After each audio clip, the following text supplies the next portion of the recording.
The Phantom of the Opera, by Gaston Reru, in which the author of this singular work informs the reader how he acquired the certainty that the opera ghost really existed. The opera ghost really existed. He was not, as was long believed, a creature of the imagination of the artists, the superstition of the managers, or a product of the absurd and impressionable brains of the young ladies of the ballet, their mothers, the box-keepers, the cloakroom attendants, or the concierge. Yes, he existed in flesh and blood, although he assumed the complete appearance of a real phantom, that is to say, of a spectral shade. When I began to ransack the archives of the National Academy of Music, I was at once struck by the surprising coincidences between the phenomena ascribed to the ghost and the most extraordinary and fantastic tragedy that ever excited the Paris upper classes, and I soon conceived the idea that this tragedy might reasonably be explained by the phenomena in question. The events do not date more than 30 years back, and it would not be difficult to find at the present day, in the foyer of the ballet, old men of the highest respectability, men upon whose word one could absolutely rely, who would remember, as though they happened yesterday, the mysterious and dramatic conditions that attended the kidnapping of Christine Daae, the disappearance of the Vicomte de Chagny, and the death of his elder brother, Count Philippe, whose body was found on the bank of the lake that exists in the lower cellars of the Opera on the Rue Scribe side. But none of those witnesses had, until that day, thought that there was any reason for connecting the more or less legendary figure of the opera ghost with that terrible story. The truth was slow to enter my mind, puzzled by an inquiry that at every moment was complicated by events which at first sight might be looked upon as superhuman, and more than once I was within an ace of abandoning a task in which I was exhausting myself in the hopeless pursuit of a vain image. At last I received the proof that my presentiments had not deceived me, and I was rewarded for all my efforts on the day when I acquired the certainty that the opera ghost was more than a mere shade. On that day I had spent long hours over the memoirs of a manager, the light and frivolous work of the too sceptical Moncharmin, who, during his term at the opera, understood nothing of the mysterious behaviour of the ghost, and who was making all the fun of it that he could at the very moment when he became the first victim of the curious financial operation that went on inside the magic envelope. I had just left the library in despair, when I met the delightful acting manager of our National Academy, who stood chatting on a landing with a lively and well-groomed little old man, to whom he introduced me gaily. The acting manager knew all about my investigations, and how eagerly and unsuccessfully I had been trying to discover the whereabouts of the examining magistrate in the famous Chagny case, Monsieur Faure. Nobody knew what had become of him, alive or dead, and here he was, back from Canada, where he had spent 15 years, and the first thing he had done, on his return to Paris, was to come to the secretarial offices at the Opera and ask for a free seat. The little old man was Monsieur Faure himself. We spent a good part of the evening together, and he told me the whole Chagny case, as he had understood it at the time. He was bound to conclude in favour of the madness of the Viscount, and the accidental death of the elder brother, for lack of evidence to the contrary, but he was nevertheless persuaded that a terrible tragedy had taken place between the two brothers in connection with Christine Daae. He could not tell me what became of Christine or the Viscount. When I mentioned the ghost, he only laughed. He too had been told of the curious manifestations that seemed to point to the existence of an abnormal being, residing in one of the most mysterious corners of the opera, and he knew the story of the envelope. But he had never seen anything in it worthy of his attention as magistrate in charge of the Chagny case, and it was as much as he had done to listen to the evidence of a witness who appeared of his own accord and declared that he had often met the ghost. This witness was none other than the man whom all Paris called the Persian, and who was well known to every subscriber at the opera. The magistrate took him for a visionary. I was immensely interested by the story of the Persian. I wanted, if there were still time, to find this valuable and eccentric witness. My luck began to improve, and I discovered him in his little flat in the Rue de Rivoli, where he had lived ever since, and where he died 5 months after my visit. I was at first inclined to be suspicious, but when the Persian had told me, with childlike candour, all that he knew about the ghost, and had handed me the proofs of the ghost's existence, including the strange correspondence of Christine Daae, to do as I pleased with, I was no longer able to doubt. No, the ghost was not a myth. I have, I know, been told that this correspondence may have been forged from first to last by a man whose imagination had certainly been fed on the most seductive tales, but fortunately I discovered some of Christine's writing outside the famous bundle of letters, and, on a comparison between the two, all my doubts were removed. I also went into the past history of the Persian, and found that he was an upright man, incapable of inventing a story that might have defeated the ends of justice.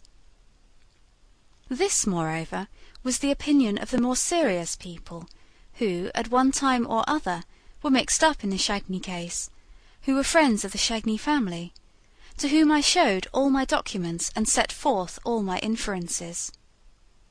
In this connection, I should like to print a few lines which I received from General D.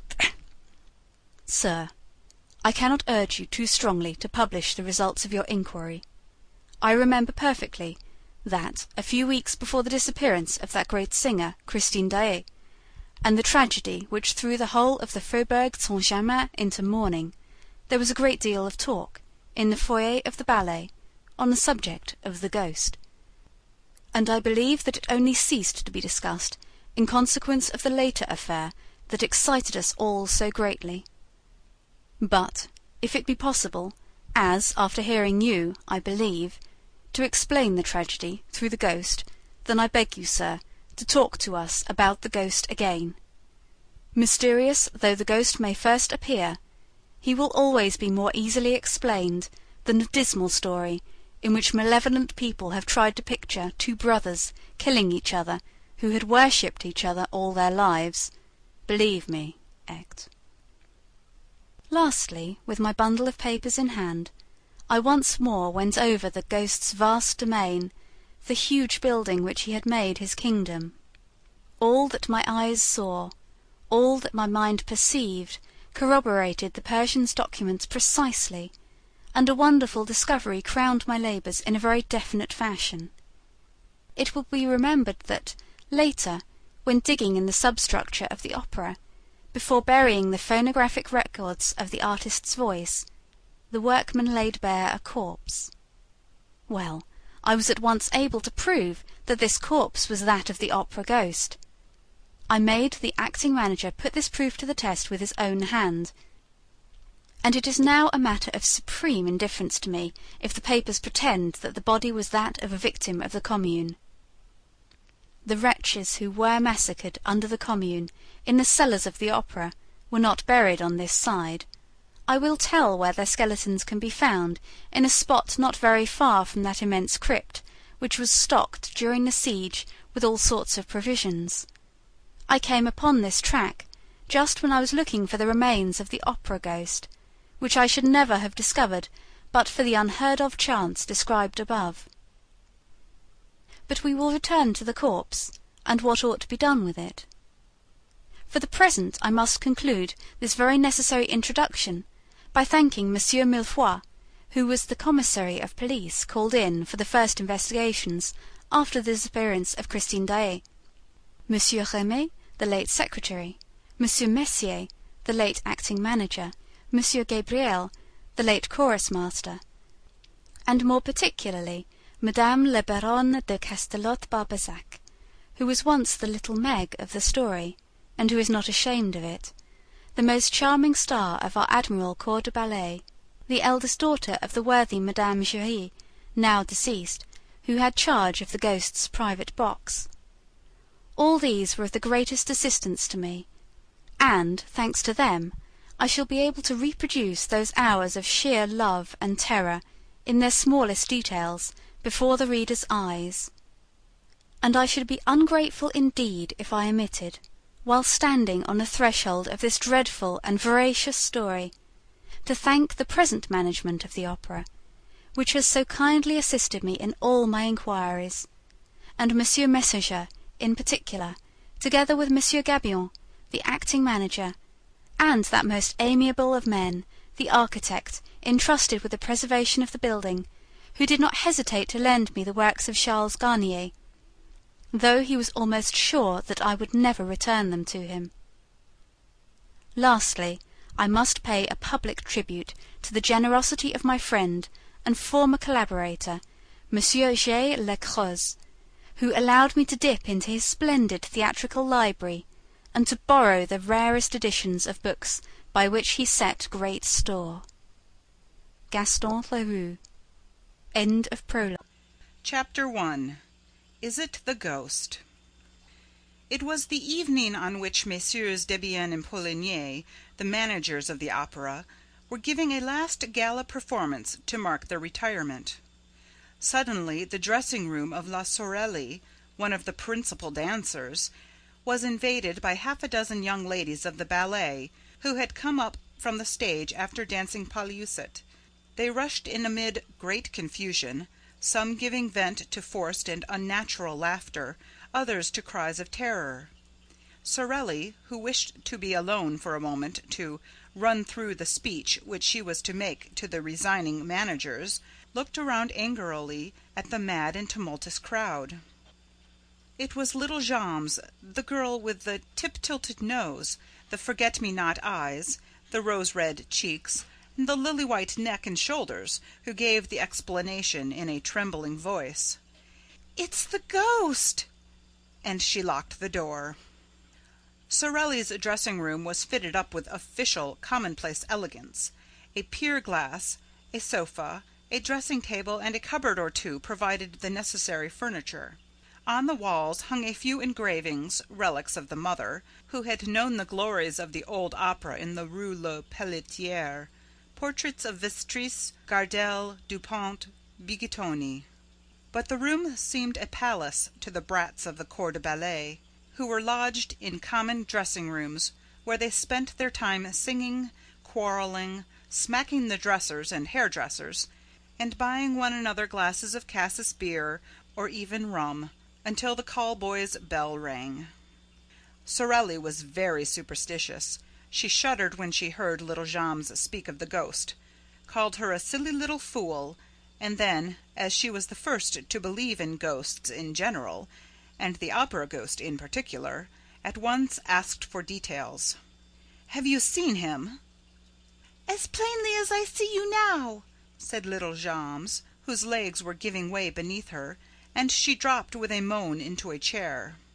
Thereupon little Giry, the girl with eyes black as sloes, hair black as ink, a swarthy complexion, and a poor little skin, stretched over poor little bones. Little Giry added, "If that's the ghost, he's very ugly."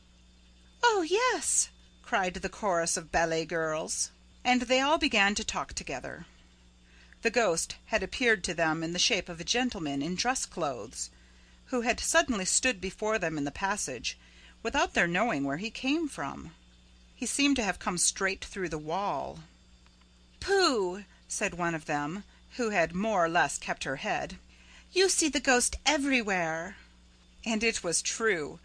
For several months there had been nothing discussed at the opera but this ghost in dress clothes, who stalked about the building from top to bottom, like a shadow, who spoke to nobody, to whom nobody dared speak, and who vanished as soon as he was seen, no one knowing how or where. As became a real ghost, he made no noise in walking. People began by laughing and making fun of this spectre, dressed like a man of fashion or an undertaker, but the ghost legend soon swelled to enormous proportions among the corps de ballet. All the girls pretended to have met this supernatural being more or less often. and those who laughed the loudest were not the most at ease. When he did not show himself, he betrayed his presence or his passing by accident, comic or serious, for which the general superstition held him responsible. Had any one met with a fall, or suffered a practical joke at the hands of one or the other girls, or lost a powder puff, it was at once the fault of the ghost, of the opera ghost. After all, who had seen him? You meet so many men in dress clothes at the opera who are not ghosts, but this dress suit had a peculiarity of its own. It covered a skeleton. At least, so the ballet girls said. And, of course, it was a death's head. Was all this serious? The truth is that the idea of the skeleton came from the description of the ghost given by Joseph Buquet, the chief scene-shifter, who had really seen the ghost. He had run up against the ghost on the little staircase, by the footlights, which leads to the cellars. He had seen him for a second, for the ghost had fled, and to anyone who cared to listen to him he said, "He is extraordinarily thin, and his dress coat hangs on a skeleton frame. His eyes are so deep that you can hardly see the fixed pupils. You just see two big black holes, as in a dead man's skull. His skin, which is stretched across his bones like a drumhead, is not white, but a nasty yellow. His nose is so little worth talking about that you can't see it side-face, and the absence of that nose is a horrible thing to look at.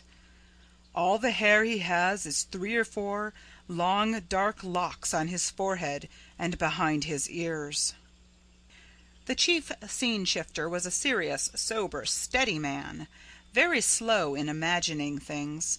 His words were received with interest and amazement, and soon there were other people to say that they too had met a man in dress clothes with a death's head on his shoulders. Sensible men who had wind of the story began by saying that Joseph Buquet had been the victim of a joke played by one of his assistants, and then, one after the other, there came a series of incidents so curious and so inexplicable that the very shrewdest people began to feel uneasy. For instance, a fireman is a brave fellow. He fears nothing, least of all fire. Well, the fireman in question, who had gone to make a round of inspection in the cellars, and who, it seems, had ventured a little farther than usual, suddenly reappeared on the stage, pale, scared, trembling, with his eyes starting out of his head, and practically fainted in the arms of the proud mother of little Jammes. Footnote: I have the anecdote, which is quite authentic, from Monsieur Pedro Guilhard himself, the late manager of the opera. End footnote. And why? Because he had seen coming toward him, at the level of his head, but without a body attached to it, a head of fire. And as I said, a fireman is not afraid of fire. The fireman's name was Pampin. The corps de ballet was flung into consternation. At first sight, this fiery head in no way corresponded with Joseph Buquet's description of the ghost.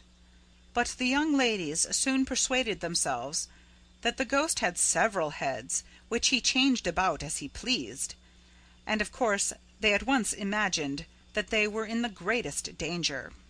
Once a fireman did not hesitate to faint, leaders and front row and back row girls alike had plenty of excuses for the fright that made them quicken their pace when passing some dark corner or ill-lighted corridor. Sorelli herself, on the day after the adventure of the fireman, placed a horseshoe on the table in front of the stage-door keeper's box, which everyone who entered the opera, otherwise than as a spectator, must touch before setting foot on the first tread of the staircase. This horseshoe was not invented by me, any more than any other part of this story, alas, and may still be seen on the table in the passage outside the stage-door keeper's box, when you enter the opera through the court known as the Cour de l'Administration. To return to the evening in question. "It's the ghost!" little Jammes had cried. An agonizing silence now reigned in the dressing-room. Nothing was heard but the hard breathing of the girls. At last, Jammes, flinging herself upon the farthest corner of the wall, with every mark of real terror on her face, whispered, "Listen!" Everybody seemed to hear a rustling outside the door. There was no sound of footsteps. It was like light silk sliding over the panel. Then it stopped. Sorelli tried to show more pluck than the others. She went up to the door and, in a quavering voice, asked, "Who's there?" But nobody answered. Then, feeling all eyes upon her, watching her last movement, she made an effort to show courage, and said very loudly, "Is there any one behind the door?" "Oh, yes, yes, of course there is!" cried that little dried plum of a Meg Giry, heroically holding Sorelli back by her gauze skirt. "Whatever you do, don't open that door! Oh, Lord, don't open the door!" But Sorelli, armed with a dagger that never left her, turned the key and drew back the door, while the ballet girls retreated to the inner dressing room, and Meg Giry sighed, "Mother, mother!" Sorelli looked into the passage bravely. It was empty. A glass flame in its glass prison cast a red and suspicious light into the surrounding darkness, without succeeding in dispelling it. And the dancer slammed the door again with a deep sigh. "No," she said, "there is no one there." "Still, we saw him," Jammes declared, returning with timid little steps to her place beside Sorelli. "He must be somewhere prowling about. I shan't go back to dress. We had better all go down to the foyer together at once for the speech, and we will come up again together." And the child reverently touched the little coral finger ring which she wore as a charm against bad luck, while Sorelli, stealthily, with the tip of her pink right thumbnail, made a St. Andrew's cross on the wooden ring which adorned the fourth finger of her left hand. She said to the little ballet girls, "Come, children, pull yourselves together. I dare say no one has ever seen the ghost." "Yes, yes, we saw him. We saw him just now," cried the girls. "He had his death's head and his dress coat, just as when he appeared to Joseph Buquet. And Gabriel saw him too," said Jammes, "only yesterday afternoon in broad daylight." "Gabriel, the chorus master?" "Why, yes, didn't you know?" "And he was wearing his dress clothes in broad daylight?" "Who, Gabriel?" "Why, no, the ghost." "Certainly, Gabriel told me so himself. That's what he knew him by. Gabriel was in the stage manager's office. Suddenly the door opened, and the Persian entered. You know the Persian has the evil eye." "Oh, yes," answered the little ballet girls in chorus, warding off ill luck by pointing their forefinger and little finger at the absent Persian, while their second and third fingers were bent in the palm and held down by the thumb. "And you know how superstitious Gabriel is," continued Jammes. "However, he is always polite. When he meets the Persian, he just puts his hand in his pocket and touches his keys. Well, the moment the Persian appeared in the doorway, Gabriel gave one jump from his chair to the lock of the cupboard, so as to touch iron. In doing so, he tore a whole skirt of his overcoat on a nail. Hurrying to get out of the room, he banged his forehead against a hat peg and gave himself a huge bump. Then, suddenly stepping back, he skinned his arm on the screen near the piano. He tried to lean on the piano, but the lid fell on his hands and crushed his fingers. He rushed out of the office like a madman, slipped on the staircase, and came down the whole of the first flight on his back. I was just passing with Mother. We picked him up. He was covered with bruises, and his face was all over blood.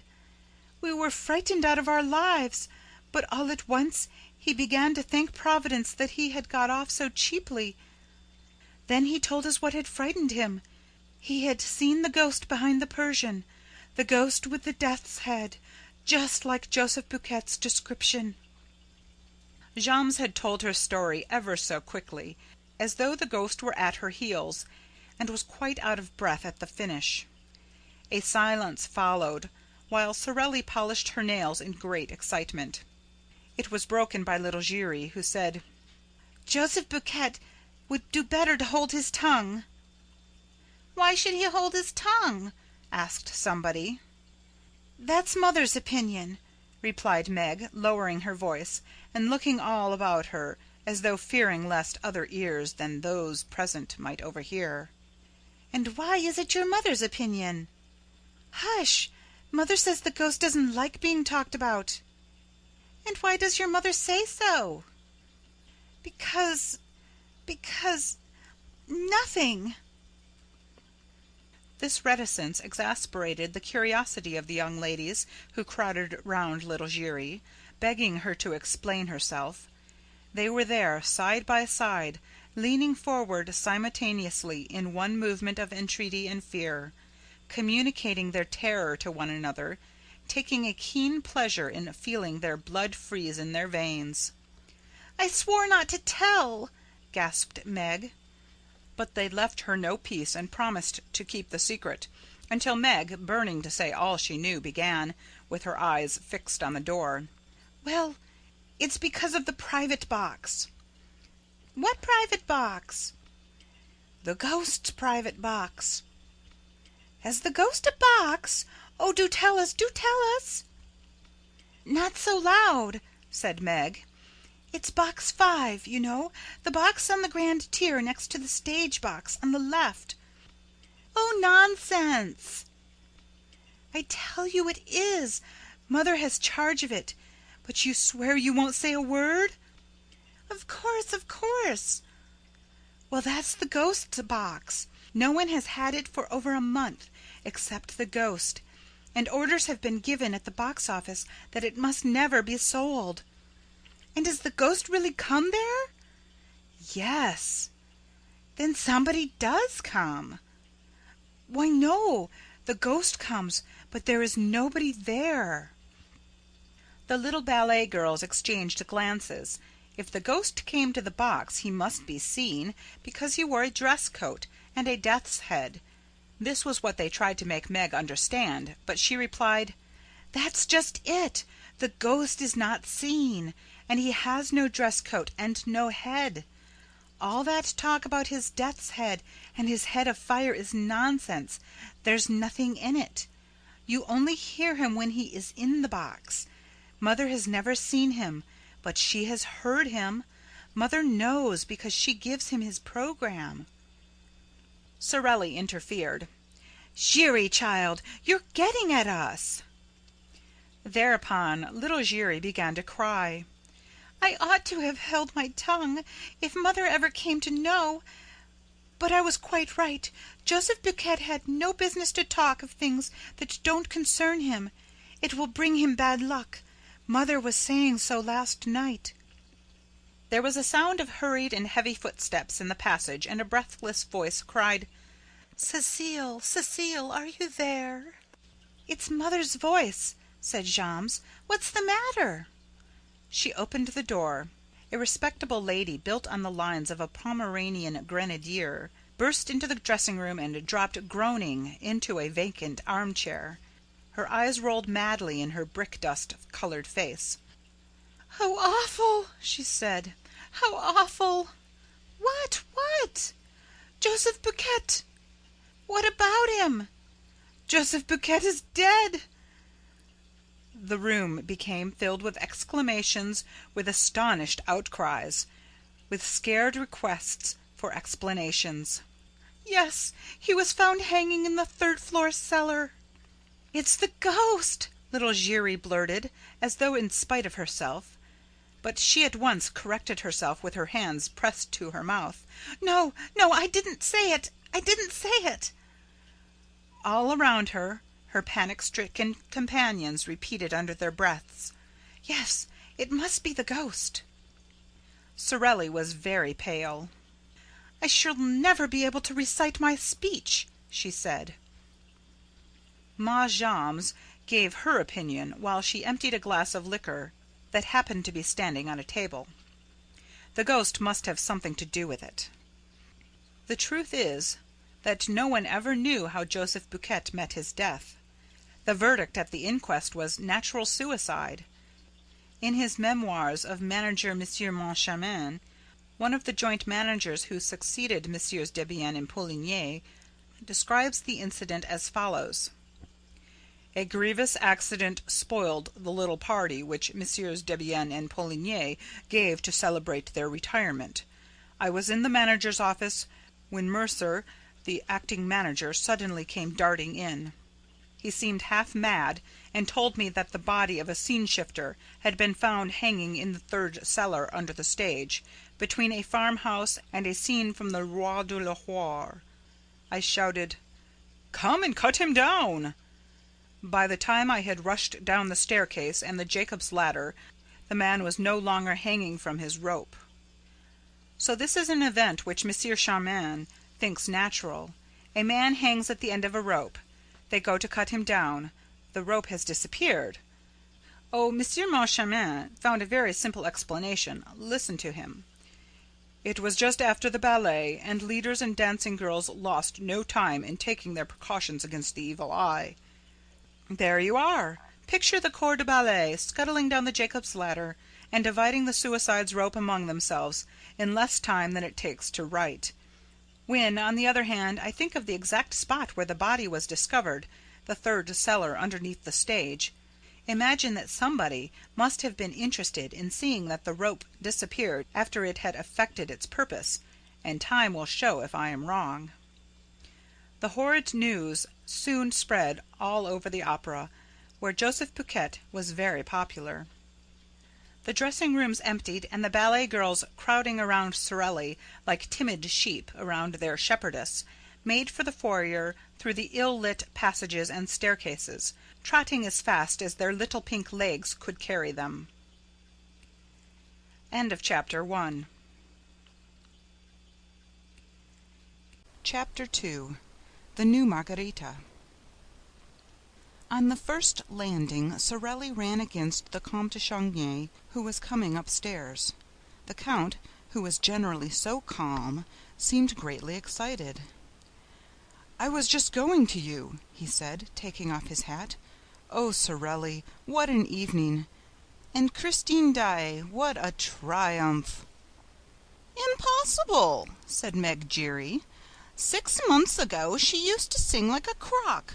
But do let us get by, my dear Count," continues the brat with a saucy curtsy. "We are going to inquire after a poor man who was found hanging by the neck." Just then the acting manager came fussing past, and stopped when he heard this remark. "What?" he exclaimed roughly. "Have you girls heard already? Well, please forget about it for tonight, and above all, don't let Monsieur Debienne and Monsieur Poligny hear. It would upset them too much on their last day."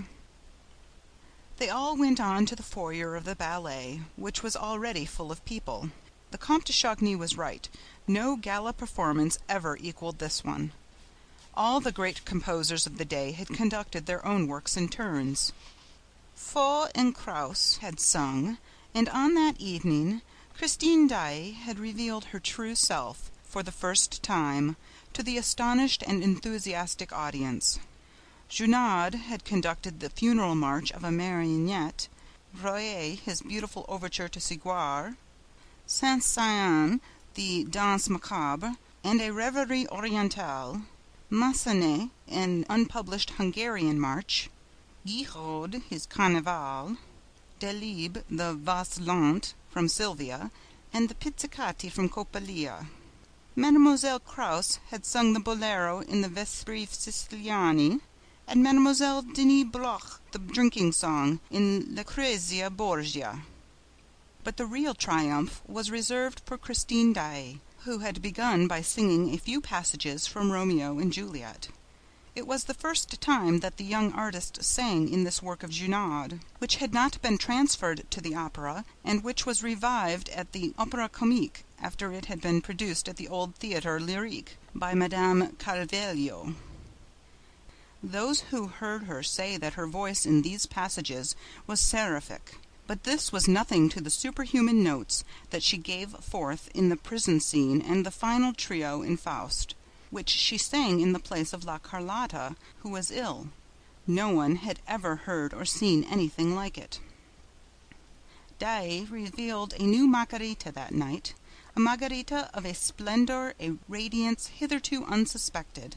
The whole house went mad, rising to its feet, shouting, cheering, clapping, while Christine sobbed and fainted in the arms of her fellow singers, and had to be carried to her dressing room. A few subscribers, however, protested. Why had so great a treasure been kept from them all that time? Till then, Christine Daae had played a good Sibyl to Carlotta's rather too splendidly material Margarita, and it had needed Carlotta's incomprehensible and inexcusable absence from this gala night for the little Daae, at a moment's warning, to show all that she could do in a part of the program reserved for the Spanish diva. Well, what the subscribers wanted to know was, why had Debienne and Poligny applied to Daae when Carlotta was taken ill? Did they know of her hidden genius? And if they knew of it, why had they kept it hidden? And why had she kept it hidden? Oddly enough, she was not known to have a professor of singing at that moment. She had often said she meant to practice alone for the future. The whole thing was a mystery. The Comte de Chagny, standing up in his box, listened to all this frenzy, and took part in it by loudly applauding. Philippe Georges Marie Comte de Chagny was just 41 years of age. He was a great aristocrat and a good-looking man, above middle height and with attractive features, in spite of his hard forehead and rather cold eyes. He was exquisitely polite to the women, and a little haughty to the men, who did not always forgive him for his successes in society. He had an excellent heart and an irreproachable conscience. On the death of old Count Philibert, he became the head of one of the oldest and most distinguished families in France, whose arms dated back to the 14th century. The Chagnys owned a great deal of property, and when the old count, who was a widower, died, it was no easy task for Philippe to accept the management of so large an estate. His two sisters and his brother Raoul would not hear of a division and waived their claim to their shares, leaving themselves entirely in Philippe's hands, as though the right of primogeniture had never ceased to exist.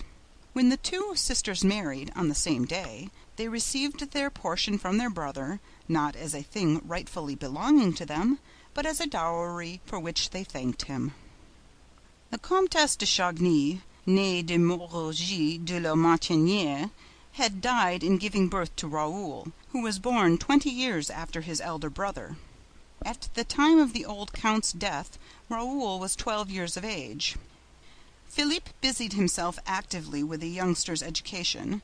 He was admirably assisted in this work first by his sisters, and afterward by an old aunt and widow of a naval officer, who lived at Brest and gave young Raoul a taste for the sea. The lad entered the Borda training ship, finished his course with honors, and quietly made his trip around the world. Thanks to powerful influence, he had just been appointed a member of the official expedition on board the Requin, which was to be sent to the Arctic Circle in search of the survivors of the D'Artois expedition, of whom nothing had been heard for 3 years. Meanwhile, he was enjoying a long furlough which would not be over for 6 months, and already the dowagers of the Faubourg Saint-Germain were pitying the handsome and apparently delicate stripling for the hard work in store for him. The shyness of the sailor lad, I was almost saying his innocence, was remarkable. He seemed to have but just left the women's apron strings. As a matter of fact, petted as he was by his 2 sisters and his old aunt, he had retained from this purely feminine education manners that were almost candid and stamped with a charm that nothing had yet been able to sully. He was a little over 21 years of age and looked 18. He had a small, fair mustache, beautiful blue eyes, and a complexion like a girl's. Philippe spoiled Raoul, To begin with, he was very proud of him and pleased to foresee a glorious career for his junior in the navy in which one of his ancestors, the famous Chagny de la Roche, had held the rank of admiral. He took advantage of the young man's leave of absence to show him Paris, with all its luxurious and artistic delights. The Count considered that, at Raoul's age, it is not good to be too good. Philippe himself had a character that was very well balanced in work and pleasure alike. His demeanor was always faultless, and he was incapable of setting his brother a bad example. He took him with him wherever he went.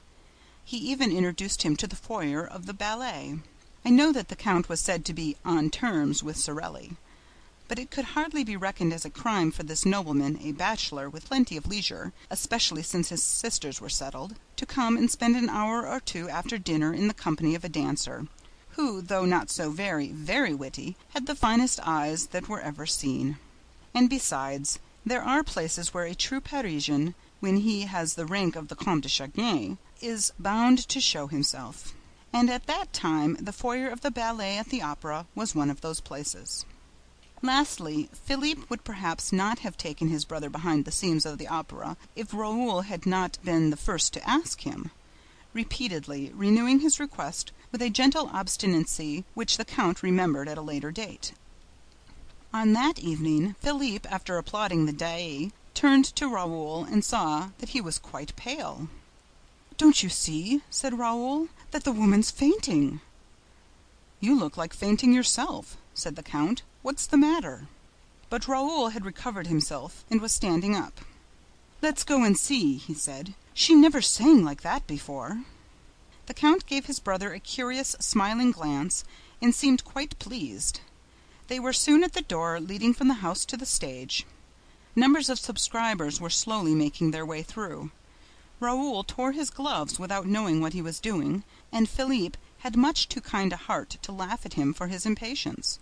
But he now understood why Raoul was absent-minded when spoken to, and why he always tried to turn every conversation to the subject of the opera.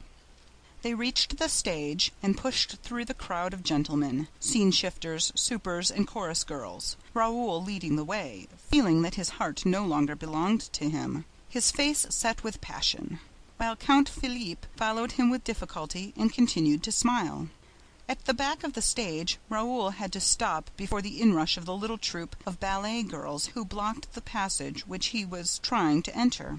More than one chaffing phrase darted from little made-up lips, to which he did not reply, and at last he was able to pass, and dived into the semi-darkness of a corridor ringing with the name of Daae, Daae. The Count was surprised to find that Raoul knew the way.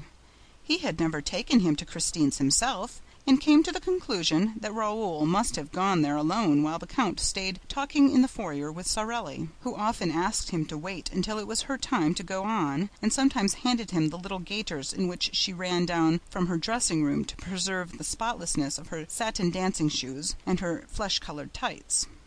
Sorelli had an excuse. She had lost her mother.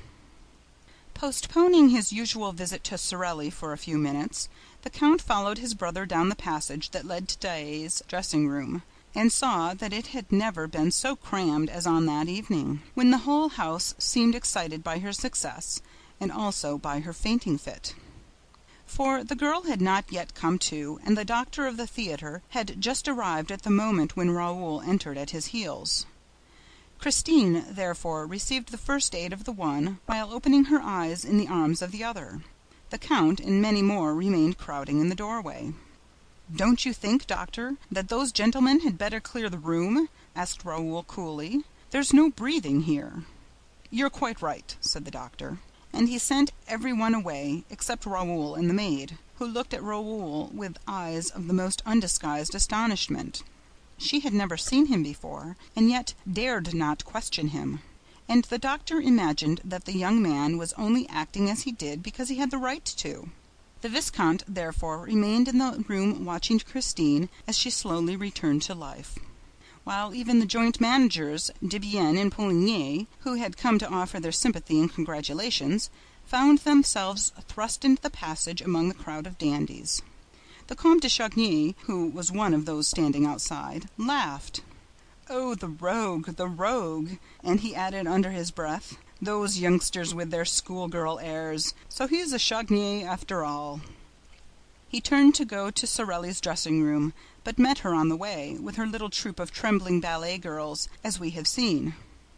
Meanwhile, Christine Daae uttered a deep sigh, which was answered by a groan. She turned her head, saw Raoul, and started.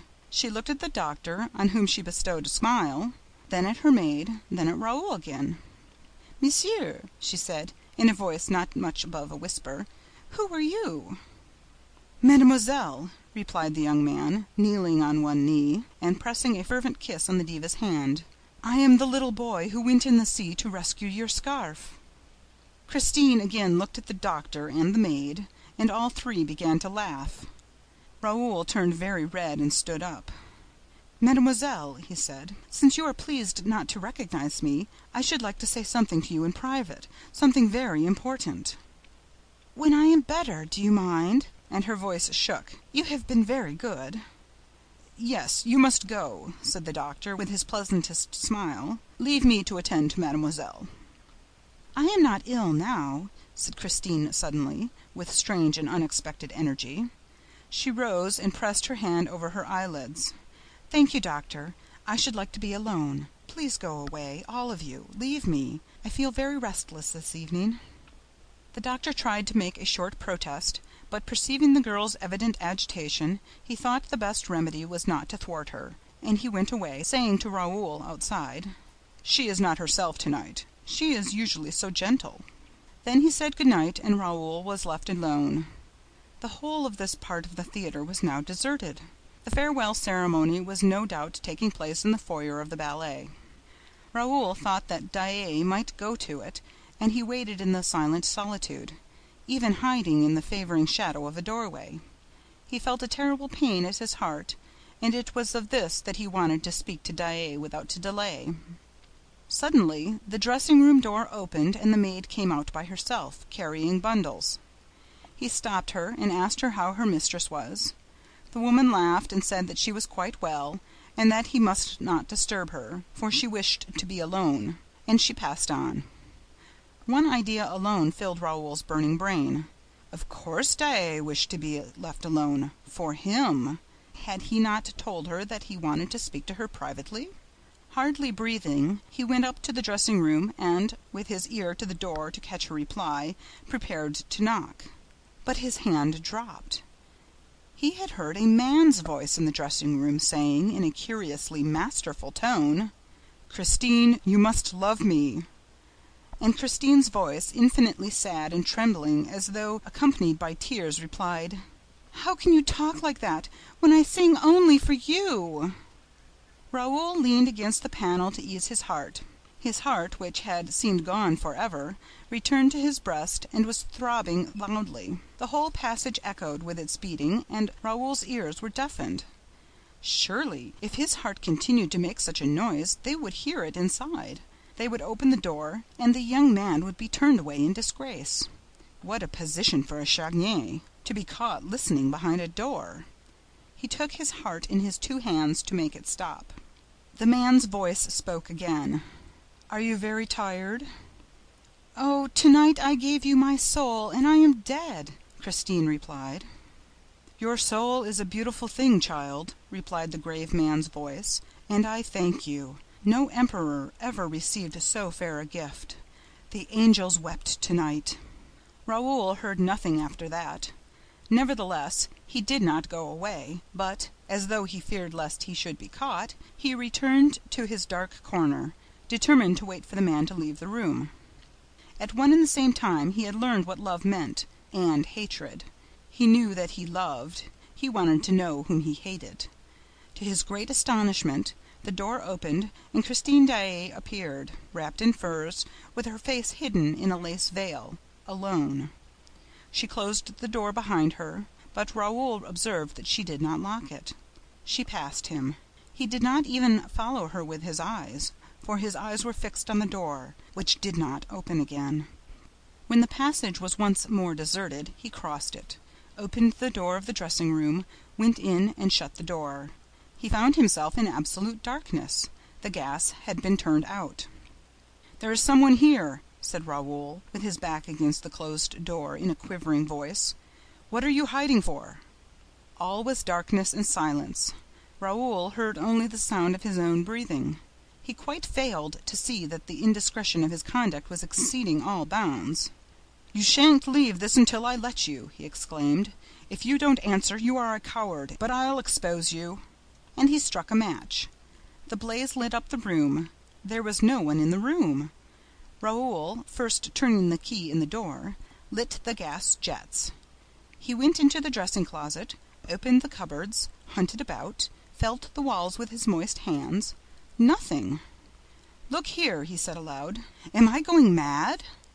He stood for 10 minutes, listening to the gas flaring in the silence of the empty room. Lover though he was, he did not even think of stealing a ribbon that would have given him the perfume of the woman he loved. He went out, not knowing what he was doing nor where he was going. At a given moment in his wayward progress, an icy draught struck him in the face. He found himself at the bottom of a staircase, down which, behind him, a procession of workmen were carrying a sort of stretcher, covered with a white sheet. "Which is the way out, please?" he asked of one of the men. "Straight in front of you, the door is open, but let us pass." Pointing to the stretcher, he said mechanically, "What's that?" The workman answered, "That is Joseph Buquet, who was found in the 3rd cellar, hanging between a farmhouse and a scene from the Roi de Lahore." He took off his hat, fell back to make room for the procession, and went out. End of chapter 2.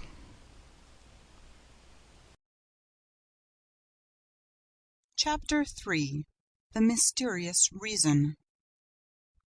During this time, the farewell ceremony was taking place.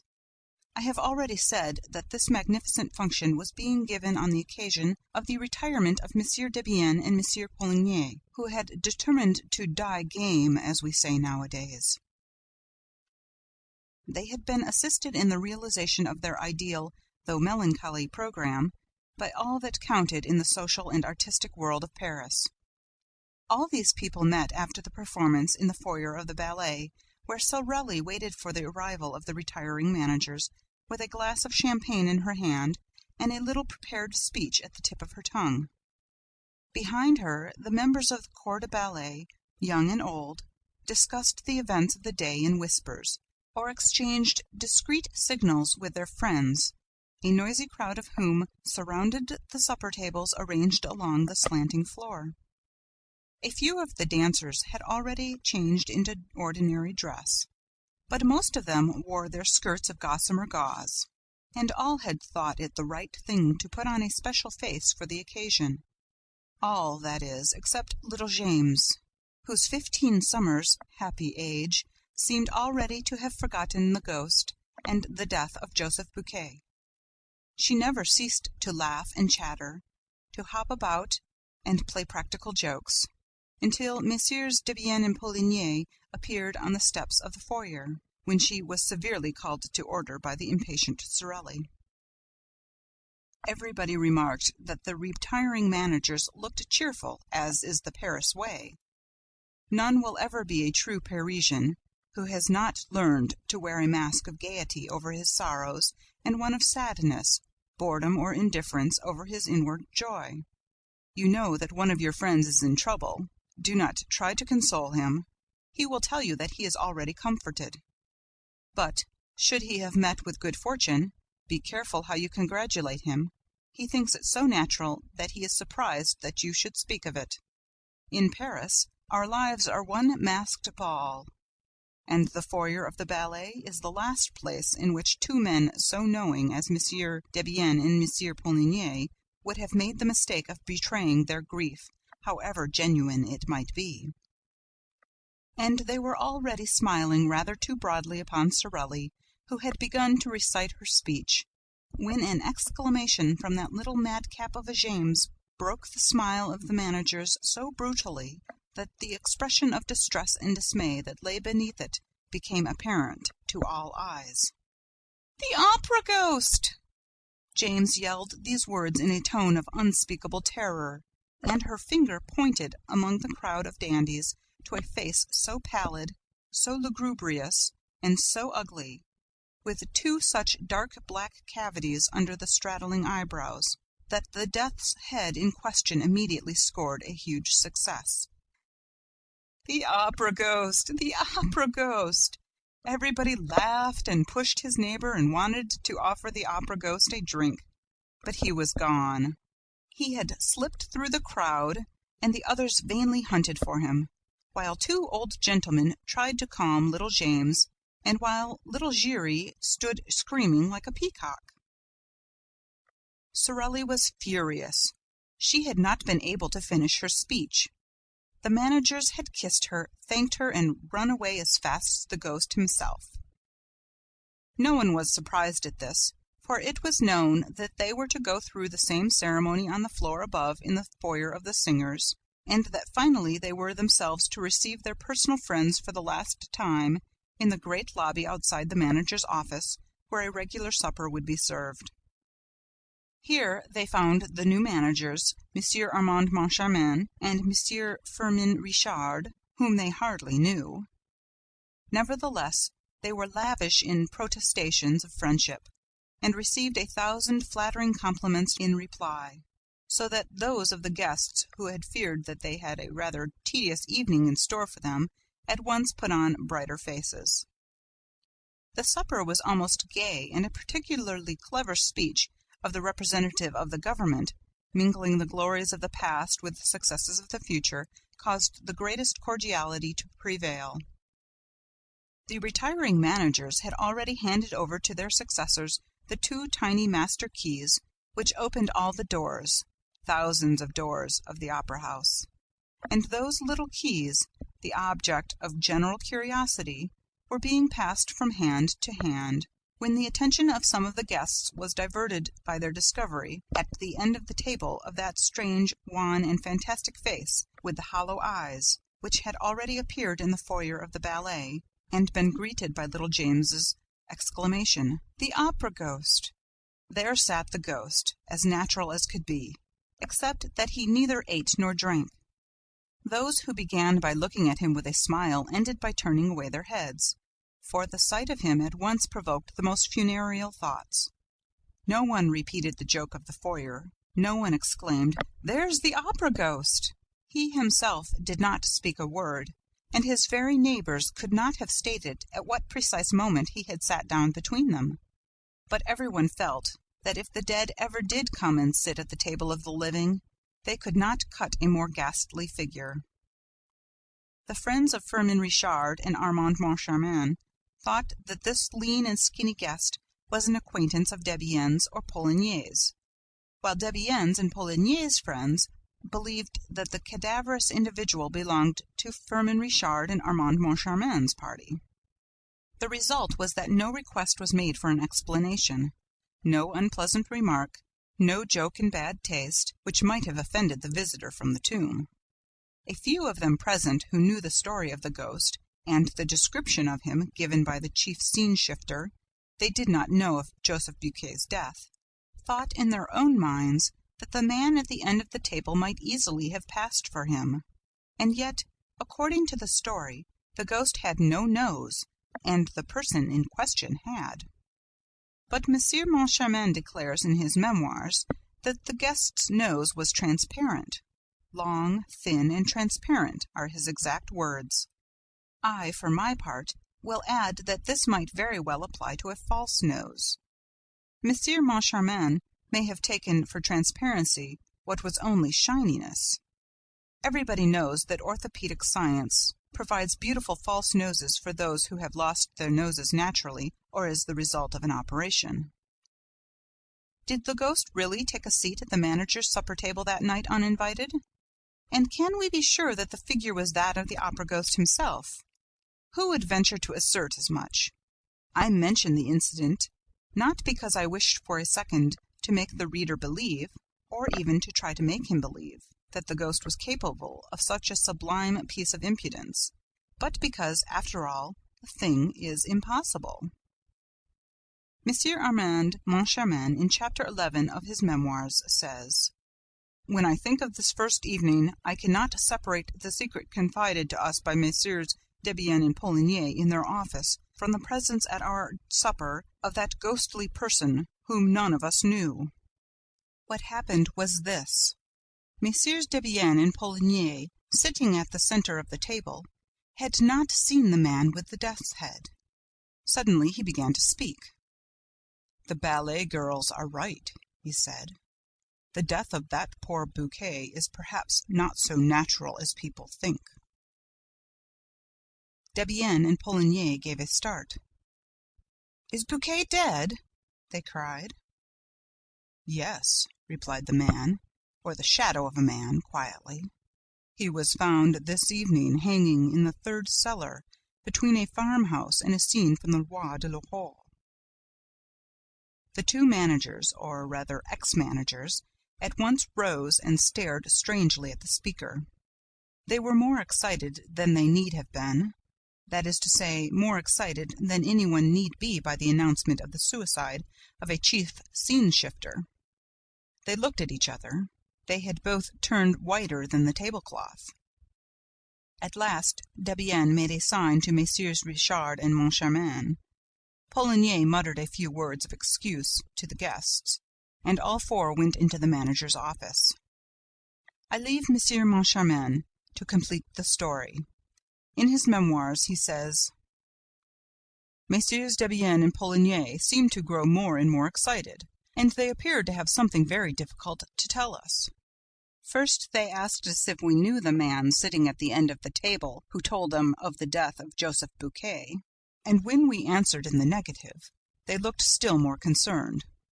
They took the master keys from our hands, stared at them for a moment, and advised us to have new locks made, with the greatest secrecy, for the rooms, closets, and presses that we might wish to have hermetically closed. They said this so funny that we began to laugh, and to ask if there were thieves at the opera. They replied that there was something worse, which was the ghost. We began to laugh again, feeling sure that they were indulging in some joke that was intended to crown our little entertainment. Then, at their request, we became serious, resolving to humor them, and to enter into the spirit of the game. They told us that they never would have spoken to us of the ghost, if they had not received formal orders from the ghost himself, to ask us to be pleasant to him and to grant any request that he might make. However, in their relief at leaving a domain where that tyrannical shade held sway, they had hesitated until the last moment to tell us this curious story, which our skeptical minds were certainly not prepared to entertain. But the announcement of the death of Joseph Bouquet had served them as the brutal reminder that, whenever they had disregarded the ghost's wishes, some fantastic or disastrous event had brought them to a sense of their dependence. During these unexpected utterances made in a tone of the most secret and important confidence, I looked at Richard. Richard, in his student days, had acquired a great reputation for practical joking, and he seemed to relish the dish which was being served up to him in his turn. He did not miss a morsel of it, though the seasoning was a little gruesome because of the death of Bouquet. He nodded his head sadly while the others spoke, and his features assumed the air of a man who bitterly regretted having taken over the opera now that he knew that there was a ghost mixed up in the business. I could think of nothing better than to give him a servile imitation of this attitude of despair. However, in spite of all our efforts, we could not, at the finish, help bursting out laughing in the faces of Messieurs Debienne and Poligny, who, seeing us pass straight from the gloomiest state of mind to one of the most insolent merriment, acted as though they thought that we had gone mad. The joke became a little tedious, and Richard asked half seriously and half in jest, "But, after all, what does this ghost of yours want?" Monsieur Poligny went to his desk and returned with a copy of the memorandum book. The memorandum book begins with the well-known words saying that the management of the opera shall give to the performance of the National Academy of Music the splendor that becomes the first lyric stage in France, and ends with clause 98, which says that the privilege can be withdrawn if the manager infringes the conditions stipulated in the memorandum book. This is followed by the conditions, which are 4 in number. The copy produced by Monsieur Poligny was written in black ink, and exactly similar to that in our possession, except that, at the end, It contained a paragraph in red ink and in a queer, labored handwriting, as though it had been produced by dipping the heads of matches into the ink, the writing of a child that has never got beyond the downstrokes and has not learned to join its letters. This paragraph ran, word for word, as follows: Number 5. Or if the manager in any month delay for more than a fortnight the payment of the allowance which he shall make to the Opera Ghost, an allowance of 20,000 francs a month, say 240,000 francs a year. Monsieur Poligny pointed with a hesitating finger to this last clause, which we certainly did not expect. Is this all? Does he want anything else? Asked Richard with the greatest coolness. Yes, he does, replied Poligny, and he turned over the pages of the memorandum book until he came to the clause specifying the days on which certain private boxes were to be reserved for the free use of the President of the Republic, the ministers, and so on. At the end of this clause a line had been added, also in red ink. Box 5 on the grand tier shall be placed at the disposal of the Opera Ghost for every performance. When we saw this, there was nothing else for us to do but to rise from our chairs, shake our two predecessors warmly by the hand, and congratulate them on thinking of this charming little joke, which proved that the old French sense of humour was never likely to become extinct. Richard added that he now understood why Messieurs Debienne and Poligny were retiring from the management of the National Academy of Music. Business was impossible with so unreasonable a ghost. Certainly 240,000 francs are not to be picked up for the asking, said Monsieur Poligny, without moving a muscle of his face. And have you considered what the loss over box 5 meant to us? We did not sell it once, and not only that, but we had to return the subscription. Why, it's awful. We really can't work to keep ghosts. We prefer to go away. Yes, echoed Monsieur Debienne, we prefer to go away. Let us go. And he stood up. Richard said, But after all, it seems to me that you were much too kind to the ghost. If I had such a troublesome ghost as that, I should not hesitate to have him arrested. But how? Where? They cried in chorus. We have never seen him. But when he comes to his box? We have never seen him in his box. Then sell it. Sell the Opera Ghost's box? Well, gentlemen, try it. Thereupon we all four left the office. Richard and I had never laughed so much in our lives. End of Chapter 3. Chapter 4. Box 5. Armand Moncharmin wrote such voluminous memoirs during the fairly long period of his co-management that we may well ask if he ever found time to attend to the affairs of the opera, otherwise than by telling what went on there. Monsieur Charmant did not know a note of music, but he called the Minister of Education and Fine Arts by his Christian name, had dabbled a little in society journalism, and enjoyed a considerable private income. Lastly, he was a charming fellow, and showed that he was not lacking in intelligence, for as soon as he made up his mind to be a sleeping partner in the opera, he selected the best possible active manager, and went straight to Firmin Richard. Firmin Richard was a very distinguished composer, who had published a number of successful pieces of all kinds, and who liked nearly every form of music and every sort of musician. Clearly, therefore, it was the duty of every sort of musician to like Monsieur Firmin Richard. The only things said to be against him were that he was rather masterful in his ways and endowed with a very hasty temper. The first few days which the partners spent at the opera were given over to the delight of finding themselves the head of so magnificent an enterprise, and they had forgotten all about that curious, fantastic story of the ghost, when an incident occurred that proved to them that the joke, if joke it were, was not over. Monsieur Firmin Richard reached his office that morning at 11 o'clock. His secretary, Monsieur Remy, showed him half a dozen letters which he had not opened because they were marked private. One of the letters had at once attracted Richard's attention, not only because the envelope was addressed in red ink, but because he seemed to have seen the writing before. He soon remembered that it was the red handwriting in which the memorandum book had been so curiously completed. He recognized the clumsy, childish hand. He opened the letter and read: Dear Mr. Manager, I am sorry to have to trouble you at a time when you must be so very busy, renewing important engagements, signing fresh ones, and generally displaying your excellent taste. I know what you have done for Carlotta, Sorelli, and little Jammes, and for a few others whose admirable qualities of talent or genius you have suspected.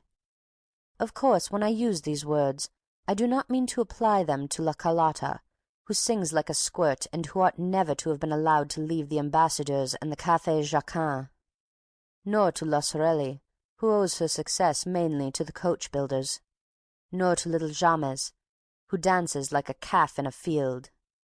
And I am not speaking of Christine Daae either, though her genius is certain, whereas your jealousy prevents her from creating any important part. When all is said, you are free to conduct your little business as you think best, are you not? All the same, I should like to take advantage of the fact that you have not yet turned Christine Daae out of doors by hearing her this evening in the part of Cybele, as that of Margarita has been forbidden her since her triumph of the other evening.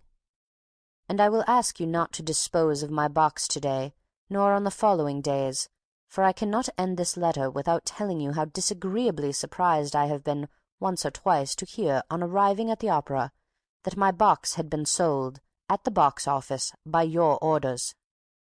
I did not protest, first because I dislike scandal, and second because I thought that your predecessors, Messieurs Debienne and Poligny, who were always charming to me, had neglected, before leaving, to mention my little fads to you. I have now received a reply from those gentlemen to my letter asking for an explanation, and this reply proves that you know all about my memorandum book, and, consequently, that you are treating me with outrageous contempt. If you wish to live in peace, you must not begin by taking away my private box. Believe me to be, dear Mr. Manager, without prejudice to these little observations, your most humble and obedient servant, Opera Ghost. The letter was accompanied by a cutting from the agony column of the Revue Theatrale, which ran: "O. G. There is no excuse for R. and M. We told them, and left your memorandum book in their hands. Kind regards." Monsieur Firmin Richard had hardly finished reading this letter when Monsieur Armand Moncharmin entered, carrying one exactly similar. They looked at each other and burst out laughing. "They are keeping up the joke," said Monsieur Richard, "but I don't call it funny." "What does it all mean?" asked Monsieur Moncharmin. "Do they imagine that, because they have been managers of the opera, we are going to let them have a box for an indefinite period?" "I am not in the mood to let myself be laughed at long," said Firmin Richard. "It's harmless enough," observed Armand Moncharmin. "What is it they really want? A box for tonight?" Monsieur Firmin Richard told his secretary to send box 5 on the grand tier to Messieurs Debienne and Poligny, if it was not sold. It was not. It was sent off to them. Debienne lived at the corner of the Rue Scribe and the Boulevard de Capucines, Poligny in the Rue Aubert. O Ghost's 2 letters had been posted at the Boulevard de Capucines post office, as Moncharmin remarked after examining the envelopes. "You see," said Richard.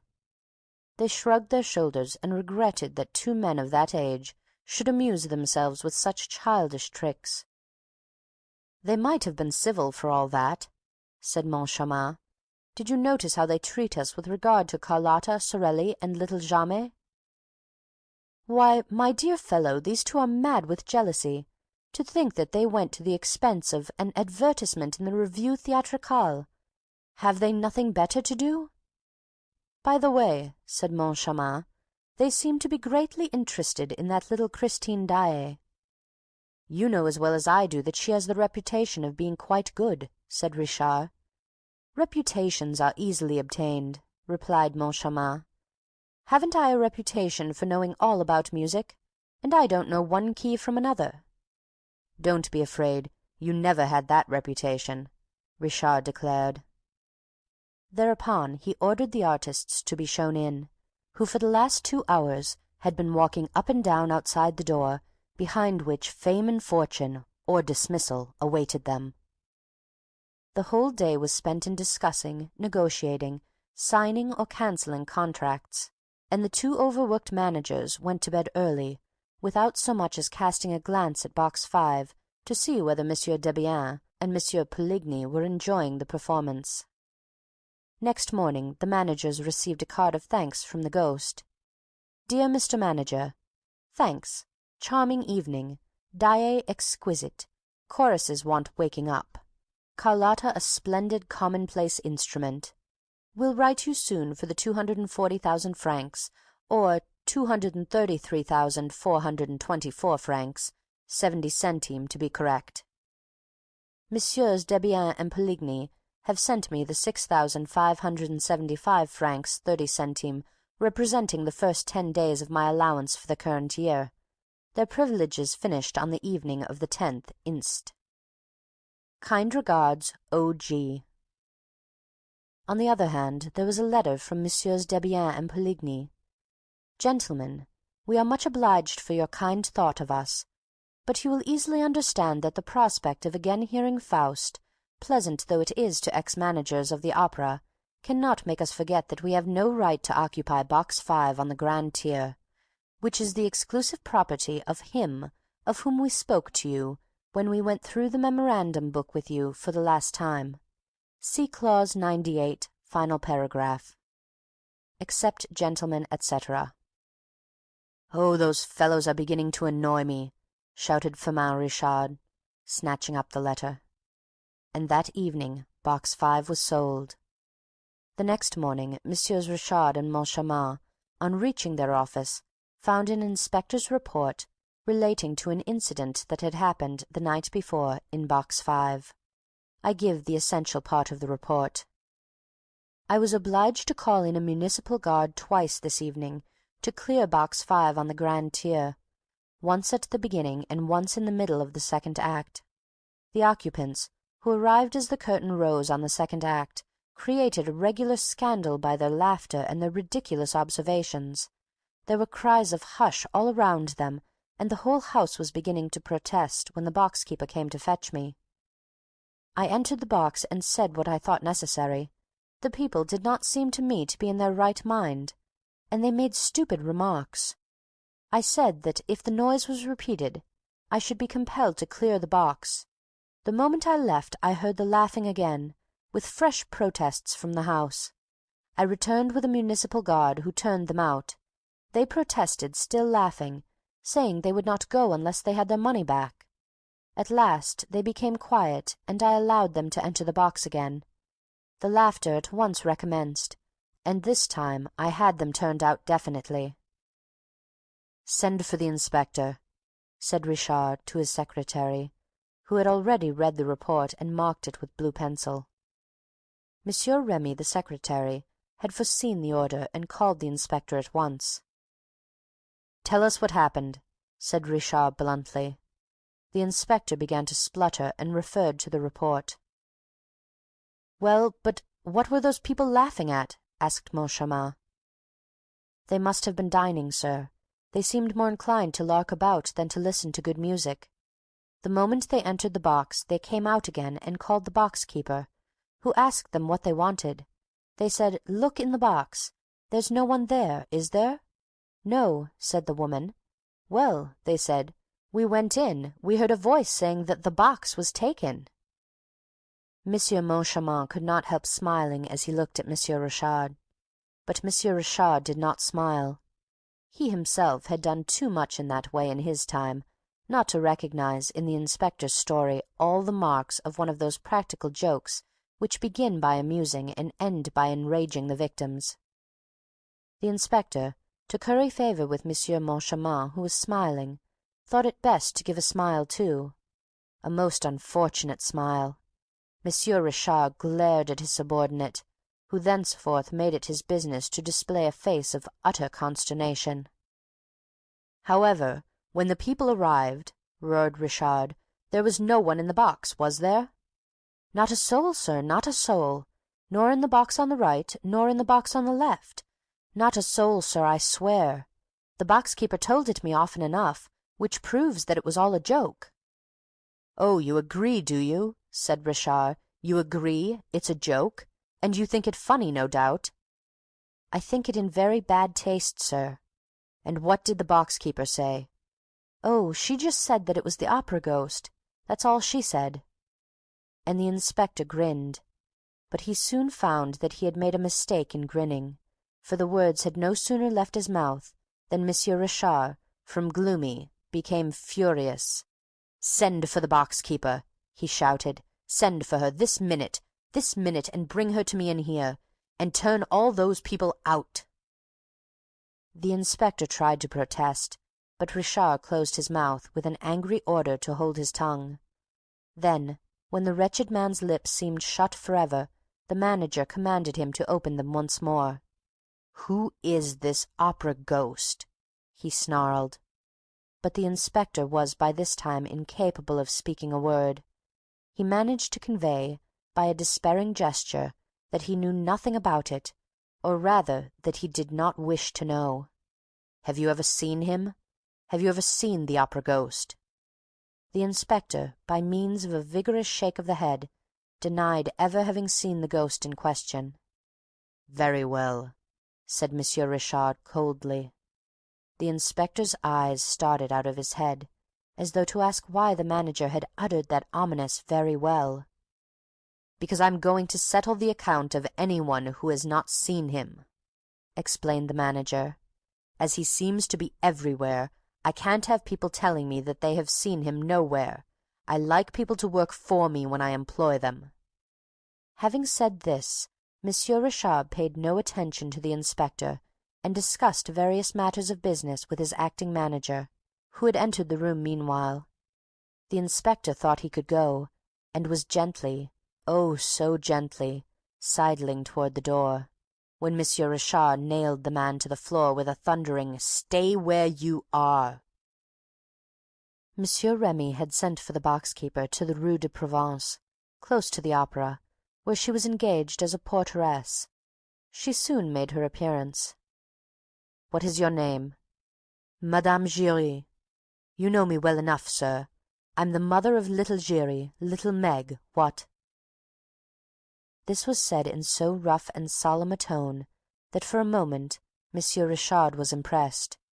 He looked at Madame Giry in her faded shawl, her worn shoes, her old taffeta dress and dingy bonnet. It was quite evident from the manager's attitude that he either did not know or could not even remember having met Madame Giry, nor even little Giry, nor even little Meg.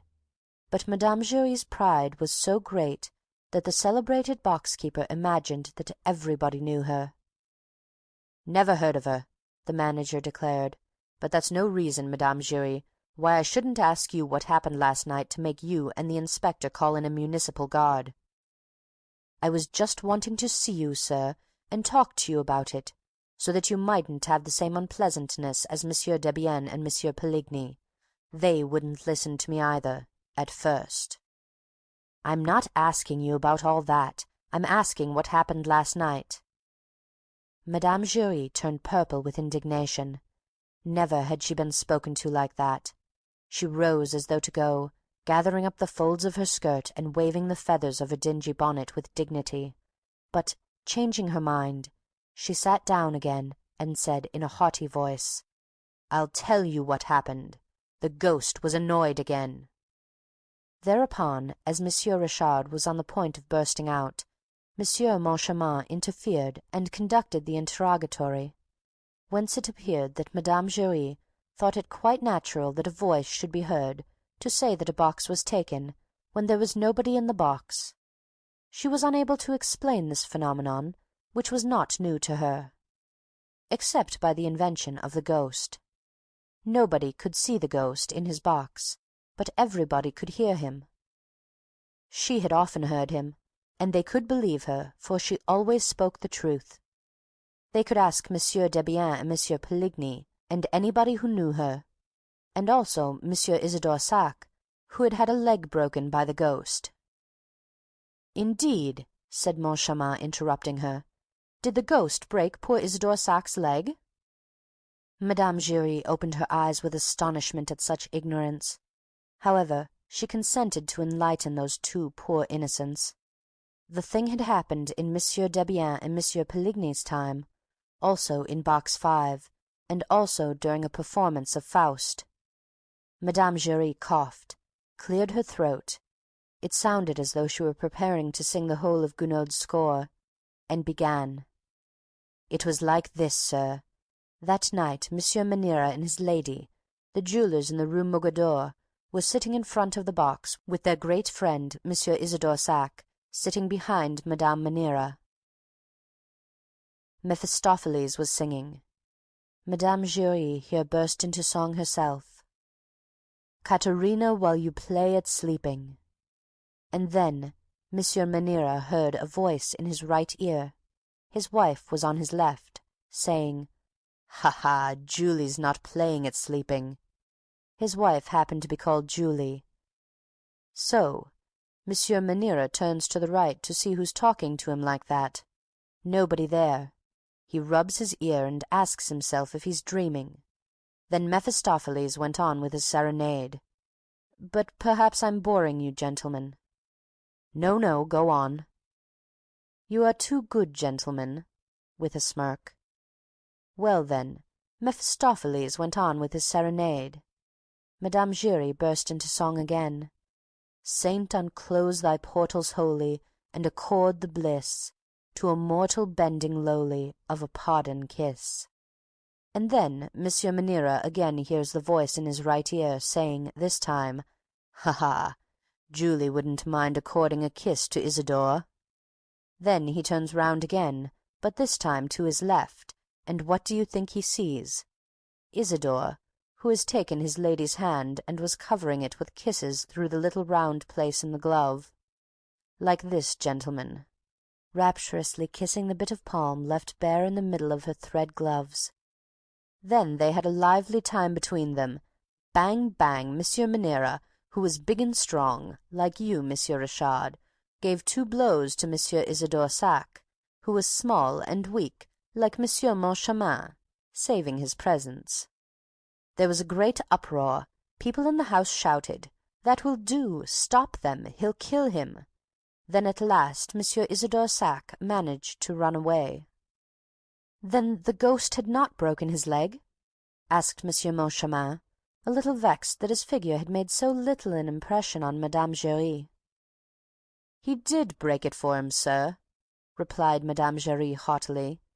"He broke it for him on the grand staircase, which he ran down too fast, sir, and it will be long before the poor gentleman will be able to go up it again." "Did the ghost tell you what he said in Monsieur Maniera's right ear?" asked Monsieur Chamont, with a gravity which he thought exceedingly humorous. "No, sir, it was Monsieur Maniera himself. So—" "But you have spoken to the ghost, my good lady?" "As I am speaking to you now, my good sir," Mme. Giry replied. "And when the ghost speaks to you, what does he say?" "Well, he tells me to bring him a footstool." This time Richard burst out laughing, as did Moncharmin and Remy, the secretary. Only the inspector, warned by experience, was careful not to laugh, while Mme. Giry ventured to adopt an attitude that was positively threatening. "Instead of laughing," she cried indignantly, "you'd do better to do as Mr. Poligny did, who found out for himself." "Found out about what?" asked Moncharmin, who had never been so much amused in his life. "About the ghost, of course. Look here." She suddenly calmed herself, feeling that this was a solemn moment in her life. "Look here," she repeated. They were playing La Juive. Monsieur Poligny thought he would watch the performance from the ghost's box. Well, when the leopard cries, "Let us fly," you know, and Eleazer stops them and says, "Whither go ye?" Well, Monsieur Poligny, I was watching him from the back of the next box, which was empty. Monsieur Poligny got up and walked out quite stiffly, like a statue, and before I had time to ask him, "Whither go ye?" like Eliezer, he was down the staircase, but without breaking his leg. "Still, that doesn't let us know how the opera ghost came to ask you for a footstool," insisted Monsieur Moncharmin. "Well, from that evening no one tried to take the ghost's private box from him. The manager gave orders that he was to have it at each performance, and whenever he came he asked me for a footstool." "Tut, tut! A ghost asking for a footstool! Then this ghost of yours is a woman?" "No, the ghost is a man." "How do you know?" "He has a man's voice. Oh, such a lovely man's voice! This is what happens. When he comes to the opera, it's usually in the middle of the first act. He gives 3 little taps on the door of box 5. The first time I heard those 3 taps, when I knew there was no one in the box, you can think how puzzled I was. I opened the door, listened, looked, nobody. And then I heard a voice say, 'Madame Jules.' My poor husband's name was Jules. 'A footstool, please.' Saving your presence, gentlemen, it made me feel all overish like. But the voice went on, 'Don't be frightened, Madame Jules. I'm the opera ghost.' And the voice was so soft and so kind that I hardly felt frightened. The voice was sitting in the corner chair on the right in the front row." "Was there anyone in the box on the right of box 5?" asked Moncharmin. "No. Box 7 and box 3, the one on the left, were both empty. The curtain had only just gone up." "And what did you do?" "Well, I brought the footstool. Of course it wasn't for himself he wanted it, but for his lady. But I never heard nor saw her." "Eh? What? So now the ghost is married?" The eyes of the 2 managers travelled from Mme. Giry to the inspector, who, standing behind the box-keeper, was waving his arms to attract their attention. He tapped his forehead with a distressful forefinger to convey his opinion that the widow Jules Giry was most certainly mad. A piece of pantomime which confirmed Monsieur Richard in his determination to get rid of an inspector who kept a lunatic in his service. Meanwhile, the worthy lady went on about her ghost, now painting his generosity. "At the end of the performance, he always gives me 2 francs, sometimes 5, sometimes even 10, when he has been many days without coming. Only, since people have begun to annoy him again, he gives me nothing at all." "Excuse me, my good woman," said Moncharmin, while Mme. Giry tossed the feathers in her dingy hat at this persistent familiarity. "Excuse me, how does the ghost manage to give you 2 francs?" "Why, he leaves them on the little shelf in the box, of course.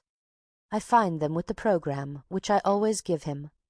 Some evenings I find flowers in the box, a rose that must have dropped from his lady's bodice, for he brings a lady with him sometimes. One day they left a fan behind." "Oh, the ghost left a fan, did he? And what did you do with it?" "Well, I brought it back to the box next night." Here the inspector's voice was raised. "You've broken the rules. I shall have to fine you, Mme. Giry." "Hold your tongue, you fool," muttered Monsieur Firmin Richard. "You brought back the fan, and then?" "Well, then they took it away with them, sir. It was not there at the end of the performance, and in its place they left me a box of English sweets, which I am very fond of. That's one of the ghost's pretty thoughts." "That will do, Mme. Giry. You can go."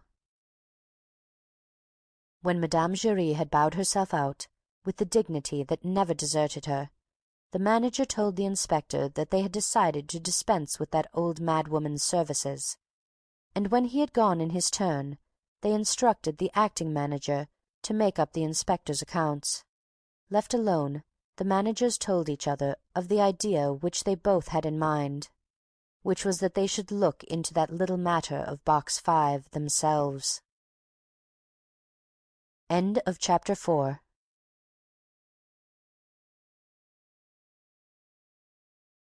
Chapter 5. The Enchanted Violin. Christine Daae, owing to intrigues to which I will return later, did not immediately continue her triumph at the opera.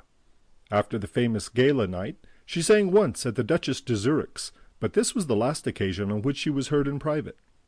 She refused, without plausible excuse, to appear at a charity concert to which she had promised her assistance. She acted throughout as though she were no longer the mistress of her own destiny, and as though she feared a fresh triumph.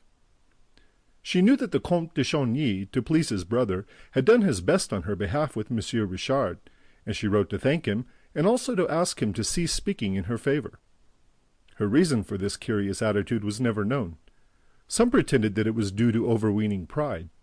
Others spoke of her heavenly modesty. But people on the stage are not so modest as all that, and I think I shall not be far from the truth if I ascribe her actions simply to fear. Yes, I believe that Christine Daae was frightened by what had happened to her.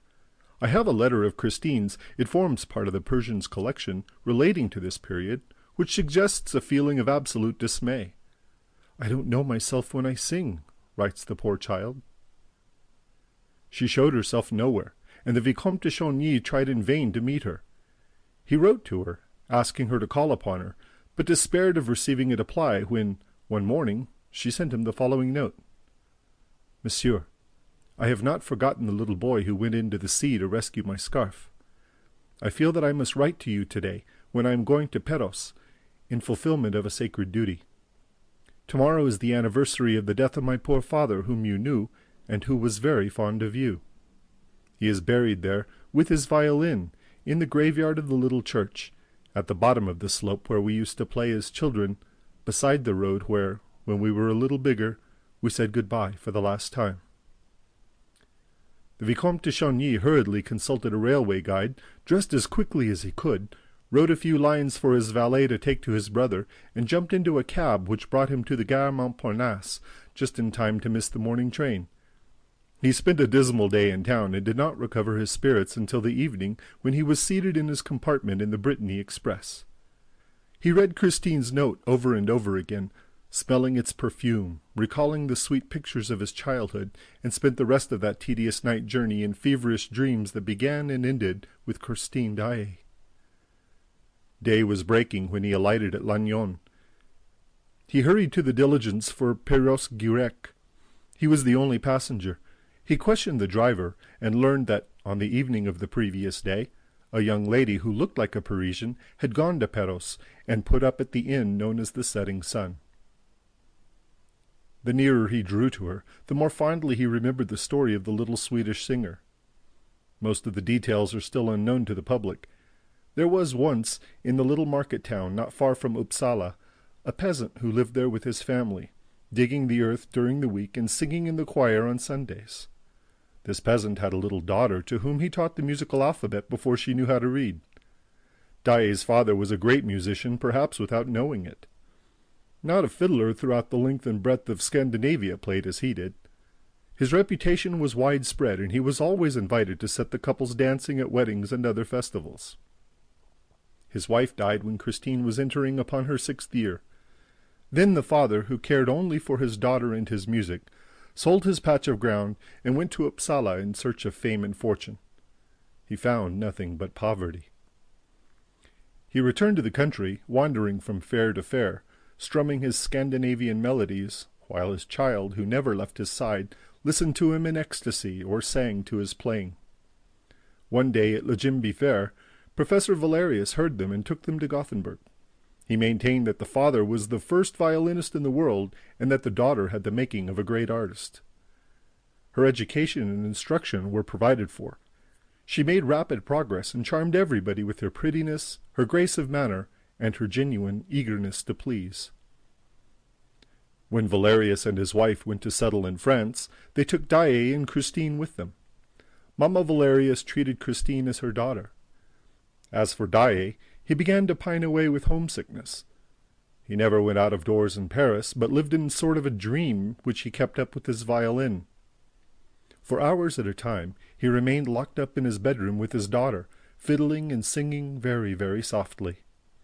Sometimes Mamma Valerius would come and listen behind the door, wipe away a tear, and go downstairs again on tiptoe, sighing for her Scandinavian skies. Daae seemed not to recover his strength until the summer, when the whole family went to stay at Perros-Guirec, in a faraway corner of Brittany where the sea was the same color as in his own country. Often he would play his saddest tunes on the beach and pretend that the sea stopped its roaring to listen to them. And then he induced Mamma Valerius to indulge a queer whim of his. At the time of the pardons, or Breton pilgrimages, the village festival and dances, he went off with his fiddle as in the old days, and was allowed to take his daughter with him for a week.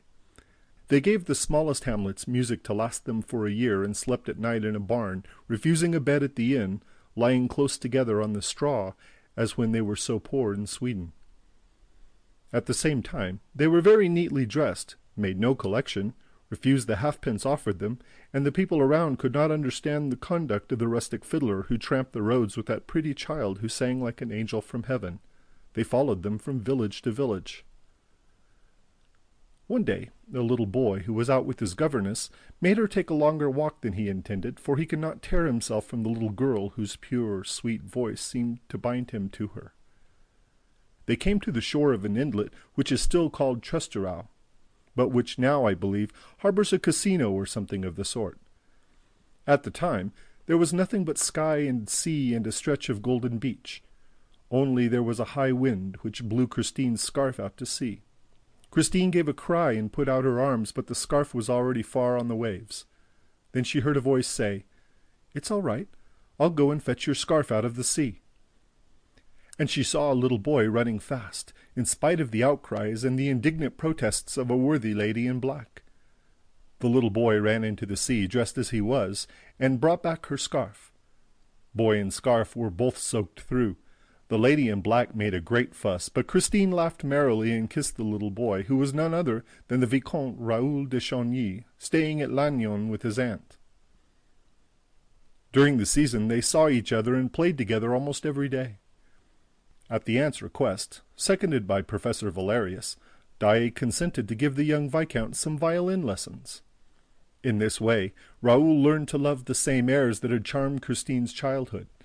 They also both had the same calm and dreamy little cast of mind. They delighted in stories, in old Breton legends, and their favorite sport was to go and ask for them at the cottage doors like beggars. "Ma'am," or "Kind gentleman, have you a little story to tell us, please?" And it seldom happened that they did not have one given them, for nearly every old Breton grande dame has, at least once in her life, seen the Corrigans dance by moonlight on the heather. But their great treat was, in the twilight, in the great silence of the evening, after the sun had set in the sea, when Daae came and sat down by them on the roadside, and, in a low voice, as though fearing lest he should frighten the ghosts whom he evoked, told them of the legends of the land of the north, and the moment he stopped, the children would ask for more. There was one story that began, "A king sat in a little boat on one of those deep, still lakes that open like a bright eye in the midst of the Norwegian mountains." And another, "Little Lottie thought of everything and nothing. Her hair was golden as the sun's rays, and her soul as clear and blue as her eyes. She wheedled her mother, was kind to her doll, and took great care of her frock, and her little red shoes and her fiddle. But most of all, she loved, when she went to sleep, to hear the angel of music." While the old man told this story, Raoul looked at Christine's blue eyes and golden hair, and Christine thought that Lotte was very lucky to hear the angel of music when she went to sleep. The angel of music played a part in all Daddy Daae's tales, and he maintained that every great musician, every great artist, received a visit from the angel at least once in his life. Sometimes the angel leans over their cradle, as happened to Lotte. And that is how there are little prodigies who play the fiddle at 6 better than men at 50, which you must admit is very wonderful. Sometimes the angel comes much later, because the children are naughty and won't learn their lessons or practice their scales. And sometimes he does not come at all, because the children have a bad heart or a bad conscience. No one ever sees the angel, but he is heard by those who are meant to hear him. He often comes when they least expect him, when they are sad and disheartened. Then their ears suddenly perceive celestial harmonies, a divine voice which they remember all their lives. Persons who are visited by the angel quiver with a thrill unknown to the rest of mankind, and they cannot touch an instrument or open their mouths to sing without producing sounds that put all other human sounds to shame. Then people who do not know that the angel has visited those persons say that they have genius. Little Christine asked her father if he had heard the angel of music. But Daddy Daae shook his head sadly, and then his eyes lit up as he said, "You will hear him one day, my child. When I am in heaven, I will send him to you." Daddy was beginning to cough at that time. 3 years later, Raoul and Christine met again at Perros. Professor Valerius was dead, but his widow remained in France with Daddy Daae and his daughter, who continued to play the violin and sing, wrapping in their dream of harmony their kind patroness, who seemed henceforth to live on music alone. The young man, as he now was, had come to Perros on the chance of finding them, and went straight to the house in which they used to stay. He first saw the old man, and then Christine entered, carrying the tea-tray. She flushed at the sight of Raoul, who went up to her and kissed her. She asked him a few questions, performed her duties as hostess prettily, took up the tray again, and left the room. Then she ran into the garden and took refuge on a bench, a prey to feelings that stirred her young heart for the first time. Raoul followed her, and they talked till the evening very shyly. They were quite changed, cautious as two diplomatists, and told each other things that had nothing to do with their budding sentiments. When they took leave of each other by the roadside, Raoul, pressing a kiss on Christine's trembling hand, said, "Mademoiselle, I shall never forget you." And he went away regretting his words, for he knew that Christine could not be the wife of the Vicomte de Chagny. As for Christine, she tried not to think of him and devoted herself wholly to her art. She made wonderful progress, and those who heard her prophesied that she would be the greatest singer in the world. Meanwhile, the father died, and suddenly she seemed to have lost with him her voice, her soul, and her genius. She retained just, but only just, enough of this to enter the conservatoire, where she did not distinguish herself at all, attending the classes without enthusiasm, and taking a prize only to please old Mamma Valerius, with whom she continued to live. The first time that Raoul saw Christine at the opera, he was charmed by the girl's beauty and by the sweet images of the past which it evoked, but was rather surprised at the negative side of her art. He returned to listen to her. He followed her in the wings. He waited for her behind a Jacob's ladder. He tried to attract her attention. More than once he walked after her to the door of her box, but she did not see him. She seemed, for that matter, to see nobody. She was all indifference. Raoul suffered, for she was very beautiful, and he was shy and dared not confess his love even to himself. And then came the lightning flash of the gala performance, the heavens torn asunder, and an angel's voice heard upon earth for the delight of mankind and the utter capture of his heart. And then there was that man's voice behind the door, "You must love me," and no one in the room. Why did she laugh when he reminded her of the incident of the scarf? Why did she not recognize him? And why had she written to him? Perros was reached at last. Raoul walked into the smoky sitting-room of the setting sun, and at once saw Christine standing before him, smiling and showing no astonishment. "So you have come," she said. "I felt that I should find you here when I came back from Mass. Someone told me so at the church." "Who?" asked Raoul, taking her little hand in his. "Why, my poor father, who is dead." There was a silence, and then Raoul asked, "Did your father tell you that I love you, Christine, and that I cannot live without you?" Christine blushed to the eyes and turned away her head. In a trembling voice she said, "Me? You are dreaming, my friend." And she burst out laughing to put herself in countenance. "Don't laugh, Christine, I am quite serious," Raoul answered. And she replied gravely, "I did not make you come to tell me such things as that." "You made me come, Christine. You knew that your letter would not leave me indignant, and that I should hasten to Paris. How can you have thought that if you did not think I loved you? I thought you would remember our games here as children in which my father so often joined. I really don't know what I thought. Perhaps I was wrong to write you. This anniversary, and your sudden appearance in my room at the opera the other evening, reminded me of the time long past and made me write to you as the little girl that I then was. There was something in Christine's attitude that seemed to Raoul not natural. He did not feel any hostility in her, far from it. The distressed affection shining in her eyes told him that. But why was this affection distressed? That was what he wished to know, and what was irritating him. When you saw me in your dressing room, was that the first time you noticed me, Christine? She was incapable of lying. No, she said. I had seen you several times in your brother's box, and also on the stage. I thought so, said Raoul, compressing his lips.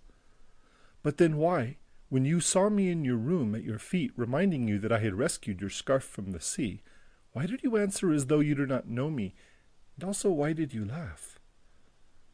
The tone of these questions was so rough that Christine stared at Raoul without replying.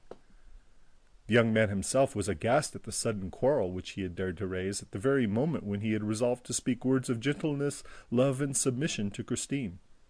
A husband, a lover with all rights, would talk no differently to a wife, a mistress who had offended him. But he had gone too far and saw no other way out of the ridiculous position other than to behave odiously. You don't answer, he said angrily and unhappily. Well, I will answer for you. It was because there was someone in the room who was in your way, Christine, someone that you did not wish to know that you could be interested in anyone else. If anyone was in my way, my friend, Christine broke in coldly, if anyone was in my way that evening, it was yourself, since I told you to leave the room. Yes, so that you might remain with the other. What are you saying, monsieur? Asked the girl excitedly. And to what other do you refer? To the man whom you said, I sing only for you. Tonight I give you my soul, and I am dead. Christine seized Raoul's arm and clutched it with the strength which no one would have suspected in so frail a creature.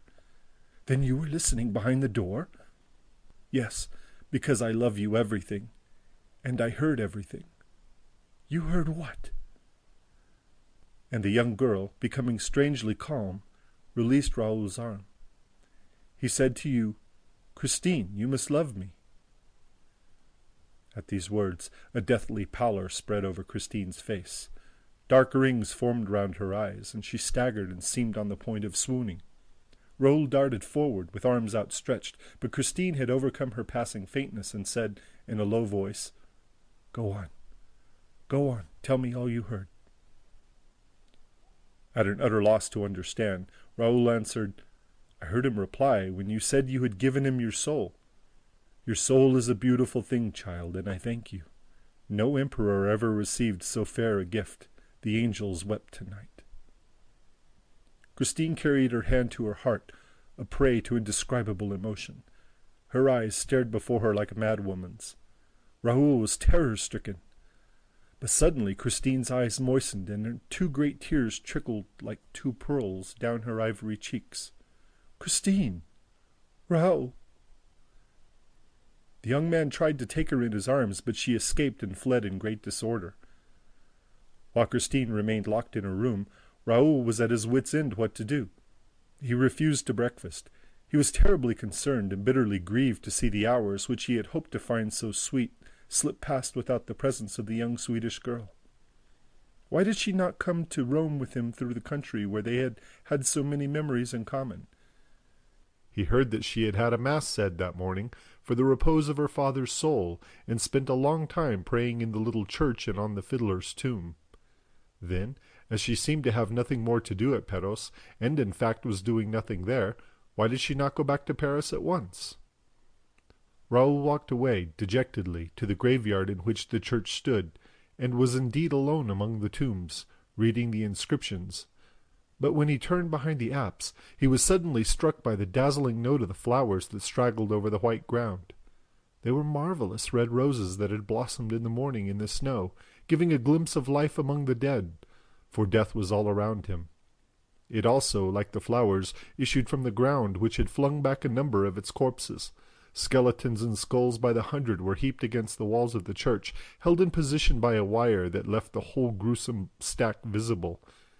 dead men's bones arranged in rows like bricks to form the first course upon which the walls of the sacristy had been built. The door of the sacristy opened in the middle of that bony structure, as is often seen in old Breton churches. Raoul said a prayer for Daae, and then, painfully impressed by all those eternal smiles on the mouths of skulls, he climbed the slope and sat down on the edge of the heath overlooking the sea. The wind fell with the evening. Raoul was surrounded by icy darkness, but he did not feel the cold. It was here, he remembered, that he used to come with little Christine to see the Corrigans dance at the rising of the moon. He had never seen any, though his eyes were good, whereas Christine, who was a little short-sighted, pretended that she had seen many.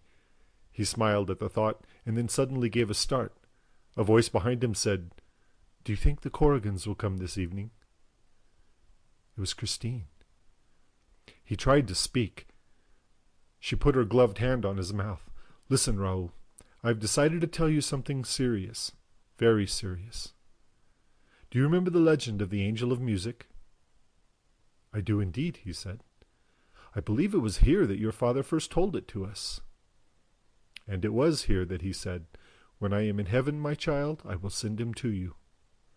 Well, Raoul, my father is in heaven, and I have been visited by the Angel of Music." "I have no doubt of it," replied the young man gravely, for it seemed to him that his friend, in obedience to a pious thought, was connecting the memory of her father with the brilliancy of her last triumph. Christine appeared astonished at the Vicomte de Chagny's coolness. "How do you understand it?" she asked, bringing her pale face so close to his that he might have thought that Christine was going to give him a kiss, but she only wanted to read his eyes in spite of the dark. "I understand," he said, "that no human being can sing as you sang the other evening without the intervention of some miracle. No professor on earth can teach you such accents as those. You have heard the Angel of Music, Christine." "Yes," she said solemnly. "In my dressing room. That's where he comes to give me my lessons daily." "In your dressing room?" he echoed stupidly. "Yes, that is where I have heard him, and I have not been the only one to hear him." "Who else heard him, Christine?" "You, my friend." "I? I heard the Angel of Music?" "Yes. The other evening it was he who was talking when you were listening behind the door. It was he who said, 'You must love me.' But then I thought that I was the only one to hear his voice. Imagine my astonishment when you told me this morning that you could hear him too." Raoul burst out laughing. The first rays of the moon came and shrouded the two young people in their light. Christine turned on Raoul with a hostile air. Her eyes, usually so gentle, flashed fire. "What are you laughing at? You think you heard a man's voice, I suppose?" "Well," replied the young man, whose ideas began to grow confused in the face of Christine's determined attitude. "It's you, Raoul, who say that? You, an old playfellow of my own? A friend of my father's? But you have changed since those days. What are you thinking of? I am an honest girl, Monsieur le Vicomte de Chagny, and I don't lock myself up in my dressing room with men's voices. If you had opened the door, you would have seen that there was nobody in the room." "That's true. I did open the door when you were gone, and I found no one in the room." "So you see." "Well?" The Viscount summoned up all his courage. "Well, Christine, I think that somebody is making game of you." She gave a cry and ran away. He ran after her, but in a tone of fierce anger she called out, "Leave me! Leave me!" And she disappeared. Raoul returned to the inn feeling very weary, very low-spirited, and very sad. He was told that Christine had gone to her bedroom, saying that she would not be down to dinner. Raoul dined alone in a very gloomy mood. Then he went to his room and tried to read, went to bed and tried to sleep. There was no sound in the next room. The hours passed slowly. It was about 11:30 when he distinctly heard someone moving, with a light, stealthy step in the room next to his. Then Christine had not gone to bed. Without troubling for a reason, Raoul dressed, taking care not to make a sound, and waited. Waited for what? How could he tell? But his heart thumped in his chest when he heard Christine's door turn slowly on its hinges. Where could she be going at this hour, when everyone was fast asleep at Perros? Softly opening the door, he saw Christine's white form, in the moonlight, slipping along the passage. She went down the stairs, and he leaned over the baluster above her. Suddenly he heard two voices in rapid conversation. He caught one sentence. "Don't lose the key." It was the landlady's voice. The door facing the sea was opened and locked again. Then all was still. Raoul ran back to his room and threw back the window. Christine's white form stood on the deserted quay. The first floor of the setting sun was at no great height, and a tree growing against the wall held out its branches to Raoul's impatient arms and enabled him to climb down unknown to the landlady. Her amazement, therefore, was all the greater when, the next morning, the young man was brought back to her half-frozen, more dead than alive, when she learned that he had been found stretched at full length on the steps of the high altar of the little church. She ran at once to tell Christine, who hurried down, and, with the help of the landlady, did her best to revive him. He soon opened his eyes, and was not long in recovering when he saw his friend's charming face leaning over him. A few weeks later, when the tragedy at the opera compelled the intervention of the public prosecutor, Monsieur Mifroid, the commissary of police, examined the Vicomte de Chagny touching the events of the night at Perros. I quote the questions and answers as given in the official report, pages 150 and following. Question. Did Mademoiselle Daae not see you come down from your room by the curious road which you selected? Réponse. No, monsieur, no. Although, when walking behind her, I took no pains to deaden the sound of my footsteps. In fact, I was anxious that she should turn round and see me. I realized that I had no excuse for following her, and this way of spying on her was unworthy of me. But she seemed not to hear me, and acted exactly as though I were not there. She quietly left the quay, and then suddenly walked quickly up the road. The church clock had struck 11:45, and I thought that this must have made her hurry, for she began to run and continued hastening until she came to the church. Question. Was the gate open? Réponse. Yes, monsieur, and this surprised me, but it did not seem to surprise Mademoiselle Daae. Question. Was there no one in the churchyard? Réponse. I did not see anyone, and if there had been, I must have seen him. The moon was shining on the snow and made the night quite light. Question. Was it possible for anyone to hide behind the tombstones? Réponse. No, monsieur. They were quite small, poor tombstones, partly hidden under the snow, with their crosses just above the level of the ground. The only shadows were those of the crosses and ourselves. The church stood out quite brightly. I never saw so clear a night. It was very fine and cold, and one could see everything. Question. Are you at all superstitious? Réponse. No, monsieur, I am a practicing Catholic. Question. In what condition of mind were you? Réponse. Very healthy and peaceful, I assure you. Mademoiselle Daae's curious action in going out at that hour had worried me at first, but as soon as I saw her go to the churchyard, I thought that she meant to fulfill some pious duty on her father's grave, and I considered this so natural that I recovered all my calmness. I was only surprised that she had not heard me walking behind her, for my footsteps were quite audible on the hard snow. But she must have been taken up with her intentions, and I resolved not to disturb her.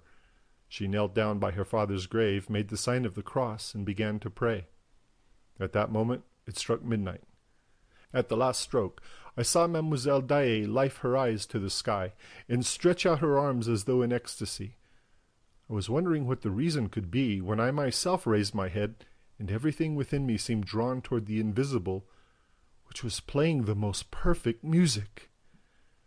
Christine and I knew that music. We had heard it as children, but it had never been executed with such divine art, even by Monsieur Daae. I remembered all that Christine had told me of the angel of music. The air was the resurrection of Lazarus, which old Monsieur Daae used to play to us in his hours of melancholy and of faith. If Christine's angel had existed, he could not have played better that night on the late musician's violin. When the music stopped, I seemed to hear a noise from the skulls in the heap of bones. It was as though they were chuckling, and I could not help shuddering. Question. Did it not occur to you that the musician might be hiding behind that very heap of bones? Réponse. It was the one thought that did occur to me, monsieur, so much so that I admitted to follow Mademoiselle Daae when she stood up and walked slowly to the gate. She was so much absorbed just then that I am not surprised that she did not see me. Question. Then what happened that you were found in the morning lying half dead on the steps of the high altar? Réponse. First a skull rolled to my feet, then another, then another. It was as if I were the mark of that ghastly game of bowls, and I had an idea that false step must have destroyed the balance of the structure behind which our musician was concealed. This surmise seemed to be confirmed when I saw a shadow suddenly glide along the sacristy wall. I ran up.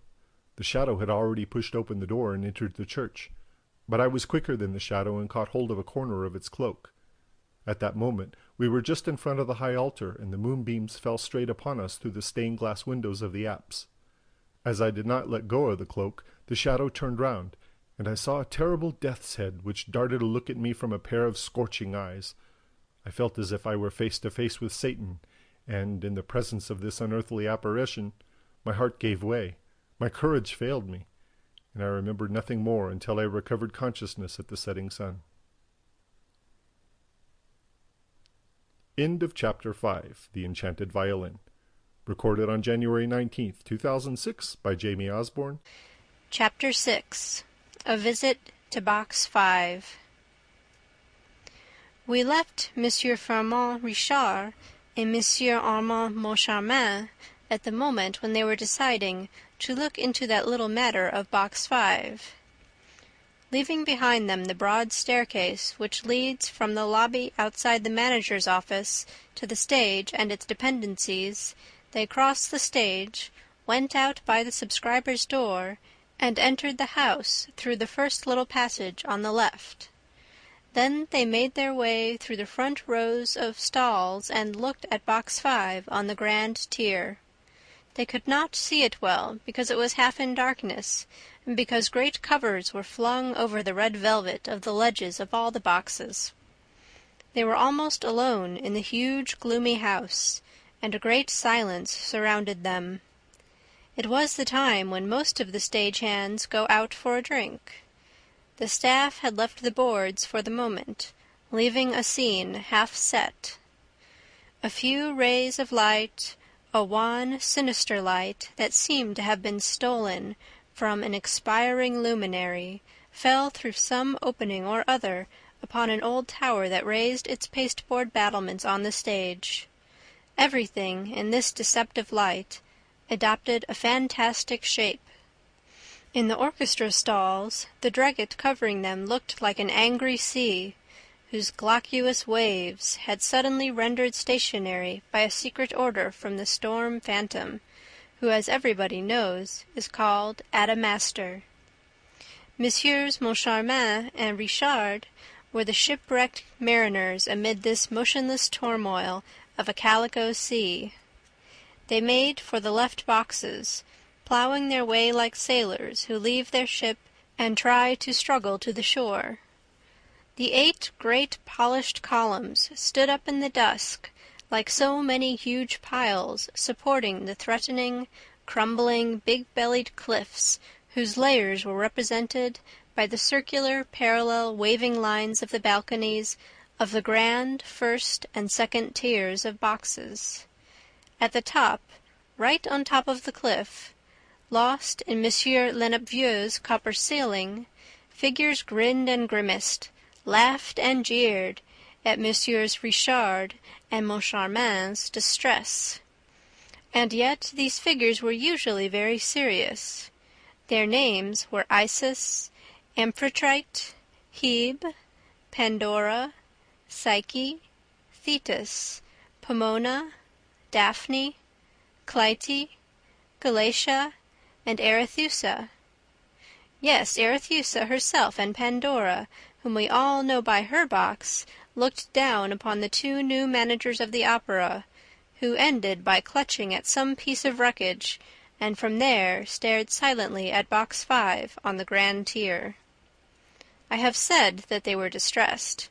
At least I presume so. Monsieur Moncharmin, in any case, admits that he was impressed. To quote his own words in his memoirs, "This moonshine about the opera ghost in which, since we first took over the duties of Messieurs Poligny and Debienne, we had been so nicely steeped." Moncharmin's style is not always irreproachable. Had no doubt ended by blinding my imaginative and also my visual faculties. It may be that the exceptional surroundings in which we found ourselves in the midst of an incredible silence impressed us to an unusual extent.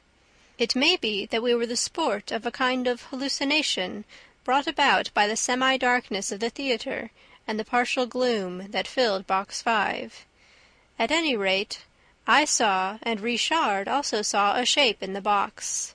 Richard said nothing, nor I either, but we spontaneously seized each other's hand.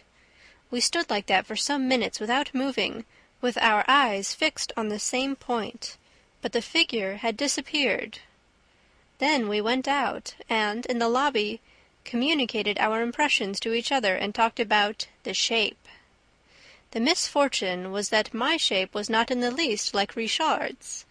I had seen a thing like a death's head resting on the ledge of the box, whereas Richard saw the shape of an old woman who looked like Madame Giry. We soon discovered that we had really been the victims of an illusion, whereupon, without further delay, and laughing like madmen, we ran to Box 5 on the grand tier, went inside, and found no shape of any kind. Box 5 is just like all the other grand tier boxes. There is nothing to distinguish it from any of the others. Monsieur Moncharmin and Monsieur Richard, ostensibly highly amused and laughing at each other, moved the furniture of the box, lifted the cloths and the chairs, and particularly examined the armchair in which the man's voice used to sit. But they saw that it was a respectable armchair, with no magic about it. Altogether the box was the most ordinary box in the world, with its red hangings, its chairs, its carpet, and its ledge covered in red velvet. After feeling the carpet in the most serious manner possible, and discovering nothing more here or anywhere else, they went down to the corresponding box on the pit tier below. In Box 5 on the pit tier, which is just inside the first exit from the stalls on the left, they found nothing worth mentioning either. "Those people are making fools of us," Firmin Richard ended by exclaiming. "It will be Faust on Saturday. Let us both see the performance from Box 5 on the grand tier." Chapter 7. Faust and What Followed. On the Saturday morning, on reaching their office, the joint managers found a letter from O.G., worded in these terms: "My dear managers, so it is to be war between us. If you still care for peace, here is my ultimatum. It consists of the 4 following conditions. 1. You must give me back my private box, and I wish it to be at my free disposal from henceforward. 2. The part of Margarita shall be sung this evening by Christine Daae. Never mind about Carlotta, she will be ill. 3. I absolutely insist upon the good and loyal services of Madame Giry, my box-keeper, whom you will reinstate in her functions forthwith. 4.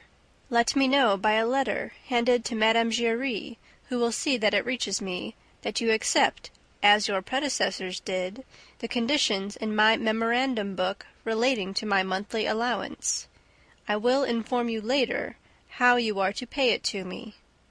If you refuse, you will give Faust tonight in a house with a curse upon it. Take my advice, and be warned in time. O.G. "Look here, I'm getting sick of him, shouted Richard, bringing his fist down on his office table. Just then Mercier, the acting manager, entered. "Lachenel would like to see one of you gentlemen," he said. "He says that his business is urgent, and he seems quite upset." "Who's Lachenel?" asked Richard. "He's your stud groom." "What do you mean, my stud groom?" "Yes, sir," explained Mercier.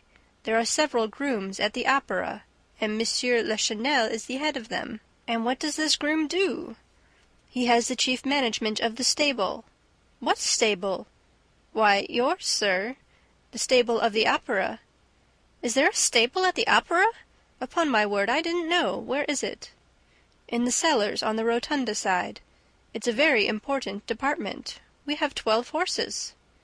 "12 horses? And what for, in heaven's name?" "Why, we want trained horses for the processions in the Juive, the Profeta, and so on. Horses used to the boards. It is the groom's business to teach them. Monsieur Le Chanel is very clever at it. He used to manage Franconi's stables." "Very well, but what does he want?" "I don't know. I never saw him in such a state." "He can come in." Monsieur Lachenel came in, carrying a riding whip, with which he struck his right boot in an irritable manner. "Good morning, Monsieur Lachenel," said Richard, somewhat impressed. "To what do we owe the honor of your visit?" "Mr. Manager, I have come to ask you to get rid of the whole stable." "What? You want to get rid of our horses?" "I'm not talking of the horses, but of the stablemen." "How many stablemen have you, Monsieur Lachenel?" 6 stablemen. That's at least 2 too many." "These are places," Mercier interposed, "created and forced upon us by the Under-Secretary for Fine Arts. They are filled by protégés of the government, and, if I may venture to—" "I don't care a hang for the government," roared Richard. "We don't need more than 4 stablemen for 12 horses." 11, said the head riding-master, correcting him.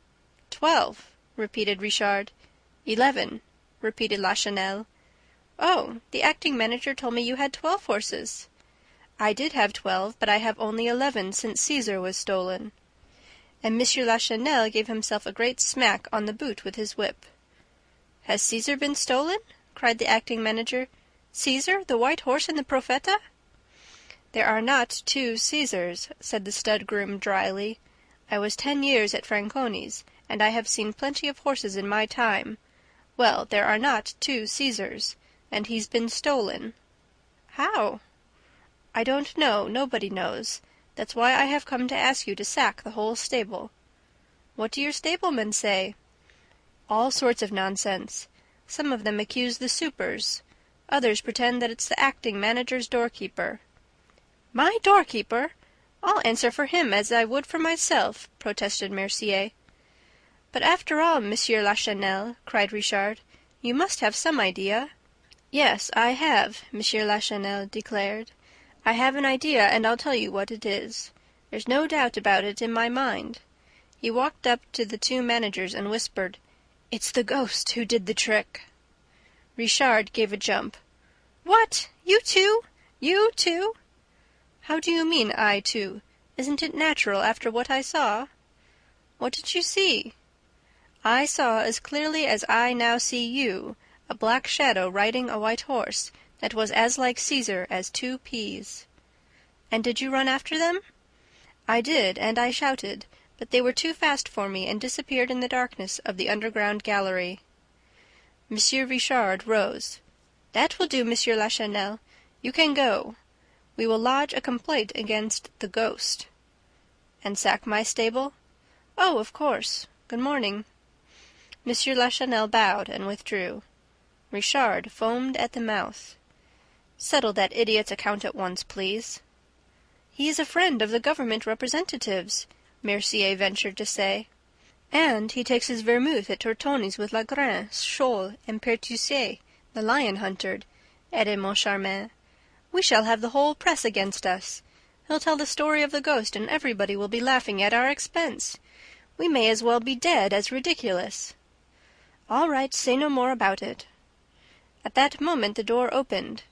It must have been deserted by its usual Cerberus, for Madame Giry entered without ceremony, holding a letter in her hand, and said hurriedly, "I beg your pardon, excuse me, gentlemen, but I had a letter this morning from the opera ghost. He told me to come to you, that you had something to—" She did not complete the sentence. She saw Firmin Richard's face, and it was a terrible sight. He seemed ready to burst. He said nothing, he could not speak. But suddenly he acted. First his left arm seized upon the quaint person of Madame Giry and made her describe so unexpected a semicircle that she uttered a despairing cry. Next his right foot imprinted its sole on the black taffeta of a skirt which certainly had never before undergone a similar outrage in a similar place. The thing happened so quickly that Madame Giry, when in the passage, was still quite bewildered, and seemed not to understand. But suddenly she understood, and the opera rang with her indignant yells, her violent protests and threats.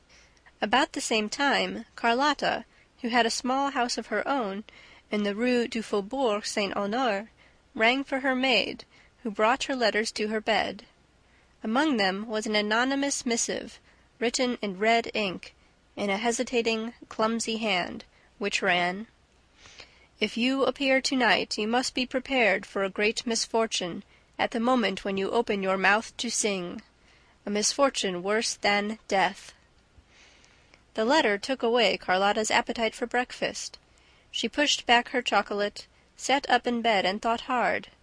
It was not the first letter of the kind which she had received, but she never had one couched in such threatening terms. She thought herself at the time the victim of 1,000 jealous attempts, and went about saying that she had a secret enemy who had sworn to ruin her. She pretended that a wicked plot was being hatched against her, a cabal which would come to a head one of these days, but she added that she was not the woman to be intimidated. The truth is that, if there was a cabal, it was led by Carlotta herself against poor Christine, who had no suspicion of it. Carlotta had never forgiven Christine for the triumph which she had achieved when taking her place at a moment's notice. When Carlotta heard of the astounding reception bestowed upon her understudy, she was at once cured of an incipient attack of bronchitis and a bad fit of sulking against the management, and lost the slightest inclination to shirk her duties. From that time she worked with all her might to smother her rival, enlisting the services of influential friends to persuade the managers not to give Christine an opportunity for a fresh triumph. Certain newspapers, which had begun to extol the talent of Christine, now interested themselves only in the fame of Carlotta.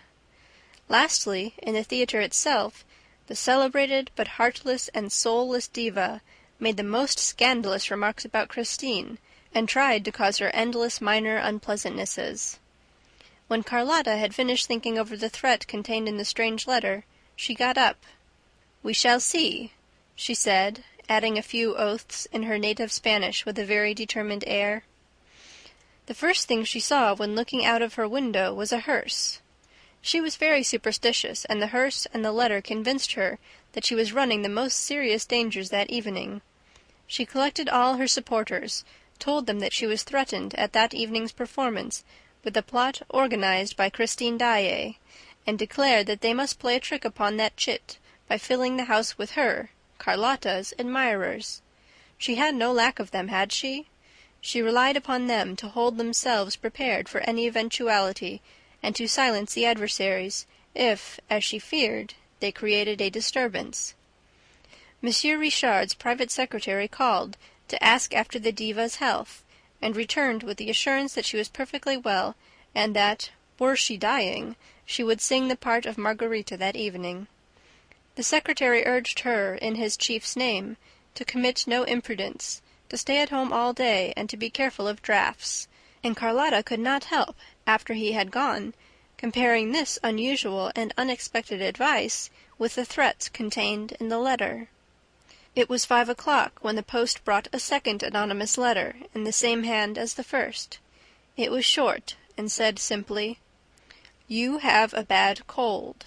If you are wise, you will see that it is madness to try to sing tonight." Carlotta sneered, shrugged her handsome shoulders, and sang 2 or 3 notes to reassure herself. Her friends were faithful to their promise.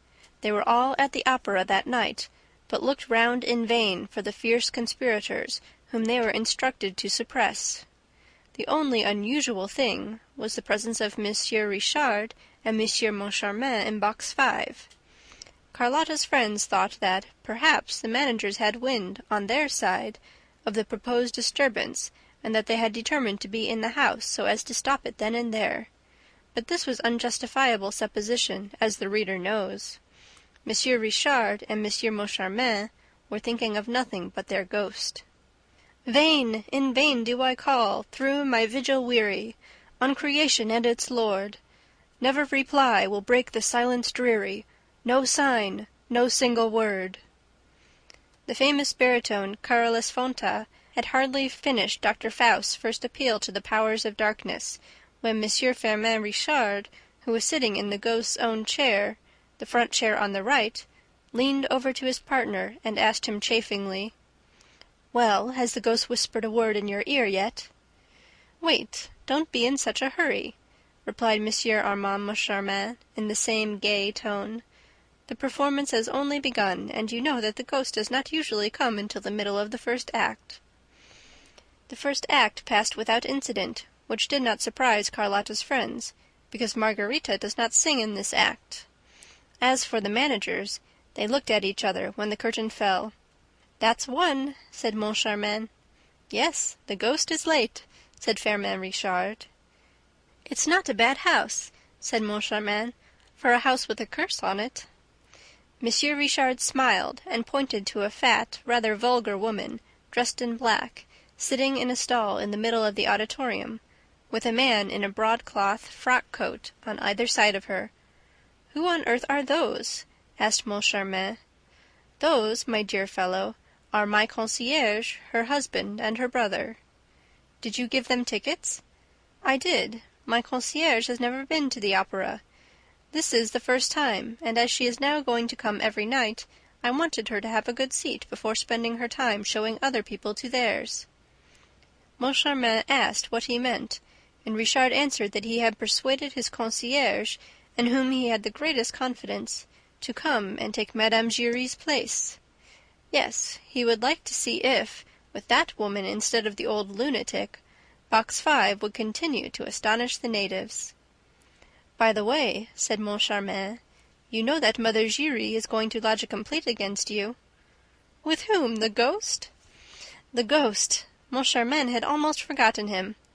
However, that mysterious person did nothing to bring himself to the memory of the managers, and they were just saying so to each other for the second time, when the door of the box suddenly opened to admit the startled stage manager. "What's the matter?" they both asked, amazed at seeing him there at such a time. "It seems there's a plot got up by Christine Daae's friends against Carlotta. Carlotta's furious." "What on earth?" said Richard, knitting his brows. But the curtain rose on the kermesse scene, and Richard made a sign to the stage manager to go away. When the two were alone again, Moncharmin leaned over to Richard. "Then Daae has friends?" he asked. "Yes, she has." "Whom?" Richard glanced across at a box on the grand tier containing no one but two men. "The Comte de Chagny?" "Yes, he spoke to me in her favor with such warmth that, if I had not known him to be Sorelli's friend—" "Really?" said Moncharmin. "And who is that pale young man beside him?" "That's his brother, the Viscount." "He ought to be in bed, he looks ill." The stage rang with gay song.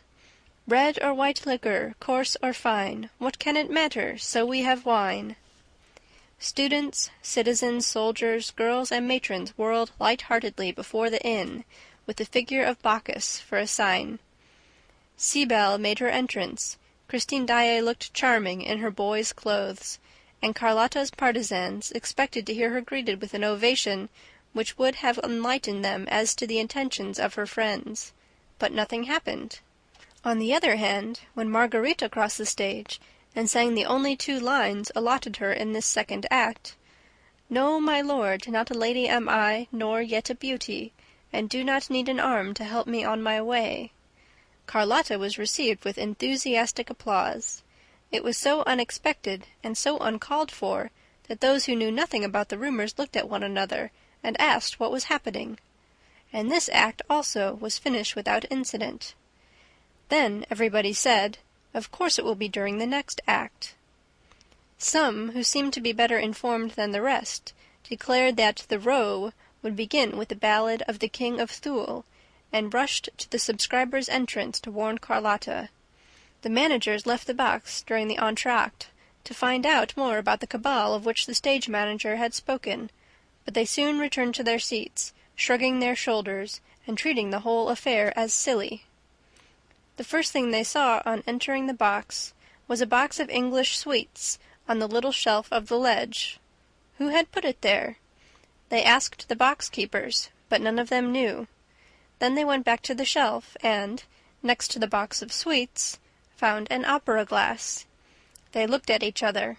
They had no inclination to laugh. All that Madame Giry had told them returned to their memory, and then,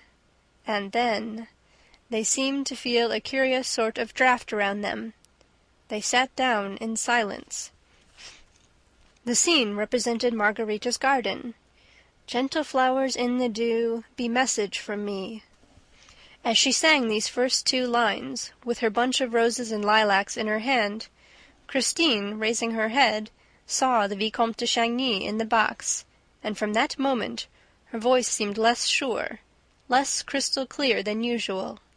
Something seemed to deaden and dull her singing. "What a queer girl she is," said one of Carlotta's friends in the stalls almost aloud. "The other day she was divine, and tonight she's simply bleating. She has no experience, no training." "Gentle flowers, lie ye there, and tell her from me."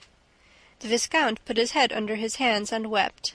The Count, behind him, viciously gnawed his moustache, shrugged his shoulders and frowned. For him, usually so cold and correct, to betray his inner feelings like that by outward signs, the Count must be very angry. He was. He had seen his brother return from a rapid and mysterious journey in an alarming state of health. The explanation that followed was unsatisfactory, and the Count asked Christine Daae for an appointment. She had the audacity to reply that she could not see either him or his brother. "Would she but deign to hear me, and with one smile to cheer me." "The little baggage," growled the Count. And he wondered what she wanted, what she was hoping for. She was a virtuous girl. She was said to have no friend, no protector of any sort. That angel from the north must be very artful. Raoul, behind the curtain of his hands that veiled his boyish tears, thought only of the letter which he received on his return to Paris, where Christine, fleeing from Perrault like a thief in the night, had arrived before him. "My dear little playfellow, you must have the courage not to see me again, not to speak of me again. If you love me just a little, do this for me who will never forget you, my dear Raoul. My life depends upon it. Your life depends upon it. Your little Christine." Thunders of applause. Carlotta made her entrance. "I wish I could but know who was he that addressed me, if he was noble, or at least what his name is." When Margarita had finished singing the ballad of the King of Thule, she was loudly cheered, and again when she came to the end of the jewel song. "Ah, the joy of past compare, these jewels bright to wear." Thenceforth, certain of herself, certain of her friends in the house, certain of her voice and her success, fearing nothing, Carlotta flung herself into her part without restraint of modesty. She was no longer Margarita, she was Carmen. She was applauded all the more, and her debut with Faust seemed about to bring her a new success, when suddenly a terrible thing happened. Faust had knelt on one knee. "Let me gaze on the form below me, while from yonder ether blue, look how the star of eve, bright and tender, lingers o'er me, to love thy beauty too." And Margarita replied, "Oh, how strange, like a spell does the evening bind me, and a deep languid charm I feel without alarm, with its melody enwind me, and all my heart subdue." At that moment, at that identical moment, the terrible thing happened. Carlotta croaked like a toad. "Quack!" There was consternation on Carlotta's face, and consternation on the faces of all the audience. The two managers in their box could not suppress an exclamation of horror. Everyone felt that the thing was not natural, that there was witchcraft behind it. That toad smelt of brimstone. Poor, wretched, despairing, crushed Carlotta. The uproar in the house was indescribable. If the thing had happened to anyone but Carlotta, she would have been hooted. But everybody knew how perfect an instrument her voice was, and there was no display of anger, but only of horror and dismay, the sort of dismay which men would have felt if they had witnessed the catastrophe that broke the arms of the Venus de Milo. And even then they would have seen and understood. But here that toad was incomprehensible. So much so that, after some seconds spent in asking herself if she had really heard that note, that sound, that infernal noise issue from her throat, she tried to persuade herself that it was not so, that she was the victim of an illusion of the ear, and not an act of treachery on the part of her voice. Meanwhile, in Box 5, Moncharmin and Richard had turned very pale. This extraordinary and inexplicable incident filled them with a dread which was the more mysterious inasmuch as for some little while they had fallen without the direct influence of the ghost. They had felt his breath. Moncharmin's hair stood on end. Richard wiped the perspiration from his forehead. Yes, the ghost was there, around them, behind them, beside them. They felt his presence without seeing him. They heard his breath, close, close, close to them. They were sure that there were 3 people in the box. They trembled. They thought of running away. They dared not. They dared not make a movement or exchange a word that would have told the ghost that they knew that he was there. What was going to happen? This happened. Quack! Their joint exclamation of horror was heard all over the house. They felt that they were smarting under the ghost's attacks. Leaning over the edge of their box, they stared at Carlotta as though they did not recognize her. That infernal girl must have given the signal for some catastrophe. Ah, they were waiting for the catastrophe. The ghost had told them it would come. The house had a curse upon it. The 2 managers gasped and panted under the weight of the catastrophe. Richard's stifled voice was heard calling to Carlotta. "Well, go on." No, Carlotta did not go on. Bravely, heroically, she started afresh on the fatal line at the end of which the toad had appeared. An awful silence succeeded the uproar. Carlotta's voice alone once more filled the resounding house. "I feel without alarm." The audience also felt, but not without alarm. "I feel without alarm. I feel without alarm, quack, with its melody enwind me, quack, and all my heart sub quack." The toad had also started afresh. The house broke into a wild tumult.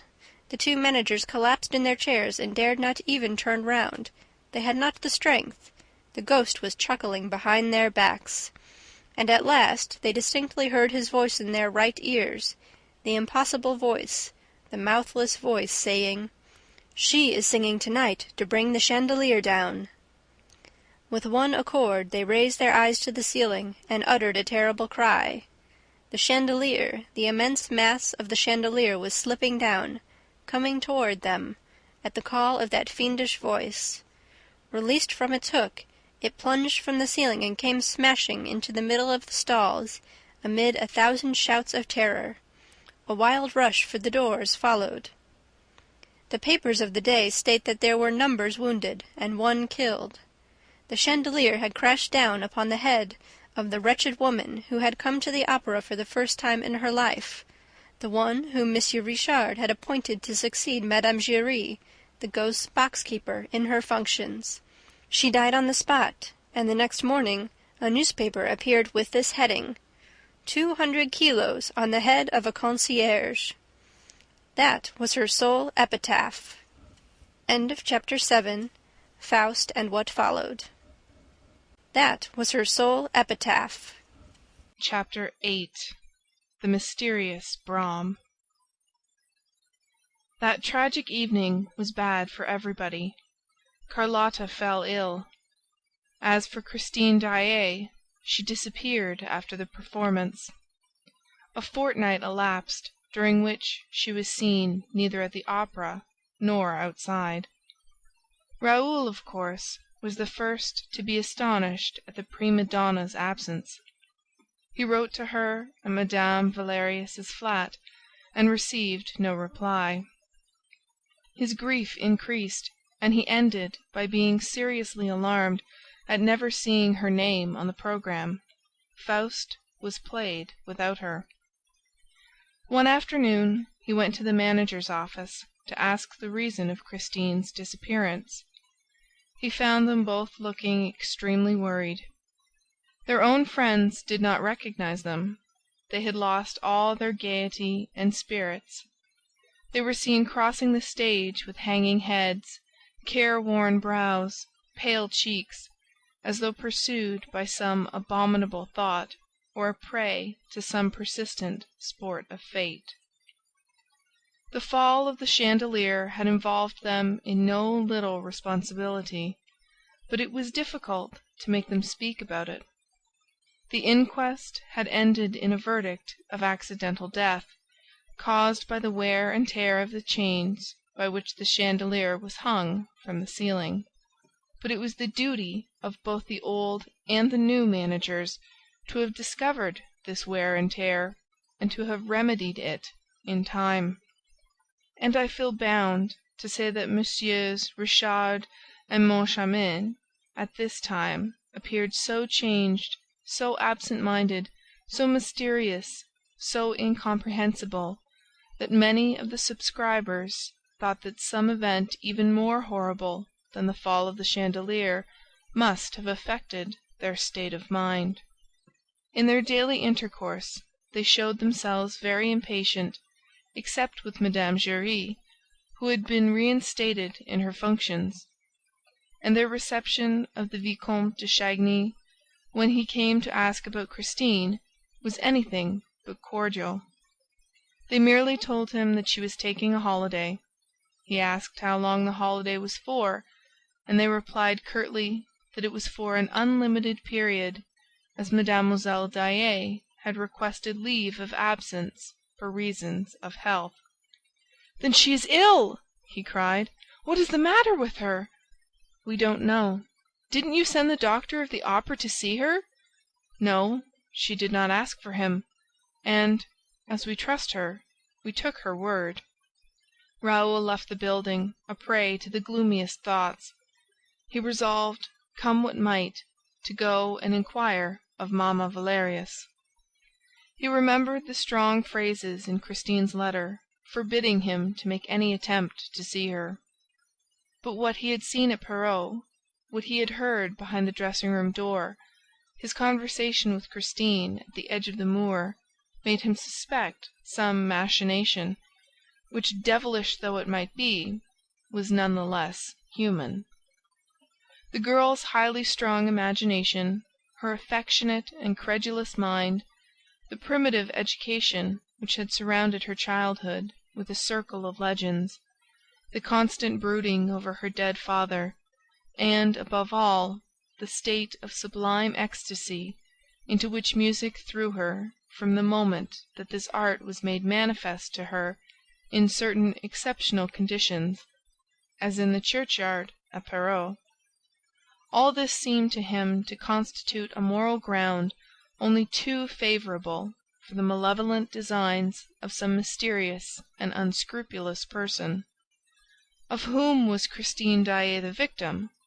This was the very reasonable question which Raoul put to himself as he hurried off to Mamma Valerius.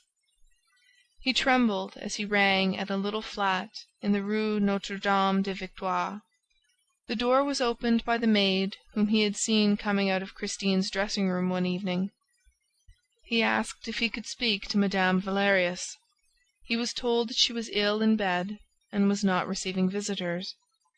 "Take in my card, please," he said. The maid soon returned and showed him into a small and scantily furnished drawing-room, in which portraits of Professor Valerius and old Daae hung on opposite walls. "Madame begs Monsieur le Vicomte to excuse her," said the servant. "She can only see him in her bedroom, because she can no longer stand on her poor legs." 5 minutes later, Raoul was ushered into an ill-lit room, where he at once recognized the good, kind face of Christine's benefactress in the semi-darkness of an alcove. Mamma Valerius's hair was now quite white, but her eyes had grown no older. Never, on the contrary, had their expression been so bright, so pure, so childlike. "Monsieur de Chagny!" she cried gaily, putting out both her hands to her visitor. "Ah, it's Heaven that sends you here! We can talk of her!" This last sentence sounded very gloomily in the young man's ears. He at once asked, "Madame, where is Christine?" And the old lady replied calmly, "She is with her good genius." "What good genius?" exclaimed poor Raoul. "Why, the angel of music!" The viscount dropped into a chair. Really? Christine was with the angel of music? And there lay Mamma Valerius in bed, smiling to him and putting her finger to her lips to warn him to be silent. And she added, "You must not tell anybody." "You can rely on me," said Raoul. He hardly knew what he was saying, for his ideas about Christine, already greatly confused, were becoming more and more entangled. And it seemed as if everything was beginning to turn around him, around the room, around that extraordinary good lady with the white hair and forget-me-not eyes. I know I can," she said with a happy laugh. "But why don't you come near me, as you used to do when you were a little boy? Give me your hands, as when you brought me the story of little Lottie, which Daddy Daae had told you. I am very fond of you, Monsieur Raoul, you know. And so is Christine, too." "She is fond of me," sighed the young man. He found a difficulty in collecting his thoughts and bringing them to bear on Mamma Valerius's good genius, on the angel of music of whom Christine had spoken to him so strangely, on the death's head which he had seen in a sort of nightmare on the high altar at Perros, and also on the opera ghost, whose fame had come to his ears one evening when he was standing behind the scenes within hearing of a group of scene-shifters who were repeating the ghastly description which the hanged man, Joseph Buquet, had given of the ghost before his mysterious death. He asked in a low voice, "What makes you think that Christine is fond of me, madame? She used to speak of you every day." "Really? And what did she tell you?" "She told me that you had made her a proposal." And the good old lady began laughing wholeheartedly. Raoul sprang from his chair, flushing to the temples, suffering agonies. "What's this? Where are you going? Sit down again at once, will you? Do you think I will let you go like that? If you're angry with me for laughing, I beg your pardon. After all, what has happened isn't your fault. Didn't you know? Did you think that Christine was free?" "Is Christine engaged to be married?"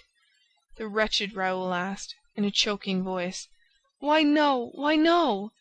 You know as well as I do that Christine couldn't marry, even if she wanted to." "But I don't know anything about it. And why can't Christine marry?" "Because of the angel of music, of course." "I don't follow." "Yes, he forbids her to." "He forbids her! The angel of music forbids her to marry!" "Oh, he forbids her, without forbidding her.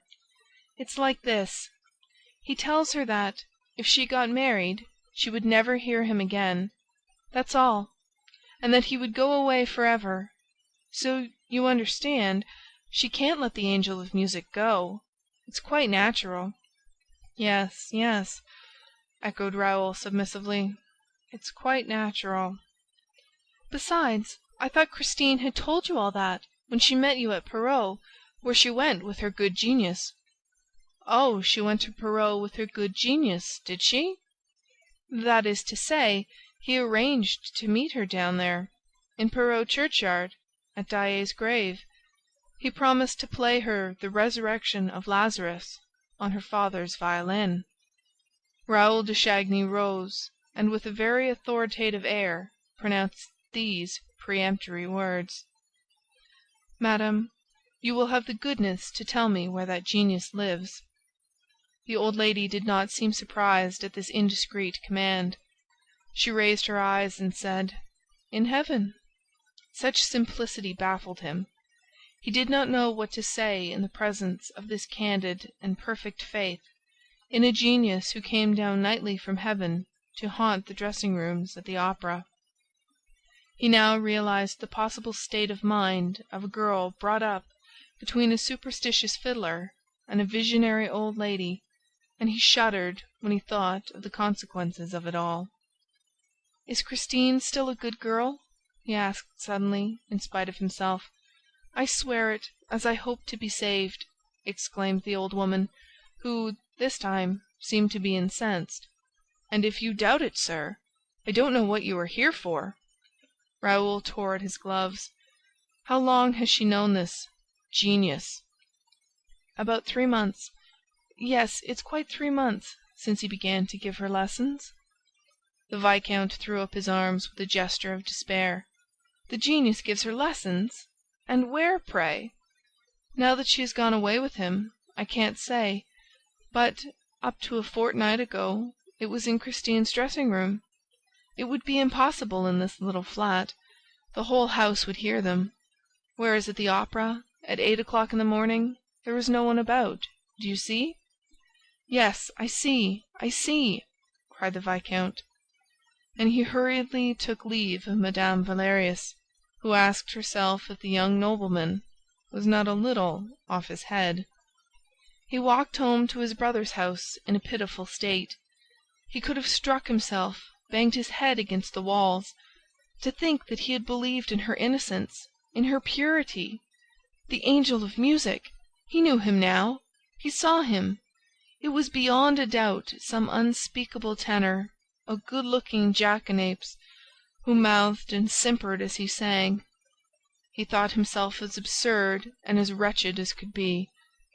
Oh, what a miserable, little, insignificant, silly young man was Monsieur le Vicomte de Chagny, thought Raoul furiously, and she, what a bold and damnable sly creature!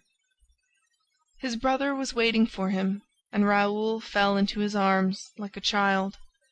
The count consoled him without asking for explanations, and Raoul would certainly have long hesitated before telling him the story of the Angel of Music.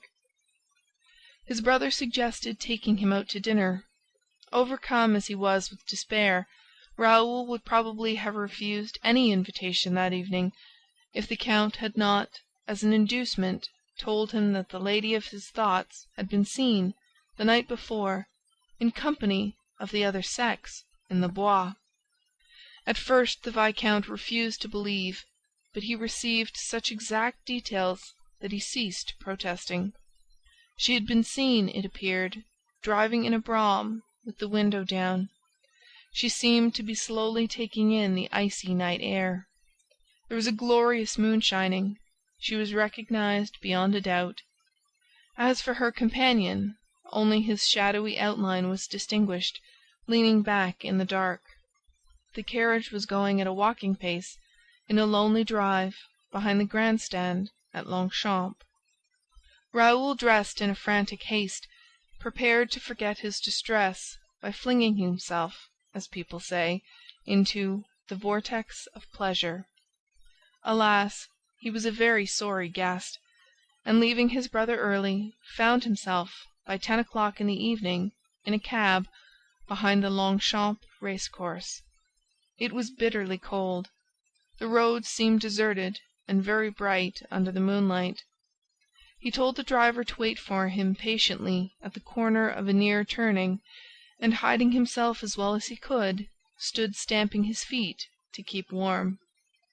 He had been indulging in this healthy exercise for half an hour or so, when a carriage turned the corner of the road and came quietly in his direction at a walking pace.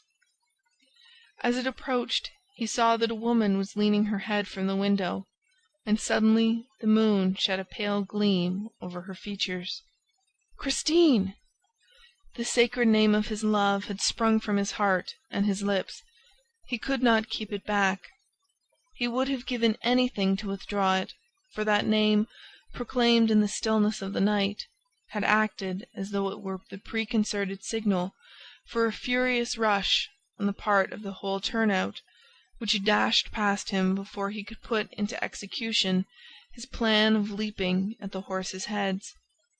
The carriage window had been closed, and the girl's face had disappeared, and the brougham, behind which he was now running, was no more than a black spot on the white road.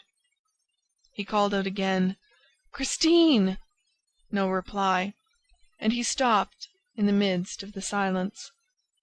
With a lacklustre eye he stared down that cold, desolate road and into the pale, dead night. Nothing was colder than his heart, nothing half so dead. He had loved an angel, and now he despised a woman. "Raoul, how that little fairy of the north has trifled with you! Was it really necessary to have so fresh and young a face, a forehead so shy and always ready to cover itself with the pink blush of modesty, in order to pass in the lonely night in a carriage and pair, accompanied by a mysterious lover? Surely there should be some limit to hypocrisy and lying. She had passed without answering his cry, and he was thinking of dying, and he was 20 years old. His valet found him in the morning sitting on his bed. He had not undressed, and the servant feared, at the sight of his face, that some disaster had occurred. Raoul snatched his letters from the man's hands. He had recognized Christine's paper and handwriting. She said, "Dear, go to the masked ball at the Opera on the night after tomorrow. At 12 o'clock be in the little room behind the chimney place of the big crush room. Stand near the door that leads to the rotunda. Don't mention this appointment to anyone on earth.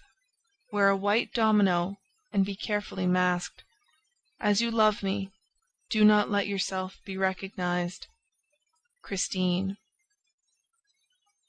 End of Chapter 8. Chapter 9. At the Masked Ball. The envelope was covered with mud and unstamped. It bore the words, "To be handed to Monsieur le Vicomte Raoul de Chagny," with the address in pencil. It must have been flung out in the hope that a passer-by would pick up the note and deliver it, which was what happened. The note had been picked up on the pavement of the Place de l'Opéra. Raoul read it over again with fevered eyes. No more was needed to revive his hope. The sombre picture which he had for a moment imagined of a Christine forgetting her duty to herself made way for his original conception of an unfortunate, innocent child, the victim of imprudence and exaggerated sensibility. To what extent, at this time, was she really a victim? Whose prisoner was she? Into what whirlpool had she been dragged?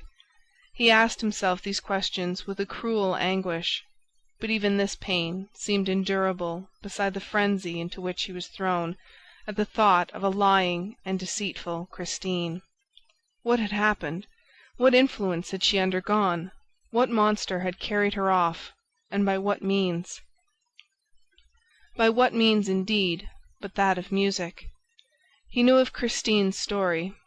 After her father's death, she acquired a distaste of everything in life, including her art.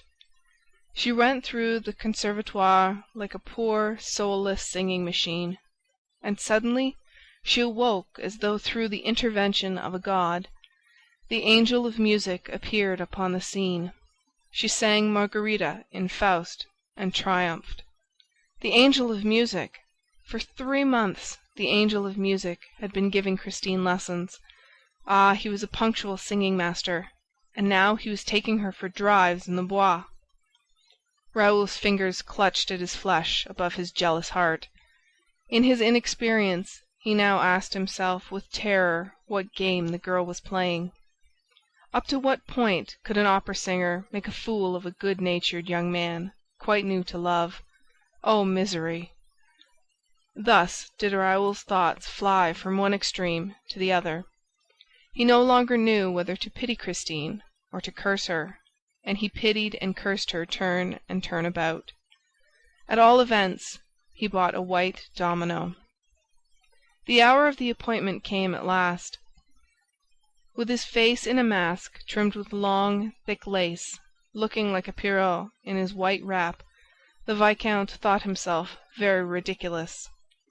Men of the world do not go to the opera ball in fancy dress. It was absurd. One thought, however, consoled the Viscount: he would certainly never be recognized. This ball was an exceptional affair, given some time before Shrovetide, in honor of the anniversary of the birth of a famous draughtsman, and it was expected to be much gayer, noisier, more bohemian than the ordinary masked ball. Numbers of artists had arranged to go, accompanied by a whole cohort of models and pupils, who, by midnight, began to create a tremendous din.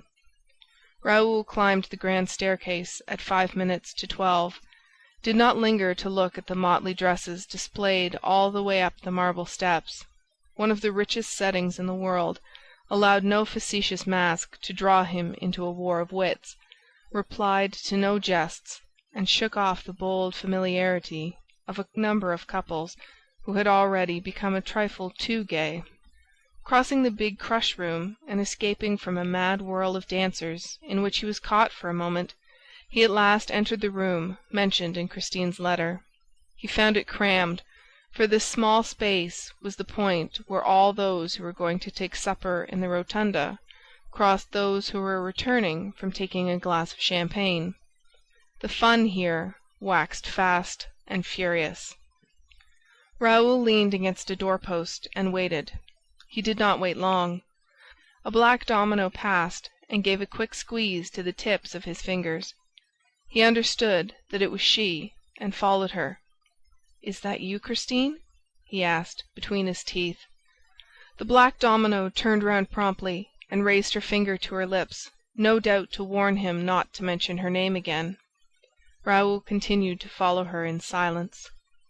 He was afraid of losing her, after meeting her again in such strange circumstances. His grudge against her was gone. He no longer doubted that she had nothing to reproach herself with, however peculiar and inexplicable her conduct might seem. He was ready to make any display of clemency, forgiveness, or cowardice. He was in love, and no doubt he would soon receive a very natural explanation of her curious absence. The black domino turned back from time to time to see if the white domino was still following. As Raoul once more passed through the great crush room, this time in the wake of his guide, he could not help noticing a group crowding round a person whose disguise, eccentric air, and gruesome appearance were causing a sensation. It was a man dressed all in scarlet, with a huge hat and feathers on the top of a wonderful death's head. From his shoulders hung an immense red velvet cloak, which trailed along the floor like a king's train. And on this cloak was embroidered, in gold letters, which everyone read and repeated aloud, "Don't touch me! I am Red Death, stalking abroad." Then one, greatly daring, did try to touch him, but a skeleton hand shot out of a crimson sleeve and violently seized the rash one's wrist. And he, feeling the clutch of the knuckle-bones, the furious grasp of death, uttered a cry of pain and terror. When Red Death released him at last, he ran away like a very madman, pursued by the jeers of the bystanders. It was at this moment that Raoul passed in front of the funereal masquerader, who had just happened to turn in his direction, and he nearly exclaimed, "The death's head of Perrault Garrigue!" He had recognized him. He wanted to dart forward, forgetting Christine, but the black domino, who also seemed a prey to some strange excitement, caught him by the arm and dragged him from the crush room, far from the mad crowd through which Red Death was stalking. The black domino kept on turning back, and apparently on 2 occasions saw something that startled her, for she hurried her pace and Raoul's as though they were being pursued. They went up 2 floors. Here the stairs and corridors were almost deserted. The black domino opened the door of a private box and beckoned to the white domino to follow her. Then Christine, whom he recognized by the sound of her voice, closed the door behind them and warned him, in a whisper, to remain at the back of the box and on no account to show himself. Raoul took off his mask. Christine kept hers on. And when Raoul was about to ask her to remove it, he was surprised to see her put her ear to the partition and listen eagerly for a sound outside. Then she opened the door ajar, looked out into the corridor and, in a low voice, said, "He must have gone up higher." Suddenly she exclaimed, "He is coming down again!" She tried to close the door, but Raoul prevented her, for he had seen, on the top step of the staircase that led to the floor above, a red foot, followed by another, and slowly, majestically, the whole scarlet dress of Red Death met his eyes, and he once more saw the death's head of Perrault Gorique. "It's he!" he exclaimed. "This time he shall not escape me!" But Christine had slammed the door at the moment when Raoul was on the point of rushing out. He tried to push her aside. "Whom do you mean by he?" she asked in a changed voice. "Who shall not escape you?" Raoul tried to overcome the girl's resistance by force, but she repelled him with a strength which he would not have suspected in her. He understood, or thought he understood, and at once lost his temper. "Who?" he repeated angrily. "Why, he, the man who hides behind that hideous mask of death, the evil genius of the churchyard at Perros, Red Death, in a word, madam, your friend, your angel of music. But I shall snatch off his mask, as I shall snatch off my own, and this time we shall look each other in the face, he and I, with no veil and no lies between us, and I shall know whom you love and who loves you." He burst into a mad laugh, while Christine gave a disconsolate moan behind her velvet mask. With a tragic gesture she flung out her two arms, which fixed a barrier of white flesh against the door. "In the name of our love, Raoul, you shall not pass!" He stopped. What had she said? In the name of their love? Never before had she confessed that she loved him, and yet she had had opportunities enough. Pooh, her only objection was to gain a few seconds. She wished to give the Red Death time to escape, and in accents of childish hatred he said: "You lie, madam, for you do not love me, and you have never loved me. What a poor fellow I must be to let you mock and flout me as you have done! Why did you give me every reason for hope at Perros, for honest hope, madame? For I am an honest man, and I believed you to be an honest woman, when your only intention was to deceive me. Alas, you have deceived us all! You have taken a shameful advantage of the candid affection of your benefactress herself, who continues to believe in your sincerity, while you go about the opera ball with Red Death. I despise you!" And he burst into tears. She allowed him to insult her. She thought of but one thing: to keep him from leaving the box. "You will beg my pardon one day for all those ugly words, Raoul, and when you do, I shall forgive you." He shook his head. "No, no, you have driven me mad! When I think that I had only one object in life, to give my name to an opera wench! Raoul! How can you? I shall die of shame!" "No, dear, live!" said Christine's grave and changed voice. "And good-bye. Good-bye, Raoul." The boy stepped forward, staggering as he went. He risked one more sarcasm. "Oh, you must let me come and applaud you from time to time." "I shall never sing again, Raoul." "Really?" he replied, still more satirically. "So he is taking you off the stage. I congratulate you. But we shall meet in the Bois one of these evenings." "Not in the Bois, nor anywhere, Raoul. You shall not see me again." "May one ask at least to what darkness you are returning? For what hell are you leaving, mysterious lady? Or for what paradise?" "I came to tell you, dear, but I can't tell you now. You would not believe me. You have lost faith in me, Raoul. It is finished." She spoke in such a despairing voice that the lad began to feel remorse for his cruelty. "But look here!" he cried. "Can't you tell me what all this means? You are free. There is no one to interfere with you. You go about Paris. You put on a domino to come to the ball. Why do you not go home? What have you been doing this past fortnight? What is this tale about the angel of music which you have been telling Mamma Valerius? Some one may have taken you in, played upon your innocence. I was a witness of it myself at Perros, but you know what to believe now. You seem to me quite sensible, Christine. You know what you are doing. And meanwhile Mamma Valerius lies waiting for you at home and appealing to your good genius. Explain yourself, Christine, I beg of you. Anyone might have been deceived as I was. What is this farce?" Christine simply took off her mask and said, "Dear, it is a tragedy." Raoul now saw her face and could not restrain an exclamation of surprise and terror. The fresh complexion of former days was gone. A mortal pallor covered those features which he had known so charming and so gentle, and sorrow had furrowed them with pitiless lines and traced dark and unspeakably sad shadows under her eyes. My dearest, he moaned, holding out his arms, "you promised to forgive me. Perhaps, some day, perhaps," she said, resuming her mask, and she went away, forbidding him with a gesture to follow her. He tried to disobey her, but she turned round and repeated her gesture of farewell with such authority that he dared not move a step. He watched her till she was out of sight. Then he also went down among the crowd, hardly knowing what he was doing, with throbbing temples and an aching heart. And as he crossed the dancing floor, he asked if anybody had seen Red Death. Yes, everyone had seen Red Death, but Raoul could not find him.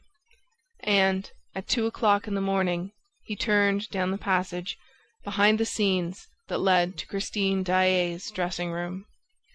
His footsteps took him to that room where he had first known suffering. He tapped at the door. There was no answer.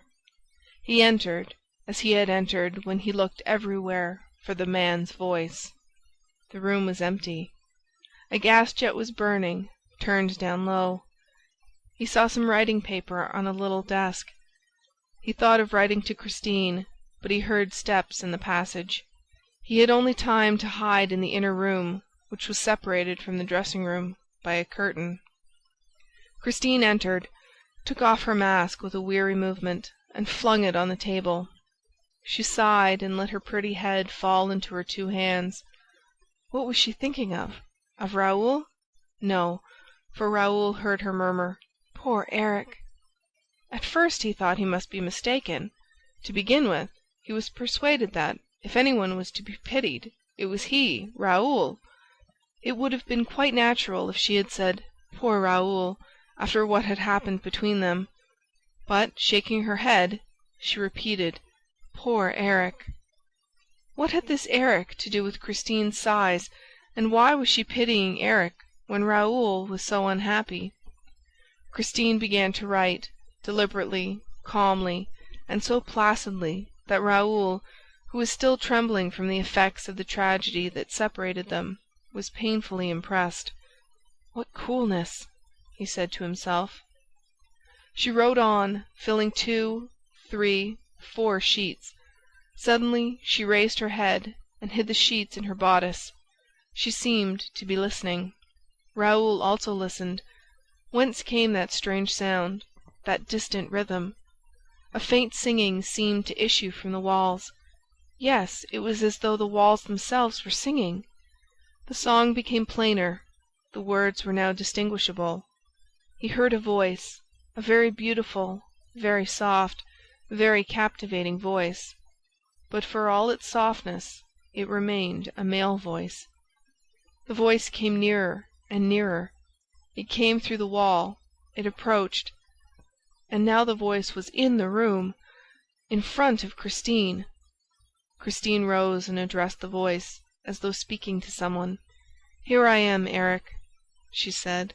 "I am ready, but you are late."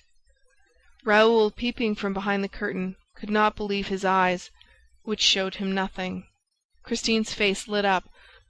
A smile of happiness appeared upon her bloodless lips, a smile like that of sick people when they receive the first hope of recovery.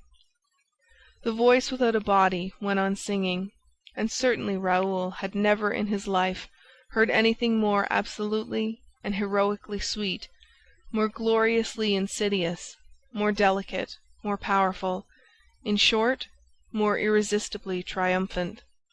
He listened to it in a fever, and he now began to understand how Christine Daae, was able to appear one evening before the stupefied audience with accents of a beauty hitherto unknown, of a superhuman exaltation, while doubtless still under the influence of the mysterious and invisible master. The voice was singing the wedding night song from Romeo and Juliet. Raoul saw Christine stretch out her arms to the voice as she had done in Perros churchyard to the invisible violin playing the Resurrection of Lazarus. And nothing could describe the passion with which the voice sang, "Fate links thee to me for ever and a day." The strains went through Raoul's heart. Struggling against the charm that seemed to deprive him of all his will and all his energy and of almost all his lucidity at the moment when he needed them most, he succeeded in drawing back the curtain that hid him, and he walked to where Christine stood. She herself was moving to the back of the room, the whole wall of which was occupied by a great mirror that reflected her image, but not his, for he was just behind her and entirely covered by her.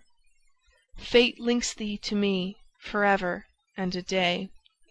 Christine walked toward her image in the glass, and the image came toward her. The two Christines, the real one and the reflection, ended by touching, and Raoul put out his arms to clasp the two in one embrace.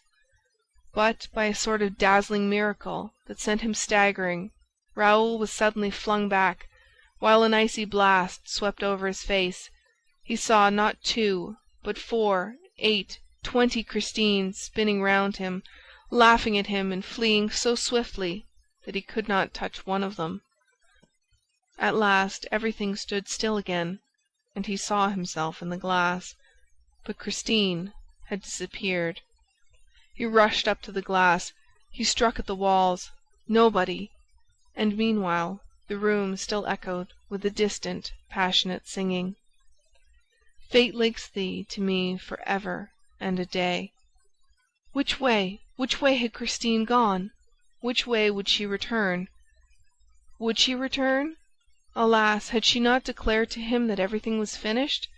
And was the voice not repeating, "Fate links thee to me for ever and a day"? To me?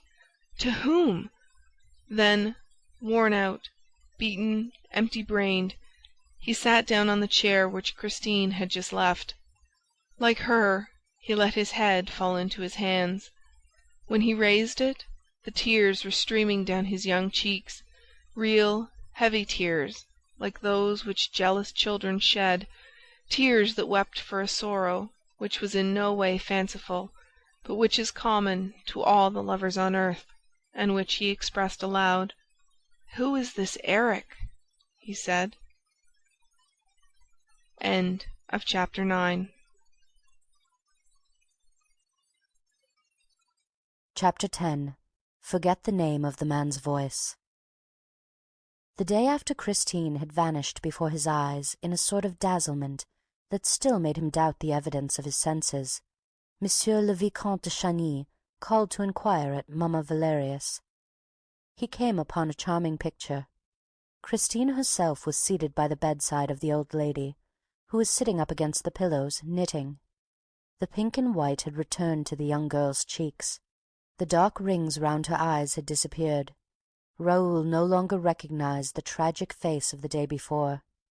If the veil of melancholy over those adorable features had not still appeared to the young man as the last trace of the weird drama in whose toils that mysterious child was struggling, he could have believed that Christine was not its heroine at all. She rose without showing any emotion, and offered him her hand. But Raoul's stupefaction was so great that he stood there dumbfounded, without a gesture, without a word. "Well, Monsieur de Chagny," exclaimed Mamma Valerius, "don't you know our Christine? Her good genius has sent her back to us."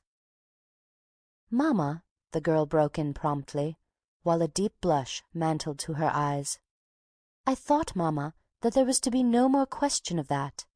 You know there is no such thing as the angel of music." "But, child, he gave you lessons for 3 months." "Mamma, I have promised to explain everything to you one of these days. and I hope to do so, but you have promised me, until that day, to be silent and to ask me no more questions whatever." "Provided that you promised never to leave me again. But have you promised that, Christine?" "Mamma, all this cannot interest Monsieur de Chagny." "On the contrary, mademoiselle," said the young man in a voice which he tried to make firm and brave, but which still trembled, "anything that concerns you interests me, to an extent which perhaps you will one day understand. I do not deny that my surprise equals my pleasure at finding you with your adopted mother, and that after what happened between us yesterday, after what you said, and what I was able to guess, I hardly expected to see you here so soon.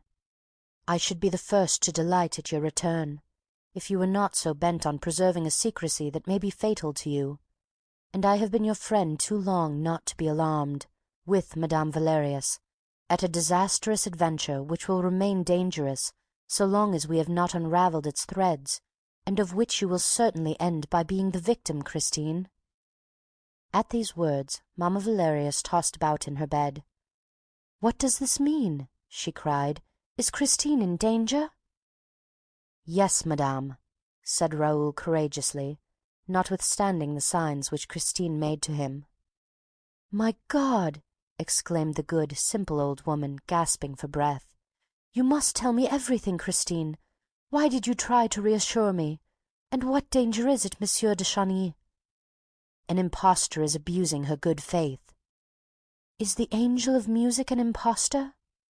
"She told you herself that there is no angel of music." "But then what is it? In heaven's name! You will be the death of me." "There is a terrible mystery around us, madame, around you, around Christine. A mystery much more to be feared than any number of ghosts or genii." Mamma Valerius turned a terrified face to Christine, who had already run to her adopted mother and was holding her in her arms. "Don't believe him, mummy, don't believe him," she repeated. "Then tell me that you will never leave me again," implored the widow. Christine was silent, and Raoul resumed. "That is what you must promise, Christine. It is the only thing that can reassure your mother and me. We will undertake not to ask you a single question about the past, if you promise us to remain under our protection in future." "That is an undertaking which I have not asked of you, and a promise which I refuse to make you," said the young girl haughtily. "I am mistress of my own activities, Monsieur de Chagny. You have no right to control them, and I will beg you to desist henceforth. As to what I have done during the last fortnight, there is only one man in the world who has the right to demand an account of me, my husband. Well, I have no husband, and I never mean to marry." She threw out her hands to emphasize her words, and Raoul turned pale, not only because of the words which he had heard, but because he had caught sight of a plain gold ring on Christine's finger. "You have no husband, and yet you wear a wedding ring." He tried to seize her hand, but she swiftly drew it back. "That's a present," she said, blushing once more and vainly striving to hide her embarrassment. "Christine, as you have no husband, that ring can only have been given by one who hopes to make you his wife. Why deceive us further? Why torture me still more? That ring is a promise, and that promise has been accepted." "That's what I said!" exclaimed the old lady. "And what did she answer, madam?" "What I chose," said Christine, driven to exasperation. "Don't you think, monsieur, that this cross-examination has lasted long enough? As far as I am concerned—" Raoul was afraid to let her finish her speech. He interrupted her. "I beg your pardon for speaking as I did, mademoiselle. You know the good intentions that make me meddle, just now, in matters which, you no doubt think, have nothing to do with me. But allow me to tell you what I have seen, and I have seen more than you suspect, Christine, or what I thought I saw. For to tell you the truth, I have sometimes been inclined to doubt the evidence of my eyes." "Well, what did you see, sir, or think you saw?" "I saw your ecstasy at the sound of the voice, Christine, the voice that came from the wall, or the next room to yours. Yes, your ecstasy, and that is what makes me alarmed on your behalf. You are under a very dangerous spell, and yet it seems that you are aware of the impostor, because you say today that there is no angel of music. In that case, Christine, why did you follow him that time? Why did you stand up, with radiant features, as though you were really hearing angels? Ah, it is a very dangerous voice, Christine, for I myself, when I heard it, was so much fascinated by it that you vanished before my eyes without my seeing which way you passed. Christine, Christine, in the name of heaven, in the name of your father, who is in heaven now, and who loved you so dearly, and who loved me too, Christine, tell us, tell your benefactress and me, to whom does that voice belong? If you do, we will save you in spite of yourself. Come, Christine, the name of the man who had the audacity to put a ring on your finger. Monsieur de Chagny, the girl declared coldly, you shall never know. Thereupon, seeing the hostility with which her ward had addressed the Vicomte, Mamma Valerius suddenly took Christine's part. And if she does love that man, Monsieur le Vicomte, even then it is no business of yours. Alas, madame, Raoul humbly replied, unable to restrain his tears. Alas, I believe that Christine really does love him. But it is not only that which drives me to despair, for what I am not certain of, madame, is that the man whom Christine loves is worthy of her love. It is for me to be the judge of that, monsieur, said Christine, looking Raoul angrily in the face.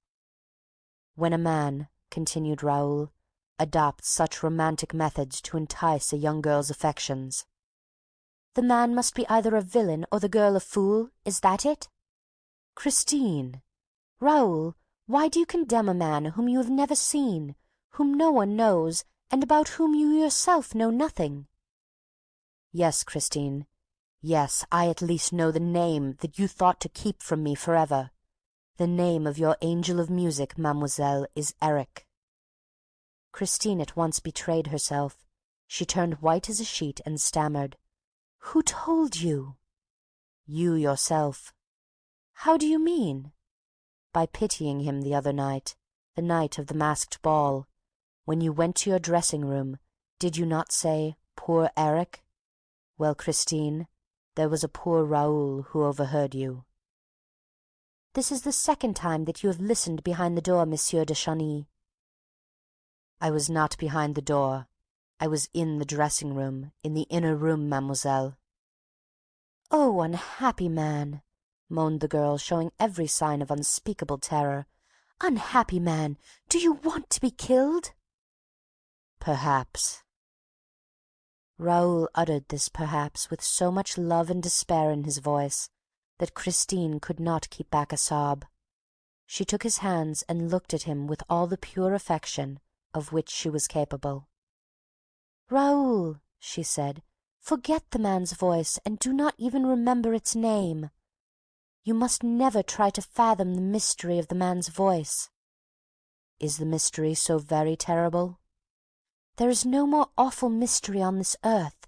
Swear to me that you will make no attempt to find out, she insisted. Swear to me that you will never come to my dressing-room unless I send for you. Then you promise to send for me sometimes, Christine? I promise. When? Tomorrow. Then I swear to do as you ask. He kissed her hand and went away, cursing Eric and resolving to be patient. End of chapter 10. Chapter 11. Above the Trapdoors. The next day he saw her at the opera. She was still wearing the plain gold ring. She was gentle and kind to him. She talked to him of the plans which he was forming of his future, of his career.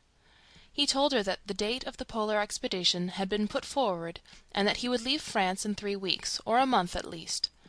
She suggested almost gaily that he must look upon the voyage with delight, as a stage towards his coming fame, and when he replied that fame without love was no attraction in his eyes, she treated him as a child whose sorrows were only short-lived. "How can you speak so lightly of such serious things?" he asked. "Perhaps we shall never see each other again. I may die during that expedition." "Or I," she said simply. She no longer smiled or jested. She seemed to be thinking of some new thing that had entered her mind for the first time. Her eyes were all aglow with it. "What are you thinking of, Christine?" "I am thinking that we shall not see each other again." "And does that make you so radiant?" "And that, in a month, we shall have to say good-bye forever." "Unless, Christine, we pledge our faith and wait for each other forever." She put her hand on his mouth. "Hush, Raoul. You know there is no question of that, and we shall never be married. That is understood." She seemed suddenly almost unable to contain an overpowering gaiety. She clapped her hands with childish glee. Raoul stared at her in amazement. But, she continued, holding out her two hands to Raoul, or rather giving them to him, as though she had suddenly resolved to make him a present of them, "but if we cannot be married, we can be engaged. Nobody will know but ourselves, Raoul. There have been plenty of secret marriages. Why not a secret engagement? We are engaged, dear, for a month. In a month you will go away, and I can be happy at the thought of that month all my life long." She was enchanted with her inspiration. Then she became serious again. "This," she said, "is a happiness that will harm no one." Raoul jumped at the idea. He bowed to Christine and said, "Mademoiselle, I have the honor to ask for your hand." "Why, you have both of them already, my dear betrothed." "Oh, Raoul, how happy we shall be! We must play at being engaged all day long." It was the prettiest game in the world, and they enjoyed it like the children that they were. Oh, the wonderful speeches they made to each other, and the eternal vows they exchanged! They played at hearts as other children might play at ball. Only as it was really their two hearts that they flung to and fro, they had to be very, very handy to catch them, each time, without hurting them. One day, about a week after the game began, Raoul's heart was badly hurt, and he stopped playing and uttered these wild words: "I shan't go to the North Pole." Christine, who in her innocence had not dreamed of such a possibility, suddenly discovered the danger of the game and reproached herself bitterly. She did not say a word in reply to Raoul's remark and went straight home. This happened in the afternoon, in the singer's dressing-room, where they met every day and where they amused themselves by dining on 3 biscuits, 2 glasses of port, and a bunch of violets. In the evening she did not sing, and he did not receive his usual letter, though they had arranged to write to each other daily during that month. The next morning he ran off to Mamma Valerius, who told him that Christine had gone away for 2 days. She had left at 5 o'clock the day before. Raoul was distracted. He hated Mamma Valerius for giving him such news as that with such stupefying calmness. He tried to sound her, but the old lady obviously knew nothing. Christine returned on the following day. She returned in triumph. She renewed her extraordinary success of the gala performance. Since the adventure of the toad, Carlotta had not been able to appear on the stage. The terror of a fresh cock filled her heart and deprived her of all her power of singing, and the theater that had witnessed her incomprehensible disgrace had become odious to her. She contrived to cancel her contract. Daae was offered the vacant place for the time. She received thunders of applause in the Juive. The Vicomte, who of course was present, was the only one to suffer on hearing the thousand echoes this fresh triumph, for Christine still wore her plain gold ring. A distant voice whispered in the young man's ear, "She is wearing the ring again tonight, and you did not give it to her. She gave her soul again tonight, and did not give it to you. If she will not tell you what she has been doing these last 2 days, you must go and ask Erik." He ran behind the scenes and placed himself in her way. She saw him, for her eyes were looking for him. She said, "Quick, quick, come!" And she dragged him to her dressing-room. Raoul at once threw himself on his knees before her. He swore that he would go, and he entreated her never again to withhold a single hour of the ideal happiness which she had promised him. She let her tears flow. They kissed like a despairing brother and sister who have been smitten with a common loss, and who meet to mourn a dead parent. Suddenly she snatched herself from the young man's soft and timid embrace, seemed to listen to something, and with a quick gesture pointed to the door. When he was on the threshold, she said in a low voice that the Vicomte guessed rather than heard her words, "To-morrow, my dear betrothed, and be happy, Raoul, I sang for you tonight." He returned the next day, but those 2 days of absence had broken the charm of their delightful make-believe. They looked at each other, in the dressing-room, with their sad eyes, without exchanging a word. Raoul had to restrain himself not to cry out, "I am jealous! I am jealous! I am jealous!" But she heard him all the same. Then she said, "Come for a walk, dear. The air will do you good." Raoul thought that she would propose a stroll in the country, far from that building which he detested as a prison whose jailer he could feel walking within the walls, the jailer Eric. But she took him to the stage and made him sit on the wooden curb of a well, in the doubtful peace and coolness of a first scene set for the evening's performance. On another day she wandered with him, hand in hand, along the deserted paths of a garden whose creepers had been cut out by a decorator's skilful hands. It was as though the real sky, the real flowers, the real earth were forbidden her for all time, and she condemned to breathe no other air than that of the theatre. An occasional fireman passed, watching over their melancholy idyll from afar, and she would drag Raoul up above the clouds in the magnificent disorder of the grid, where she loved to make him giddy by running in front of him along the frail bridges, among the thousands of ropes fastened to the pulleys, the windlasses, the rollers, in the midst of a regular forest of yards and masts. If he hesitated, she said with an adorable pout of her lips, "You a sailor!" And then they returned to terra firma, that is to say, to some passage that led them to the little girls' dancing school, where brats between 6 and 10 were practicing their steps, in the hope of becoming great dancers one day, covered with diamonds. Meanwhile, Christine gave them sweets instead. She took him to the wardrobe and property rooms, took him all over her empire, which was artificial, but immense, covering 17 stories from the ground floor to the roof, and inhabited by an army of subjects. She moved among them like a popular queen, encouraging them in their labors, sitting down in the workshops, giving words of advice to the workmen whose hands hesitated to cut into the rich stuffs that were to clothe her heroes. They were inhabitants of that country who practiced every trade. There were cobblers, there were goldsmiths. All had learnt to love her, for she interested herself in all their troubles and all their little hobbies. She knew unsuspected corners that were secretly occupied by little old couples. She knocked at their door, and introduced Raoul to them as a Prince Charming who had asked for her hand, and the two of them, sitting on some worm-eaten property, would listen to the legends of the opera, even as in their childhood they had listened to the Breton folk-tales. Those old people remembered nothing outside the opera. They had lived there for years without number. Past managements had forgotten them. Palace revolutions had taken no notice of them. The history of France had run its course unknown to them, and nobody recollected their existence.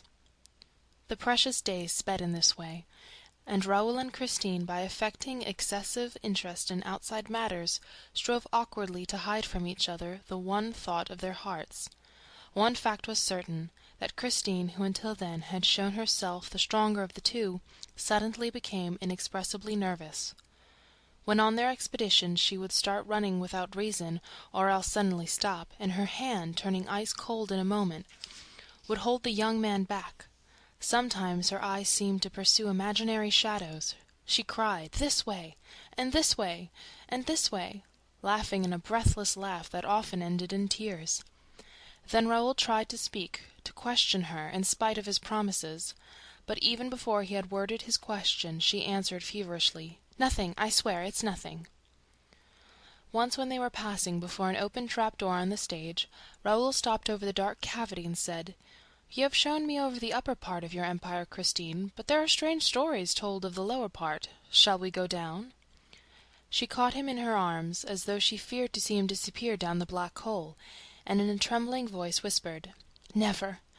I will not have you go there. Besides, it's not mine. Everything that is underground belongs to him."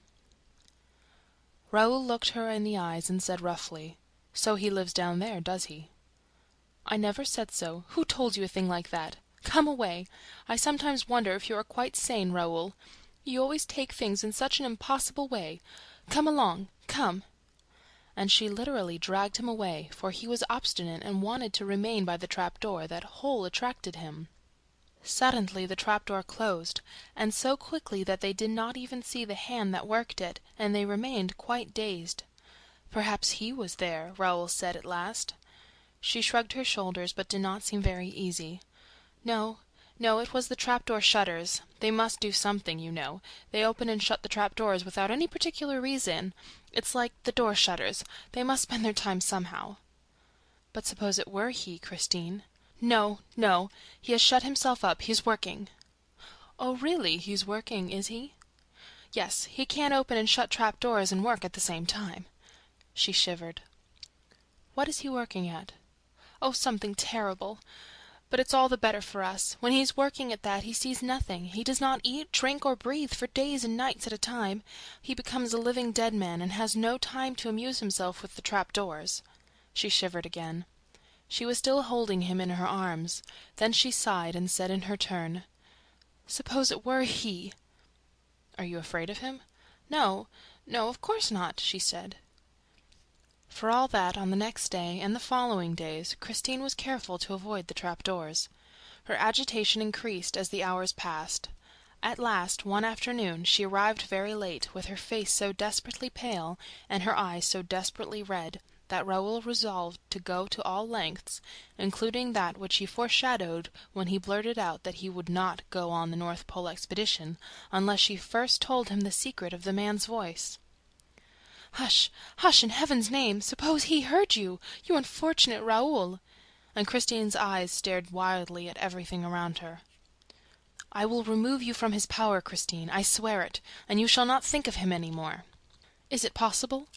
She allowed herself this doubt, which was an encouragement while dragging the young man up to the topmost floor of the theater, far, far from the trapdoors. "I shall hide you in some unknown corner of the world where he cannot come to look for you. You will be safe, and then I shall go away, as you have sworn never to marry." Christine seized Raoul's hands and squeezed them with incredible rapture. But suddenly alarmed, she turned away her head. "Higher," was all she said, "higher still!" And she dragged him up towards the summit of the building. He had a difficulty in following her. They were soon under the very roof in the maze of timber-work. They slipped through the buttresses, the rafters, the joists. They ran from beam to beam, as they might have run from tree to tree in a forest. And despite the care which she took to look behind her at every moment, she failed to see a shadow which followed her like her own shadow, which stopped when she stopped, which started again when she did, and which made no more noise than a well-conducted shadow should.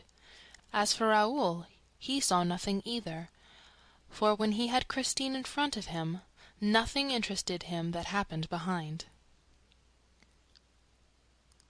End of chapter 11. Apollo's Lyre. On this way they reached the roof. Christine tripped over it as lightly as a swallow. Their eyes swept the empty space between the three domes and the triangular pediment. She breathed freely over Paris, the whole valley of which was seen at work below. She called Raoul to come quite close to her, and they walked side by side along the zinc streets in the leaden avenues. They looked at their twin shapes in the huge tanks full of stagnant water, where, in the hot weather, the little boys of the ballet, a score or so, learned to swim and dive. The shadow had followed behind them, clinging to their steps, and the two children little suspected its presence when they at last sat down, trustingly, under the mighty protection of Apollo, who, with a great bronze gesture, lifted his huge lyre to the heart of a crimson sky. It was a gorgeous spring evening. Clouds, which had just received their gossamer robe of gold and purple from the setting sun, drifted slowly by, and Christine said to Raoul, "Soon we shall go further and faster than the clouds, to the end of the world, and then you will leave me, Raoul. But if, when the moment comes for you to take me away, I refuse to go with you, well, you must carry me off by force." "Are you afraid that you will change your mind, Christine?" "I don't know," she said, shaking her head in an odd fashion. "He is a demon," and she shivered and nestled in his arms with a moan. "I'm afraid now of going back to live with him, in the ground." "What compels you to go back, Christine?" "If I do not go back to him, Terrible misfortunes may happen. But I can't do it. I can't do it. I know one ought to be sorry for people who live underground, but he is too horrible. And yet the time is at hand. I have only a day left, and if I do not go, he will come and fetch me with his voice, and he will drag me with him underground, and go on his knees before me with his death's hand, and he will tell me that he loves me, and he will cry. Oh, those tears, Raoul, those tears in the 2 black eye sockets of the death's head! I cannot see those tears flow again." She wrung her hands in anguish, while Raoul pressed her to his heart. "No, no, you shall never again hear him tell you that he loves you. You shall not see his tears. Let us fly, Christine, let us fly at once." And he tried to drag her away, then and there, but she stopped him. "No, no," she said, shaking her head sadly. "Not now. It would be too cruel. Let him hear me sing tomorrow evening, and then we will go away. You must come and fetch me in my dressing-room at midnight exactly. He will then be waiting for me in the dining-room by the lake. We shall be free, and you shall take me away. You must promise me that, Raoul, even if I refuse, for I feel that, if I go back this time, I shall perhaps never return." And she gave a sigh to which it seemed to her that another sigh, behind her, replied. "Didn't you hear?" Her teeth chattered. "No," said Raoul, "I heard nothing." "It is too terrible," she confessed, "to be always trembling like this. And yet we run no danger here. We are at home, in the sky, in the open air, in the light. The sun is flaming, and night birds cannot bear to look at the sun. I have never seen him by daylight. It must be awful. Oh, the first time I saw him, I thought he was going to die." "Why?" asked Raoul, really frightened at the aspect which this strange confidence was taking. "Because I had seen him." This time Raoul and Christine turned round at the same time. "There is someone in pain," said Raoul. "Perhaps someone has been hurt. Did you hear?" "I can't say," Christine confessed. "Even when he is not there, my ears are full of his sighs. Still, if you heard..." They stood up and looked around them. They were quite alone on the immense lead roof. They sat down again, and Raoul said, "Tell me how you saw him first." "I had heard him for 3 months without seeing him. The first time I heard it, I thought, as you did, that that adorable voice was singing in another room. I went out and looked everywhere, but as you know, Raoul, my dressing-room is very much by itself, and I could not find the voice outside my room, whereas it went on steadily inside. And it not only sang, but it spoke to me and answered my questions, like a real man's voice, with this difference, that it was as beautiful as the voice of an angel. I had never got the angel of music whom my poor father had promised to send me as soon as he was dead. I really think that Mamma Valerius was a little bit to blame. I told her about it, and she at once said, 'It must be the angel. At any rate, you can do no harm by asking him.' I did so, and the man's voice replied that, yes, it was the angel's voice, the voice which I was expecting and which my father had promised me. From that time onward, the voice and I became great friends. It asked to give me lessons every day.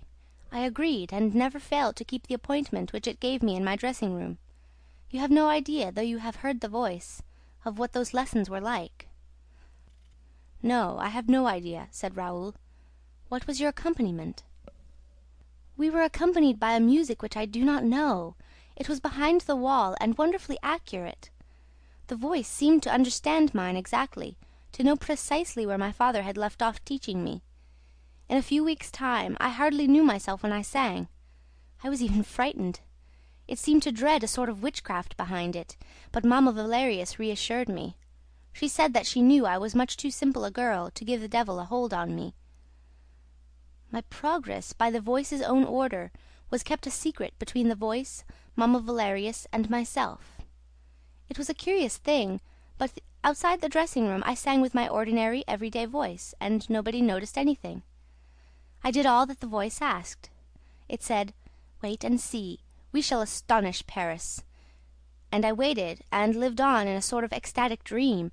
It was then that I saw you for the first time one evening, in the house. I was so glad that I never thought of concealing my delight when I reached my dressing-room. Unfortunately, the voice was there before me, and soon noticed, by my air, that something had happened. It asked what was the matter, and I saw no reason for keeping our story secret, or concealing the place which you filled in my heart. Then the voice was silent. I called to it, but it did not reply. I begged and entreated, but in vain. I was terrified lest it had gone for good. I wish to heaven it had, dear. That night I went home in a desperate condition. I told Mamma Valerius, who said, "Why, of course, the voice is jealous," and that, dear, first revealed to me that I loved you. Christine stopped and laid her head on Raoul's shoulder.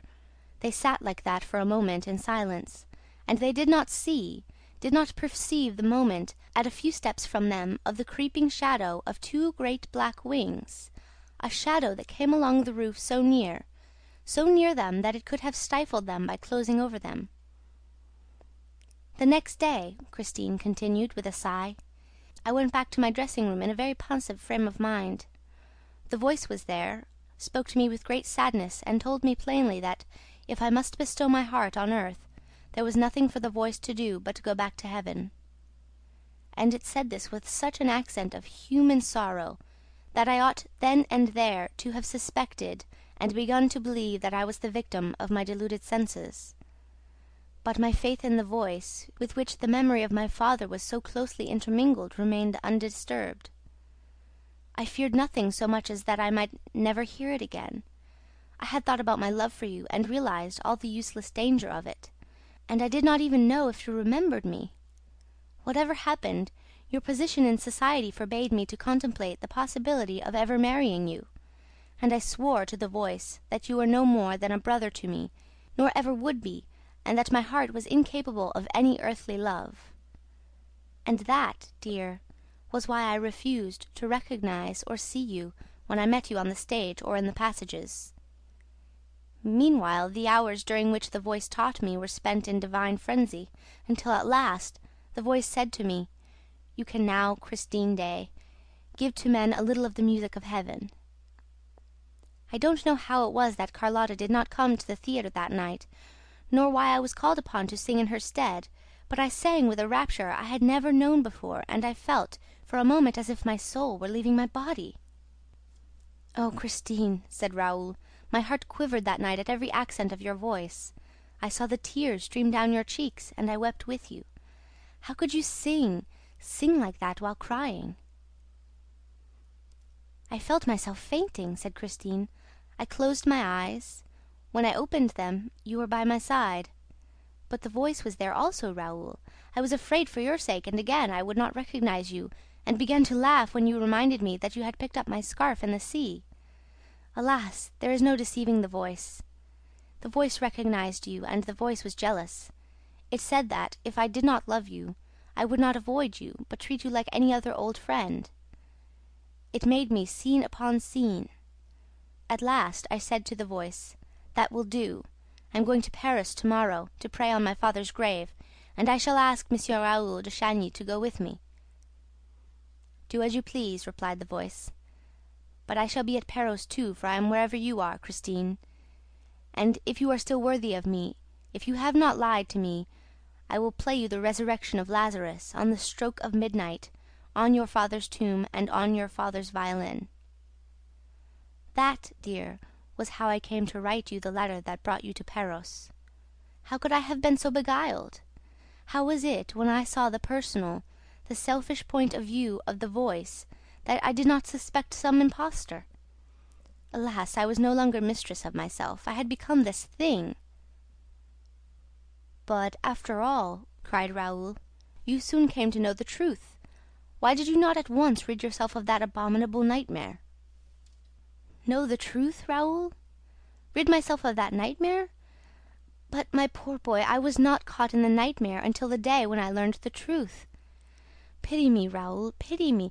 You remember the terrible evening when Carlotta thought that she had been turned into a toad on the stage, and when the house was suddenly plunged in darkness, through the chandelier crashing to the floor." There were killed and wounded that night, and the whole theater rang with terrified screams. My first thought was for you and the voice. I was at once easy where you were concerned, for I had seen you in your brother's box, and I knew that you were not in danger. But the voice had told me that it would be at the performance, and I was really afraid for it, just as if it had been an ordinary person who was capable of dying.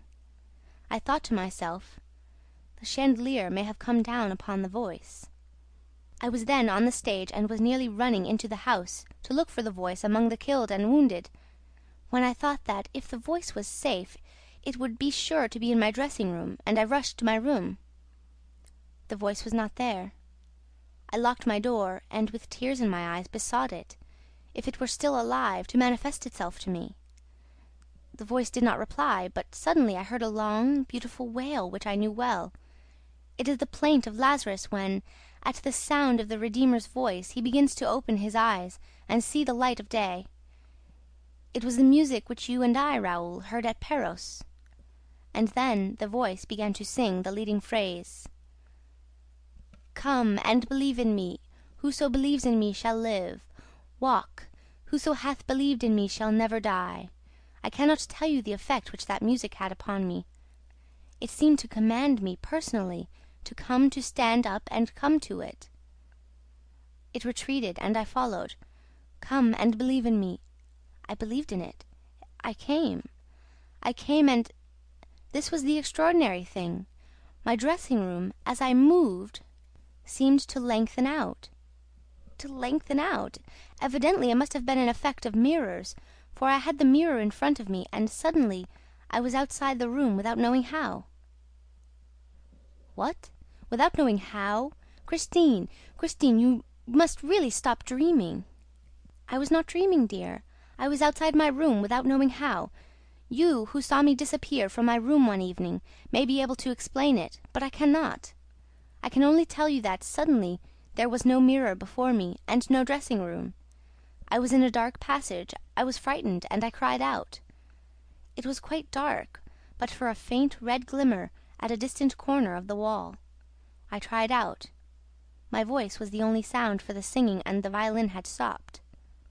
And suddenly a hand was laid on mine, or rather a stone-cold, bony thing that seized my wrist and did not let go. I cried out again. An arm took me around the waist and supported me. I struggled for a little while, and then gave up the attempt. I was dragged toward the little red light, and then I saw that I was in the hands of a man wrapped in a large cloak and wearing a mask that hid his whole face. I made one last effort. My limbs stiffened. My mouth opened to scream, but a hand closed it, a hand which I felt on my lips, on my skin, a hand that smelt of death. Then I fainted away. When I opened my eyes, we were still surrounded by darkness. A lantern standing on the ground showed a bubbling well. The water splashing from the well disappeared almost at once under the floor on which I was lying, with my head on the knee of the man in the black cloak and the black mask. He was bathing my temples, and his hands smelt of death. I tried to push them away and asked, "Who are you? Where is the voice?" His only answer was a sigh. Suddenly a hot breath passed over my face, and I perceived a white shape beside the man's black shape in the darkness. The black shape lifted me onto the white shape. A glad neighing greeted my astounded ears, and I murmured, "César!" The animal quivered. Raoul, I was lying half back on a saddle, and I had recognized the white horse out of the Profeta, which I had so often fed with sugar and sweets. I remembered that one evening there was a rumor in the theater that the horse had disappeared and that it had been stolen by the opera ghost. I believed in the voice, but had never believed in the ghost. Now, however, I began to wonder, with a shiver, whether I was the ghost's prisoner. I called upon the voice to help me, for I should never have imagined that the voice and the ghost were one. You have heard about the opera ghost, have you not, Raoul? Yes, but tell me what happened when you were on the white horse of the Profeta. I made no movement and let myself go. The black shape held me up, and I made no effort to escape. A curious feeling of peacefulness came over me, and I thought that I must be under the influence of some cordial. I had the full command of my senses, and my eyes became used to the darkness, which was lit, here and there, by fitful gleams. I calculated that we were in a narrow circular gallery, probably running all around the Opera, which is immense underground. I had once been down into those cellars, but had stopped at the 3rd floor, though there were 2 lower still, large enough to hold a town. But the figures of which I caught sight had made me run away. There are demons down there, quite black, standing in front of boilers, and they wield shovels and pitchforks, and poke up fires and stir up flames, and, if you come too near to them, they frighten you by suddenly opening the red mouths of their furnaces. Well, while César was quietly carrying me on his back, I saw those black demons in the distance, looking quite small, in front of the red fires of their furnaces.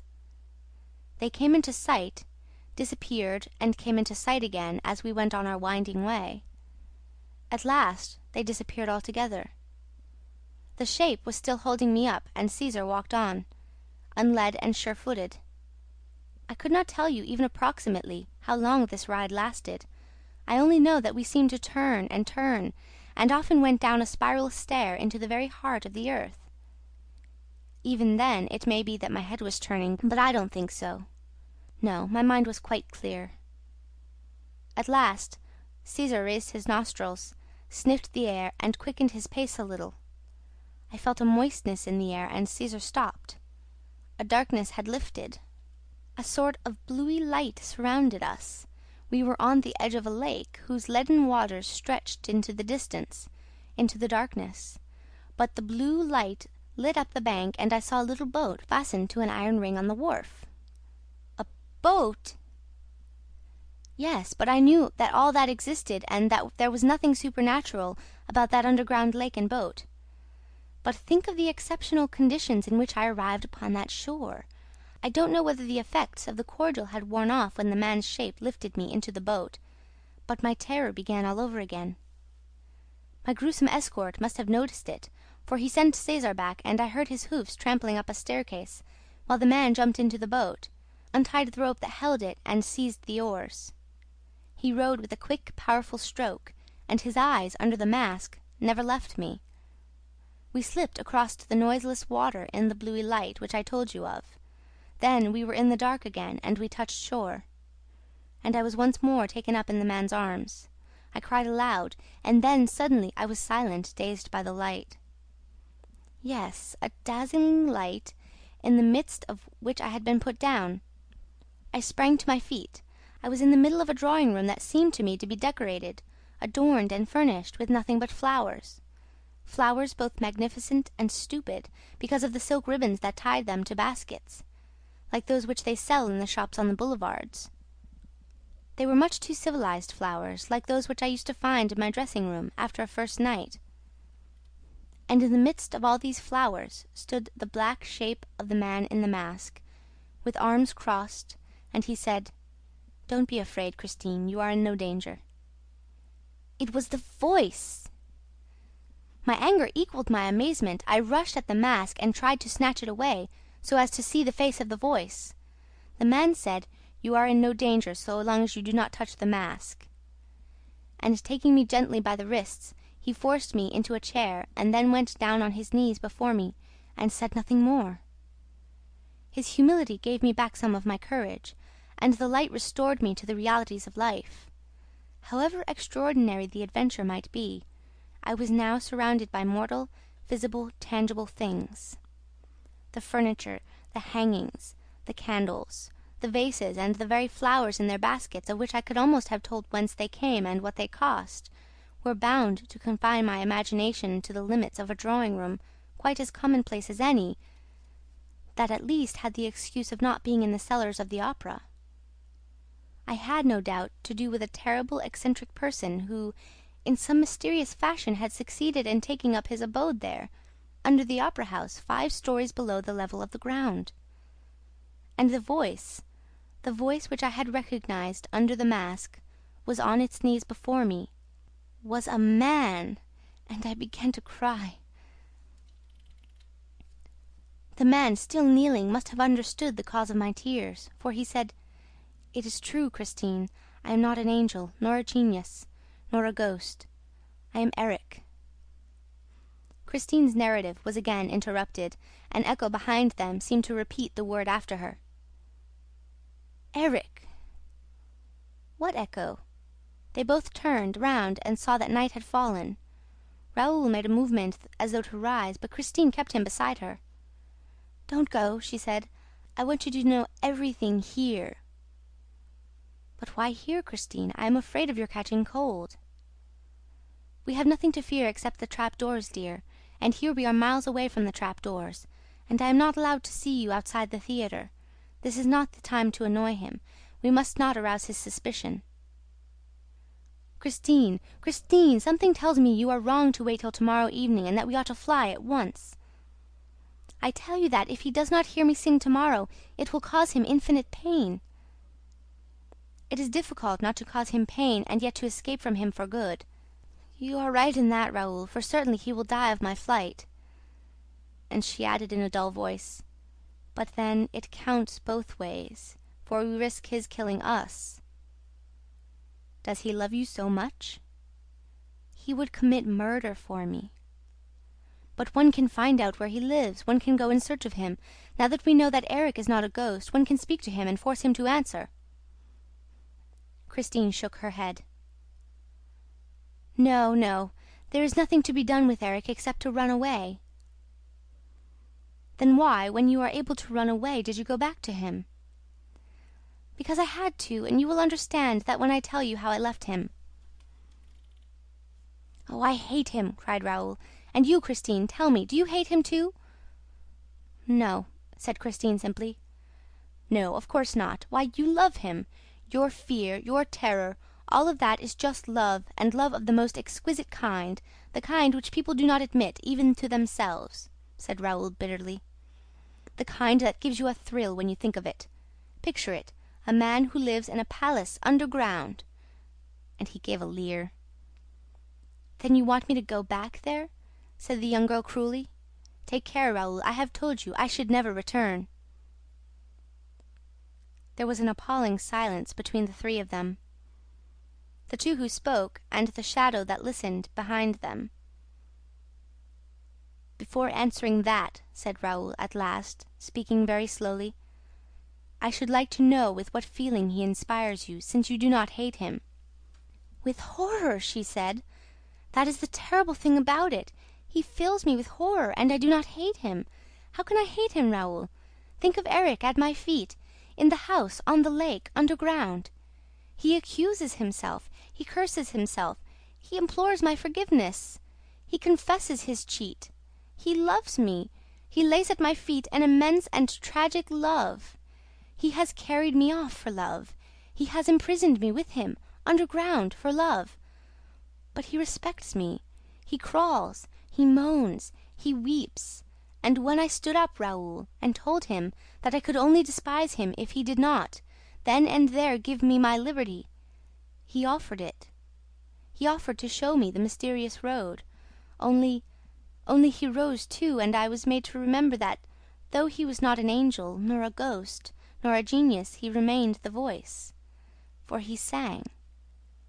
And I listened, and stayed. That night we did not exchange another word. He sang me to sleep. When I woke up I was alone, lying on a sofa in a simply furnished little bedroom, with an ordinary mahogany bedstead, lit by a lamp standing on the marble top of an old Louis Philippe chest of drawers. I soon discovered that I was a prisoner, and that the only outlet from my room was led to a very comfortable bathroom. On returning to the bedroom, I saw on the chest of drawers a note, in red ink, which said, "My dear Christine, you need have no concern as to your fate. You have no better nor more respectful friend in the world than myself. You are alone, at present, in this home which is yours. I am going out shopping to fetch you all the things that you can need." I felt sure that I had fallen into the hands of a madman. I ran round my little apartment, looking for a way of escape which I could not find. I upbraided myself for my absurd superstition, which had caused me to fall into the trap. I felt inclined to laugh and to cry at the same time. This was the state of mind in which Erik found me. After giving 3 taps on the wall, he walked in quietly through a door which I had not noticed and which he left open. He had his arms full of boxes and parcels, and arranged them on the bed in a leisurely fashion, while I overwhelmed him with abuse and called upon him to take off his mask, if it covered the face of an honest man. He replied serenely, "You shall never see Eric's face," and he reproached me with not having finished dressing at that time of day. He was good enough to tell me that it was 2 o'clock in the afternoon. He said he would give me half an hour, and while he spoke, wound up my watch and set it for me, after which he asked me to come to the dining room, where a nice lunch was waiting for us. I was very angry, slammed the door in his face, and went to the bathroom. When I came out again, feeling greatly refreshed, Eric said that he loved me, but that he would never tell me so except when I allowed him, and that the rest of the time would be devoted to music. "What do you mean by the rest of the time?" I asked. 5 days, he said, with decision. I asked him if I should then be free, and he said, "You will be free, Christine, for when those 5 days are past, you will have learned not to see me, and then from time to time you will come to see your poor Eric." He pointed to a chair opposite him, at a small table, and I sat down, feeling greatly perturbed. However, I ate a few prawns and the wing of a chicken, and drank half a glass of Tokay, which he had made himself, he told me, brought from the Königsberg cellars. Eric did not eat or drink. I asked him what his nationality was, and if that name of Eric did not point out his Scandinavian origin. He said that he had no name and no country, and that he had taken the name of Eric by accident. After lunch he rose and gave me the tips of his fingers, saying that he would like to show me over his flat. But I snatched away my hand and gave a cry. What I had touched was cold, and at the same time bony, and I remembered that his hands smelled of death. "Oh, forgive me," he moaned, and he opened a door before me. "This is my bedroom, if you care to see it. It is rather curious. His manners, his words, his attitude gave me confidence, and I went in without hesitation.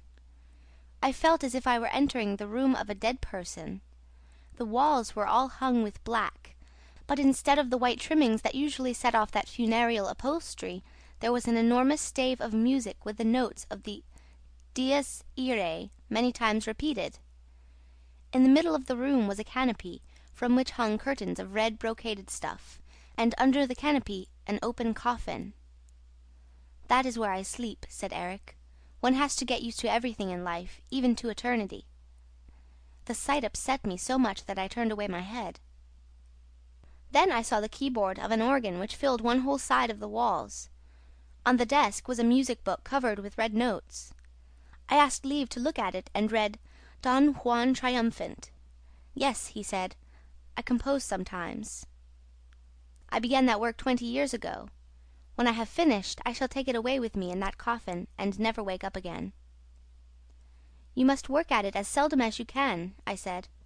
He replied, "I sometimes work at it for 14 days and nights together, during which I live on music only. And then I rest for years at a time." "Will you play me something out of your Don Juan Triumphant?" I asked, thinking to please him. "You must never ask me that," he said in a gloomy voice. "I will play you Mozart if you like, which will only make you weep, but my Don Juan, Christine, burns, and yet he is not struck by fire from heaven." Thereupon we returned to the drawing-room. I noticed that there was no mirror in the whole apartment. I was going to remark upon this, but Eric had already sat down to the piano. He said, "You see, Christine, there is some music that is so terrible that it consumes all those who approach it. Fortunately, you have not come to that music yet, for you would lose all your pretty coloring and nobody would know you when you returned to Paris. Let us sing something from the opera, Christine Daae." He spoke these last words as though he were flinging an insult at me. "What did you do?" I had no time to think about the meaning he put into words. We at once began the duet in Othello, and already the catastrophe was upon us. I sang Desdemona with a despair, a terror which I had never displayed before. As for him, his voice thundered forth his revengeful soul at every note. Love, jealousy, hatred burst out around us in harrowing cries. Eric's black mask made me think of the natural mask of the Moor of Venice. He was Othello himself. Suddenly, I felt a need to see beneath the mask. I wanted to know the face of the voice, and with a movement which I was utterly unable to control, swiftly my fingers tore away the mask. Oh, horror! Horror! Horror!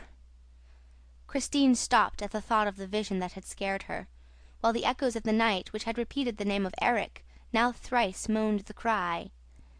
Horror! Horror! Horror! Raoul and Christine, clasping each other closely, raised their eyes to the stars that shone in a clear and peaceful sky. Raoul said, "Strange, Christine, that this calm, soft night should be so full of plaintive sounds. One would think that it was sorrowing with us." "When you know the secret, Raoul, your ears, like mine, will be full of lamentations." She took Raoul's protecting hands in hers and, with a long shiver, continued. "Yes, if I lived to be 100, I should always hear the superhuman cry of grief and rage which he uttered when the terrible sight appeared before my eyes. Raoul, you have seen death's heads, when they have been dried and withered by the centuries, and perhaps, if you were not the victim of a nightmare, you saw his death's head at Paros. And then you saw Red Death stalking about at the last masked ball. But all those death's heads were motionless, and their dumb horror was not alive. But imagine, if you can, Red Death's mask suddenly coming to life in order to express, with the 4 black holes of its eyes, its nose and its mouth, the extreme anger, the mighty fury of a demon. And not a ray of light from the sockets, for as I learned later, you cannot see his blazing eyes except in the dark. I fell back against the wall, and he came up to me, grinding his teeth, and as I fell upon my knees, he hissed mad incoherent words and curses at me. Leaning over me, he cried, "Look, you want to see? See! Feast your eyes, glut your soul on my cursed ugliness. Look at Eric's face. Now you know the face of the voice. You were not content to hear me, eh? You wanted to know what I looked like. Oh, you women are so inquisitive. Well, are you satisfied? I'm a very good-looking fellow, eh? When a woman has seen me, as you have, she belongs to me. She loves me forever. I'm a kind of Don Juan, you know." And, drawing himself up to his full height, with his hand on his hip, wagging the hideous thing that was his head on his shoulders, he roared, "Look at me! I am Don Juan triumphant!" And when I turned away my head and begged for mercy, he drew it to him, brutally, twisting his dead fingers into my hair. "Enough, enough!" cried Raoul. "I will kill him. In heaven's name, Christine, tell me where the dining room on the lake is. I must kill him." "Oh, be quiet, Raoul, if you want to know." "Yes, and I want to know how and why you went back. I must know. But in any case, I will kill him." "Oh, Raoul, listen, listen! He dragged me by my hair, and then... Oh, it is too horrible!" "Well, what? Out with it!" exclaimed Raoul fiercely. "Out with it, quick!" "Then he hissed at me. Ah, I frighten you, do I? I dare say. Perhaps you think that I have another mask, eh? And that this head is a mask. Well," he roared, "tear it off as you did the other. Come along, I insist. Your hands, give me your hands." And he seized my hands and dug them into his awful face. He tore his flesh with my nails, tore his terrible dead flesh with my nails. "Know," he shouted, while his throat throbbed and panted like a furnace, "know that I am built up of death from head to foot, and that it is a corpse that loves you and adores you and will never, never leave you. Look, I am not laughing now, I am crying for you, Christine, who have torn off my mask and who therefore can never leave me again. As long as you thought me handsome, you could have come back. I know you would have come back, but now that you know my hideousness, you would run away for good. So I shall keep you here. Why did you want to see me? Oh, mad Christine, who wanted to see me, when my own father never saw me, and when my own mother, so as not to see me, made me a present of my first mask?" He had let go of me at last, and was dragging himself about on the floor, uttering terrible sobs. And then he crawled away like a snake, went into his room, closed the door, and left me alone to my reflections. Presently I heard the sound of the organ, and then I began to understand Eric's contemptuous phrase when he spoke about opera music. What I now heard was utterly different from what I had heard up to then. His Don Juan triumphant, for I had not a doubt but that he had rushed to his masterpiece to forget the horror of the moment, seemed to me at first one long, awful, magnificent sob. But little by little it expressed every emotion, every suffering of which mankind is capable. It intoxicated me, and I opened the door that separated us. Eric rose as I entered, but dared not turn in my direction. "Eric," I cried, "show me your face without fear. I swear that you are the most unhappy and sublime of men, and if ever again I shiver when I look at you, it will be because I am thinking of the splendor of your genius." Then Eric turned round, for he believed me, and I also had faith in myself. He fell at my feet with words of love in his dead mouth, and the music had ceased. He kissed the hem of my dress and did not see that I closed my eyes. "What more can I tell you, dear? You know the tragedy. It went on for a fortnight during which I lied to him. My lies were as hideous as the monster who inspired them, but they were the price of my liberty. I burned his mask, and I managed so well that even when he was not singing he tried to catch my eye, like a dog sitting by its master. He was my faithful slave and paid me endless little attentions. Gradually I gave him such confidence that he ventured to take me walking on the banks of the lake and to row me in the boat on its leaden waters. Toward the end of my captivity he let me out through the gates that closed the underground passages in the Rue Scribe. Here a carriage awaited us and took us to the Bois. The night when we met you was nearly fatal to me, for he is terribly jealous of you, and I had to tell them that you were soon going away. Then, at last, after a fortnight of that horrible captivity, during which I was filled with pity, enthusiasm, despair, and horror by turns, he believed me when I said, 'I will come back.'" "And you went back, Christine," groaned Raoul. "Yes, dear, and I must tell you that it was not his frightful threats when setting me free that helped me to keep my word, but the harrowing sob which he gave on the threshold of the tomb.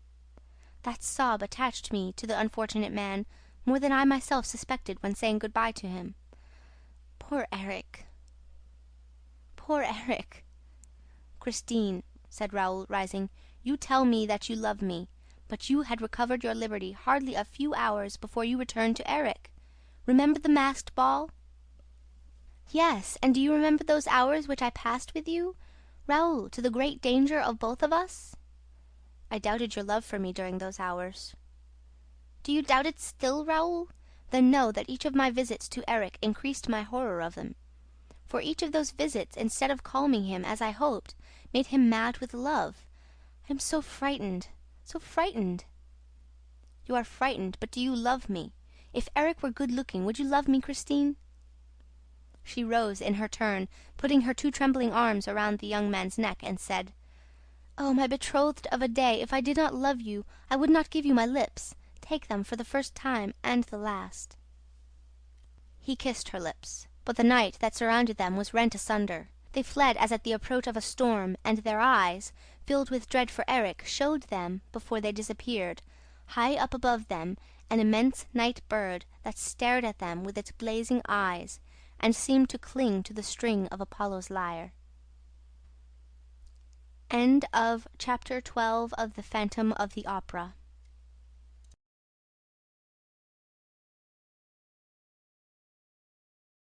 Chapter 13. A Master Stroke of the Trap-Door Lover. Raoul and Christine ran, eager to escape from the roof and the blazing eyes that showed only in the dark. And they did not stop before they came to the 8th floor on the way down. There was no performance at the opera that night, and the passages were empty. Suddenly, a queer-looking form stood before them and blocked the road. "No, not this way!" And the form pointed to another passage by which they were to reach the wings.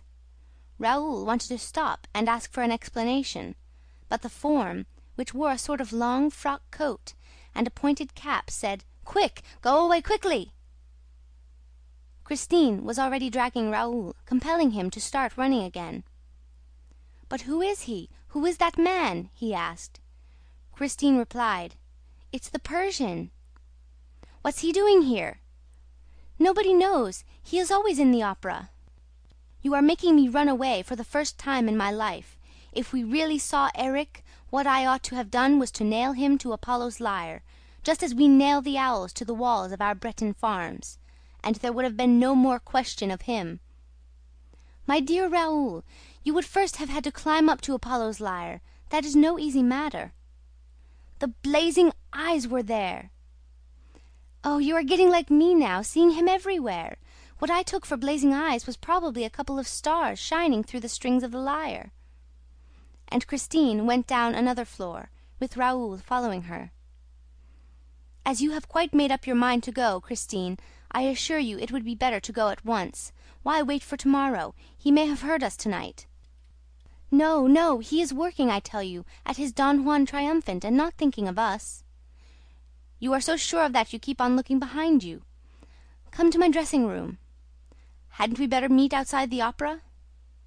"Never till we go away for good. It would bring us bad luck if I did not keep my word. I promised him to see you only here."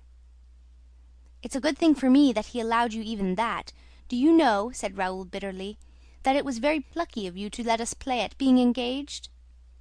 "Why, my dear, he knows all about it. He said, 'I trust you, Christine. Monsieur de Chagny is in love with you and is going abroad. Before he goes, I want him to be as happy as I am.'" "Are people so unhappy when they love?" "Yes, Christine, when they love and are not sure of being loved." They came to Christine's dressing room. "Why do you think that you are safer in this room than on the stage?" asked Raoul. "You heard him through the walls here, therefore he can certainly hear us." "No, he gave me his word not to be behind the walls of my dressing room again, and I believe Erik's word. This room and my bedroom on the lake are for me, exclusively, and not to be approached by him. How can you have gone from this room into that dark passage, Christine? Suppose we try to repeat your movements, shall we?" "It is dangerous, dear, for the glass might carry me off again, and instead of running away I should be obliged to go to the end of the secret passage, to the lake, and there call Erik. Would he hear you?" "Erik will hear me wherever I call him. He told me so. He is a very curious genius. You must not think, Raoul, that he is simply a man who amuses himself by living underground. He does things that no other man could do. He knows things which nobody in the world knows." "Take care, Christine, you are making a ghost of him again." "No, he is not a ghost. He is a man of heaven and earth, that is all." "A man of heaven and earth, that is all? A nice way to speak of him! And are you still resolved to run away from him?" "Yes, tomorrow." "Tomorrow? You will have no resolve left." "Then, Raoul, you must run away with me in spite of myself. Is that understood?" "I shall be here at 12 tomorrow night. I shall keep my promise, whatever happens. You say that after listening to the performance he is to wait for you in the dining room on the lake?" "Yes." "And how are you to reach him if you don't know how to go out by the glass?" "Why, by going straight to the edge of the lake." Christine opened a box, took out an enormous key and showed it to Raoul. "What's that?" he asked. "The key of the gate to the underground passage in the Rue Scribe." "I understand, Christine. It leads straight to the lake. Give it to me, Christine, will you?" "Never!" she said. "That would be treacherous." Suddenly Christine changed color. A mortal pallor overspread her features. "Oh, heavens!" she cried. "Erik! Erik! Have pity on me!" "Hold your tongue," said Raoul. "You told me he could not hear you." But the singer's attitude became more and more inexplicable. She wrung her fingers, repeating with a distraught air, "Oh, heaven! Oh, heaven!" "What is it? What is it?" Raoul implored. "The ring! The gold ring he gave me." "Oh, so Erik gave you that ring?" "You know he did, Raoul. But what you don't know is that, when he gave it to me, he said, 'I give you back your liberty, Christine, on condition that this ring is always on your finger. As long as you keep it, you will be protected against all danger, and Erik will remain your friend. But woe to you if you ever part with it, for Erik will have his revenge.' My dear, the ring is gone. Woe to us both!" They both looked for the ring, but could not find it. Christine refused to be pacified. "It was while I gave you that kiss up above, under Apollo's lyre," she said. "The ring must have slipped from my finger and dropped into the street. We can never find it. And what misfortunes are in store for us now! Oh, to run away!" "Let us run away at once," Raoul insisted once more. She hesitated. He thought that she was going to say yes. Then her bright pupils became dimmed and she said, "No, tomorrow." And she left him hurriedly, still wringing and rubbing her fingers as though she hoped to bring the ring back like that. Raoul went home, greatly perturbed at all that he had heard. "If I don't save her from the hands of that humbug," he said aloud as he went to bed, "she is lost. But I shall save her." He put out his lamp and felt a need to insult Erik in the dark. Thrice over he shouted, "Humbug! Humbug! Humbug!" But suddenly he raised himself on his elbow. A cold sweat poured from his temples. Two eyes, like blazing coals, had appeared at the foot of his bed. They stared at him fixedly, terribly, in the darkness of the night. Raoul was no coward, and yet he trembled. He put out a groping, hesitating hand toward the table by his bedside. He found the matches and lit his candle. The eyes disappeared. Still uneasy in his mind, he thought to himself, "She told me that his eyes only showed in the dark. His eyes have disappeared in the light, but he may be there still." And he rose, hunted about, went around the room. He looked under his bed like a child. Then he thought himself absurd, got into bed again and blew out the candle. The eyes reappeared. He sat up and stared back at them with all the courage he possessed. Then he cried, "Is that you, Erik? Man, genius, or ghost? Is it you?" He reflected. If it's he's on the balcony. Then he ran to the chest of drawers and groped for his revolver. He opened the balcony window, looked out, saw nothing and closed the window again. He went back to bed, shivering, for the night was cold, and put the revolver on the table within his reach. The eyes were still there at the foot of the bed. Were they between the bed and the window pane, or behind the pane, that is to say, on the balcony? That was what Raoul wanted to know. He also wanted to know if those eyes belonged to a human being. He wanted to know everything. Then, patiently, calmly, he seized his revolver and took aim. He aimed a little above the two eyes. Surely, if they were eyes, and if above those two eyes there was a forehead, and if Raoul was not too clumsy... The shot made a terrible din amid the silence of the slumbering house, and while footsteps came hurrying along the passages, Raoul sat up with outstretched arm, ready to fire again if need be. This time the two eyes had disappeared. Servants appeared, carrying lights. Count Philippe, terribly anxious. "What is it?" "I think I have been dreaming," replied the young man. "I fired at 2 stars that kept me from sleeping." "You are raving! Are you ill? For God's sake, tell me, Raoul, what happened?" And the count seized hold of the revolver. "No, no, I'm not raving. Besides, we shall soon see." He got out of the bed, put on a dressing gown and slippers, took a light from the hands of a servant, and, opening the window, stepped out on the balcony. The count saw that the window had been pierced by a bullet at a man's height. Raoul was leaning over the balcony with his candle. "Aha!" he said. "Blood! Blood! Here, there, more blood! That's a good thing. A ghost who bleeds is less dangerous." He grinned. "Raoul! Raoul! Raoul!" The count was shaking him as though he were trying to waken a sleepwalker. "But, my dear brother, I am not asleep," Raoul protested impatiently. "You can see the blood for yourself. I thought I had been dreaming and firing at 2 stars. It was Erik's eyes, and here is his blood. After all, perhaps I was wrong to shoot, and Christine is quite capable of never forgiving me. All this would not have happened if I had drawn the curtains before going to bed." "Raoul, have you suddenly gone mad? Wake up!"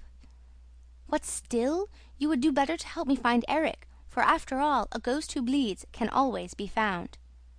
The count's valet said, "That is so, sir. There is blood on the balcony."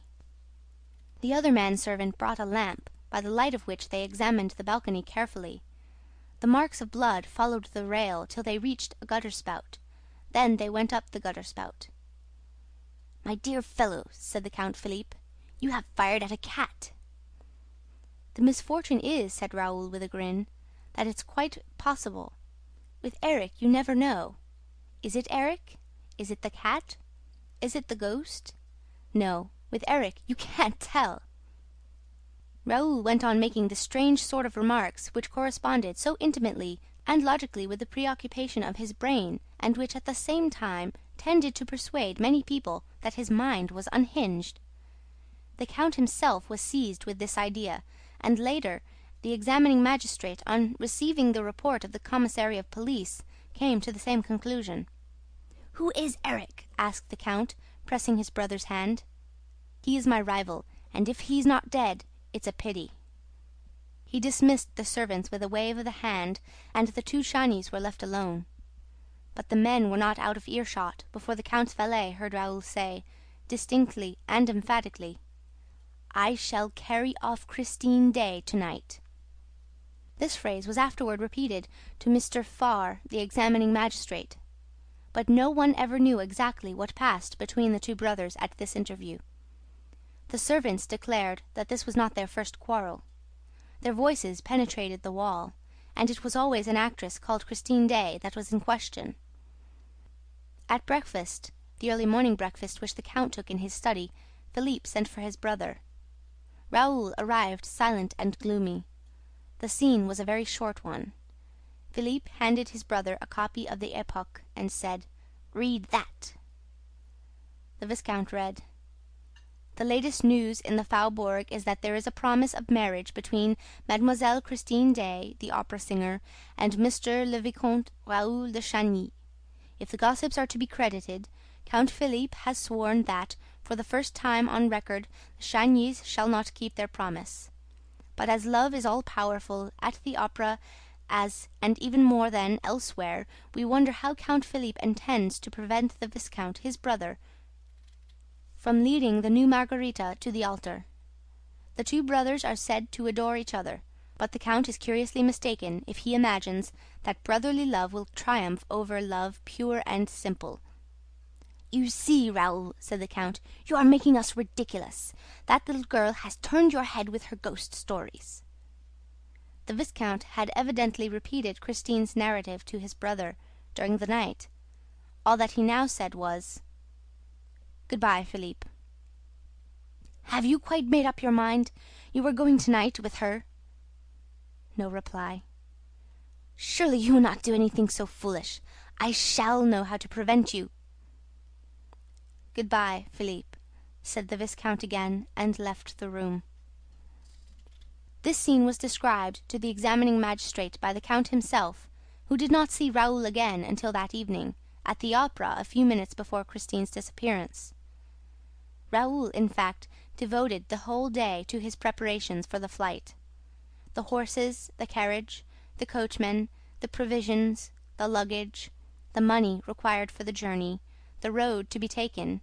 He had resolved not to go by train, so as to throw the ghost off the scent. All this had to be settled and provided for, and it occupied him until 9 o'clock at night. At 9 o'clock, a sort of travelling barouche, with the curtains of its windows closed down, took its place in the rank of the rotunda side. It was drawn by two powerful horses driven by a coachman whose face was almost concealed in the long folds of a muffler. In front of this travelling carriage were three broughams, belonging respectively to Carlotta, who had suddenly returned to Paris, to Sorelli, and, at the head of the rank, to Comte Philippe de Chagny. No one left the barouche. The coachman remained on his box, and the three other coachmen remained on theirs. A shadow in a long black cloak and a soft black felt hat passed along the pavement between the rotunda and the carriages, examined the barouche carefully, went up to the horses and the coachman, and then moved away without saying a word. The magistrate afterwards believed that this shadow was that of the Vicomte Raoul de Chagny; but I do not agree, seeing that that evening, as every evening, the Vicomte de Chagny was wearing a tall hat, which hat, besides, was subsequently found. I am more inclined to think that the shadow was that of the ghost, who knew all about the whole affair, as the reader will soon perceive. They were giving Faust, as it happened, before a splendid house. The Faubourg was magnificently represented, and the paragraph in that morning's Epoque had already produced its effect, for all eyes were turned to the box in which Count Philippe sat alone, apparently in a very indifferent and careless frame of mind. The feminine element in the brilliant audience seemed curiously puzzled, and the Viscount's absence gave rise to any amount of whispering behind the fans. Christine Daae met with a rather cold reception. That special audience could not forgive her for aiming so high. The singer noticed this unfavorable attitude of a portion of the house and was confused by it. The regular frequenters of the opera, who pretended to know the truth about the Viscount's love story, exchanged significant smiles at certain passages in Margarita's part, and they made a show of turning and looking at Philippe de Chagny's box when Christine sang. I wish I could but know who was he that addressed me, if he was noble, or at least what his name is. The count sat with his chin on his hand, and seemed to pay no attention to these manifestations. He kept his eyes fixed on the stage, but his thoughts appeared to be far away. Christine lost her self-assurance more and more. She trembled. She felt on the verge of a breakdown. Carolus Fonta wondered if she was ill, if she could keep the stage until the end of the garden act. In the front of the house, people remembered the catastrophe that had befallen Carlotta at the end of that act, and the historic co-act which had momentarily interrupted her career in Paris.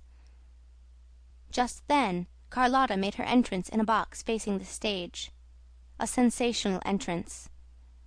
Poor Christine raised her eyes upon this fresh subject of excitement. She recognized her rival. She thought she saw a sneer on her lips. That saved her. She forgot everything in order to triumph once more. From that moment the prima donna sang with all her heart and soul. She tried to surpass all that she had done till then, and she succeeded. In the last act, when she began the invocation to the angels, she made all the members of the audience feel as though they, too, had wings. In the center of the amphitheater, a man stood up and remained standing, facing the singer. It was Raoul. Holy angel in heaven blessed, and Christine, her arms outstretched, her throat filled with music, the glory of her hair falling over her bare shoulders, uttered the divine cry, "My spirit longs with thee to rest." It was at that moment that the stage was suddenly plunged in darkness. It happened so quickly that the spectators hardly had time to utter a sound of stupefaction, for the gas at once lit up the stage again, but Christine Daae was no longer there. What had become of her? What was that miracle? All exchanged glances without understanding, and the excitement at once reached its height. Nor was the tension any less great on the stage itself. Men rushed from the wings to the spot where Christine had been singing that very instant. The performance was interrupted amid the greatest disorder.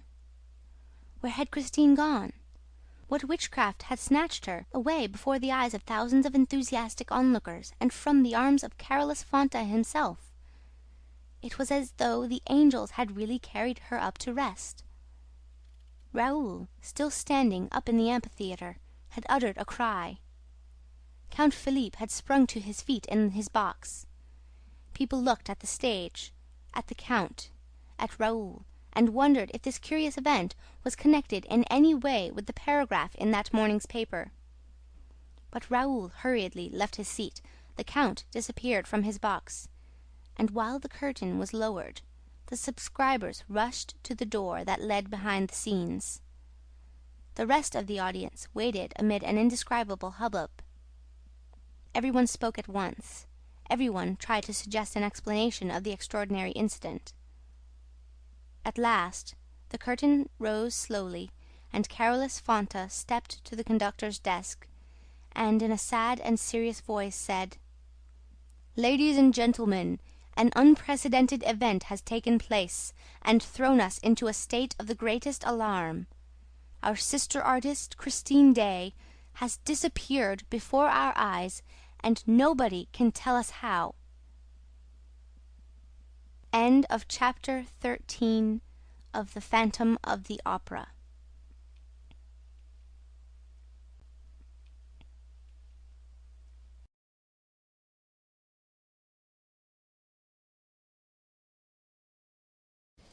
Chapter 14. The singular attitude of a safety pin. Behind the curtain there was an indescribable crowd. Artists, scene-shifters, dancers, supers, choristers, subscribers were all asking questions, shouting and hustling one another. What became of her? She's run away. With the Vicomte de Chagny, of course. No, with the Count. Ah, here's Carlotta. Carlotta did the trick. No, it was the ghost.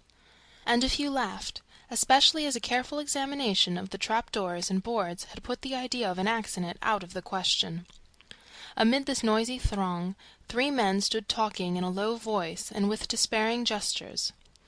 They were Gabriel, the chorus-master, Mercier, the acting manager, and Remy, the secretary. They retired to a corner of the lobby by which the stage communicates with the wide passage leading to the foyer of the ballet. Here they stood and argued behind some enormous properties. "I knocked at the door," said Remy. "They did not answer. Perhaps they are not in their offices. In any case, it's impossible to find out, for they took the keys with them." They were obviously the managers, who had given orders during the last entr'acte that they were not to be disturbed on any pretext whatever. They were not in to anybody. "All the same," exclaimed Gabriel, "a singer isn't run away with from the middle of the stage every day." "Did you shout that to them?" asked Mercier. "I'll go back again," said Remy, and disappeared at a run. Thereupon the stage manager arrived. "Well, Monsieur Mercier, are you coming? What are you two doing here? You are wanted, Monsieur Acting Manager." "I refuse to do anything or to know anything before the commissary arrives," declared Mercier. "I have sent Mifroid. We shall see when he comes. And I tell you that you ought to go down to the organ at once. Not before the commissary comes. I've been down to the organ myself already." "Ah! And what did you see?" "Well, I saw nobody, do you hear? Nobody." "What do you want me to do down there?" "You're right," said the stage manager, frantically pushing his hands through his rebellious hair. "You're right, but there might be someone at the organ who could tell us how the stage came to suddenly be darkened. Now Mauclair is not to be found. Do you understand that?" Mauclair was the gas-man who dispensed day and night at will on the stage of the opera. "Mauclair is not to be found," repeated Mercier, taken aback. "Well, what about his assistants?" "There's no Mauclair and no assistants. No one at the lights, I tell you. You can imagine," roared the stage manager, "that the little woman must have been carried off by somebody. She didn't run away by herself. It was a calculated stroke, and we have to find out about it. And what are the managers doing all this time? I say, I gave orders that no one was to go down to the lights, and I posted a fireman in front of the gas-man's box beside the organ. Wasn't that right?" Yes, quite right, quite right. And now let's wait for the commissary." The stage manager walked away, shrugging his shoulders, fuming, muttering insults at those milksops who remained quietly squatting in a corner while the whole theatre was topsy-turvy. Gabriel and Mercier were not so quiet as all that. Only they had received an order that paralyzed them. The managers were not to be disturbed on any account. Remy had violated that order and met with no success. At that moment he returned from his new expedition, wearing a curiously startled air. "Well, have you seen them?" asked Mercier. Moncharmin opened the door at last. His eyes were starting out of his head. I thought he meant to strike me. I could not get a word in, and what do you think he shouted to me? "Have you a safety pin?" "No." "Well, then clear out." I tried to tell him that an extraordinary thing had happened on the stage, but he roared, "A safety pin! Give me a safety pin at once!" A boy heard him. He was bellowing like a bull, ran up with a safety pin and gave it to him, whereupon Moncharmin slammed the door in my face, and there you are." "And you couldn't have said Christine Daae?"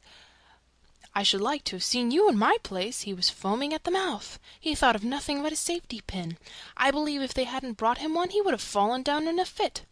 Oh, all that isn't normal, and our managers are going mad. Besides, I can't go on like this. I'm not used to being treated in that fashion." Suddenly Gabriel whispered, "It's another trick of O.G.'s." Remy gave a grin, Mercier a sigh, and seemed about to speak, but meeting Gabriel's eyes said nothing. However, Mercier felt his responsibility increase as the minutes passed without the managers appearing, and at last he could stand it no longer. "Look here, I'll go and hunt them out myself." Gabriel, turning very gloomy and serious, stopped him. "Be careful what you're doing, Mercier. If they're staying in their office, it's probably because they've got to. O.G. has more than one trick in his bag." But Mercier shook his head. "That's their lookout. I'm going. If people had listened to me, the police would have known everything long ago." And he went. "What's everything?" asked Remy. "What was there to tell the police? Why don't you answer, Gabriel?" "Ah, so you know something. Well, you'd do better to tell me, too, if you don't want me to shout out that you are all going mad. Yes, that's what you are, mad." Gabriel put on a stupid look, and pretended not to understand the private secretary's unseemly outburst. "What something am I supposed to know?" he said. "I don't know what you mean." Remy began to lose his temper. "This evening Richard and Moncharmin were behaving like lunatics, here between the acts." "I never noticed it," growled Gabriel, very much annoyed. "Then you're the only one. Do you think that I didn't see them, and that Monsieur Parabrise, the manager of the Crédit Central, noticed nothing, and that Monsieur de la Borderie, the ambassador, has no eyes to see with? Why, all the subscribers were pointing at our managers." "But what were our managers doing?" asked Gabriel, putting on his most innocent air. "What were they doing? You know better than anyone else what they were doing. You were there, and you were watching them, you and Mercier, and you were the only two who didn't laugh." "I don't understand." Gabriel raised his arms and dropped them to his side again, which gesture was meant to convey that the question did not interest him in the least. Remy continued, "What is the sense of this new mania of theirs? Why won't they have any one come near them now?" "What? Won't they have any one come near them?" "And they won't let any one touch them. Really? Have you noticed that they won't let any one touch them? That is certainly odd." "Oh, so you admit it! And high time, too! And then they walk backwards." "Backwards? You have seen our managers walk backwards? Why, I thought that only crabs walked backwards." "Don't laugh, Gabriel, don't laugh." "I'm not laughing," protested Gabriel, looking as solemn as a judge. "Perhaps you can tell me this, Gabriel, as you're an intimate friend of the management. When I went up to Monsieur Richard outside the foyer during the garden interval, with my hand out before me, why did Monsieur Moncharmin whisper to me, 'Go away, whatever you do, don't touch Monsieur le Directeur'? Am I supposed to have an infectious disease? It's incredible. And a little later, when Monsieur de la Borderie went up to Monsieur Richard, didn't you see Monsieur Moncharmin fling himself between them and hear him exclaim, 'Monsieur l'Ambassadeur, I entreat you not to touch Monsieur le Directeur'? It's terrible. And what was Richard doing meanwhile?" "What was he doing? Why, you saw him. He turned about, bowed in front of him, though there was nobody in front of him, and withdrew backwards." "Backwards?" "And Moncharmin, behind Richard, also turned about, that is, he described a semicircle behind Richard, and also walked backwards. And they went like that to the staircase leading to the manager's office. Backwards, backwards, backwards. Well, if they are not mad, will you explain what it means?" "Perhaps they were practicing a figure in the ballet," suggested Gabriel, without much conviction in his voice. The secretary was furious at this wretched joke, made at so dramatic a moment. He knit his brows and compressed his lips. Then he put his mouth to Gabriel's ear. "Don't be so sly, Gabriel. There are things going on for which you and Mercier are partially responsible." "What do you mean?" asked Gabriel. "Christine Daae is not the only one who suddenly disappeared tonight." "Oh, nonsense." "There's no nonsense about it. Perhaps you can tell me why, when Mother Giry came down to the foyer just now, Mercier took her by the hand and hurried her away with him." "Really?" said Gabriel. "I never saw it." "You did see it, Gabriel, for you went with Mercier and Mother Giry to Mercier's office. Since then you and Mercier have been seen, but no one has seen Mother Giry." Do you think we've eaten her? No, but you've locked her up in the office, and anyone passing the office can hear her yelling, 'Oh, the scoundrels! Oh, the scoundrels!'" At this point of that singular conversation, Mercier arrived, all out of breath. "There!" he said in a gloomy voice. "It's worse than ever!" I shouted, "It's a serious matter! Open the door! It's I, Mercier!" I heard footsteps, the door opened, and Moncharmin appeared. He was very pale. He said, "What do you want?" I answered, "Someone has run off with Christine Daae." What do you think he said? "And a good job, too!" And he shut the door after putting this in my hand. Mercier opened his hand. Remy and Gabriel looked. "The safety pin!" cried Remy. "Strange, strange!" muttered Gabriel, who could not help shivering. Suddenly a voice made them all three turn round. "I beg your pardon, gentlemen, but could you tell me where Christine Daae is?" In spite of the serious circumstances, the absurdity of the question would have made them roar with laughter, if they had not caught sight of a face so sorrow-stricken that they were at once seized with pity. It was the Vicomte Raoul de Chagny. End of chapter 14.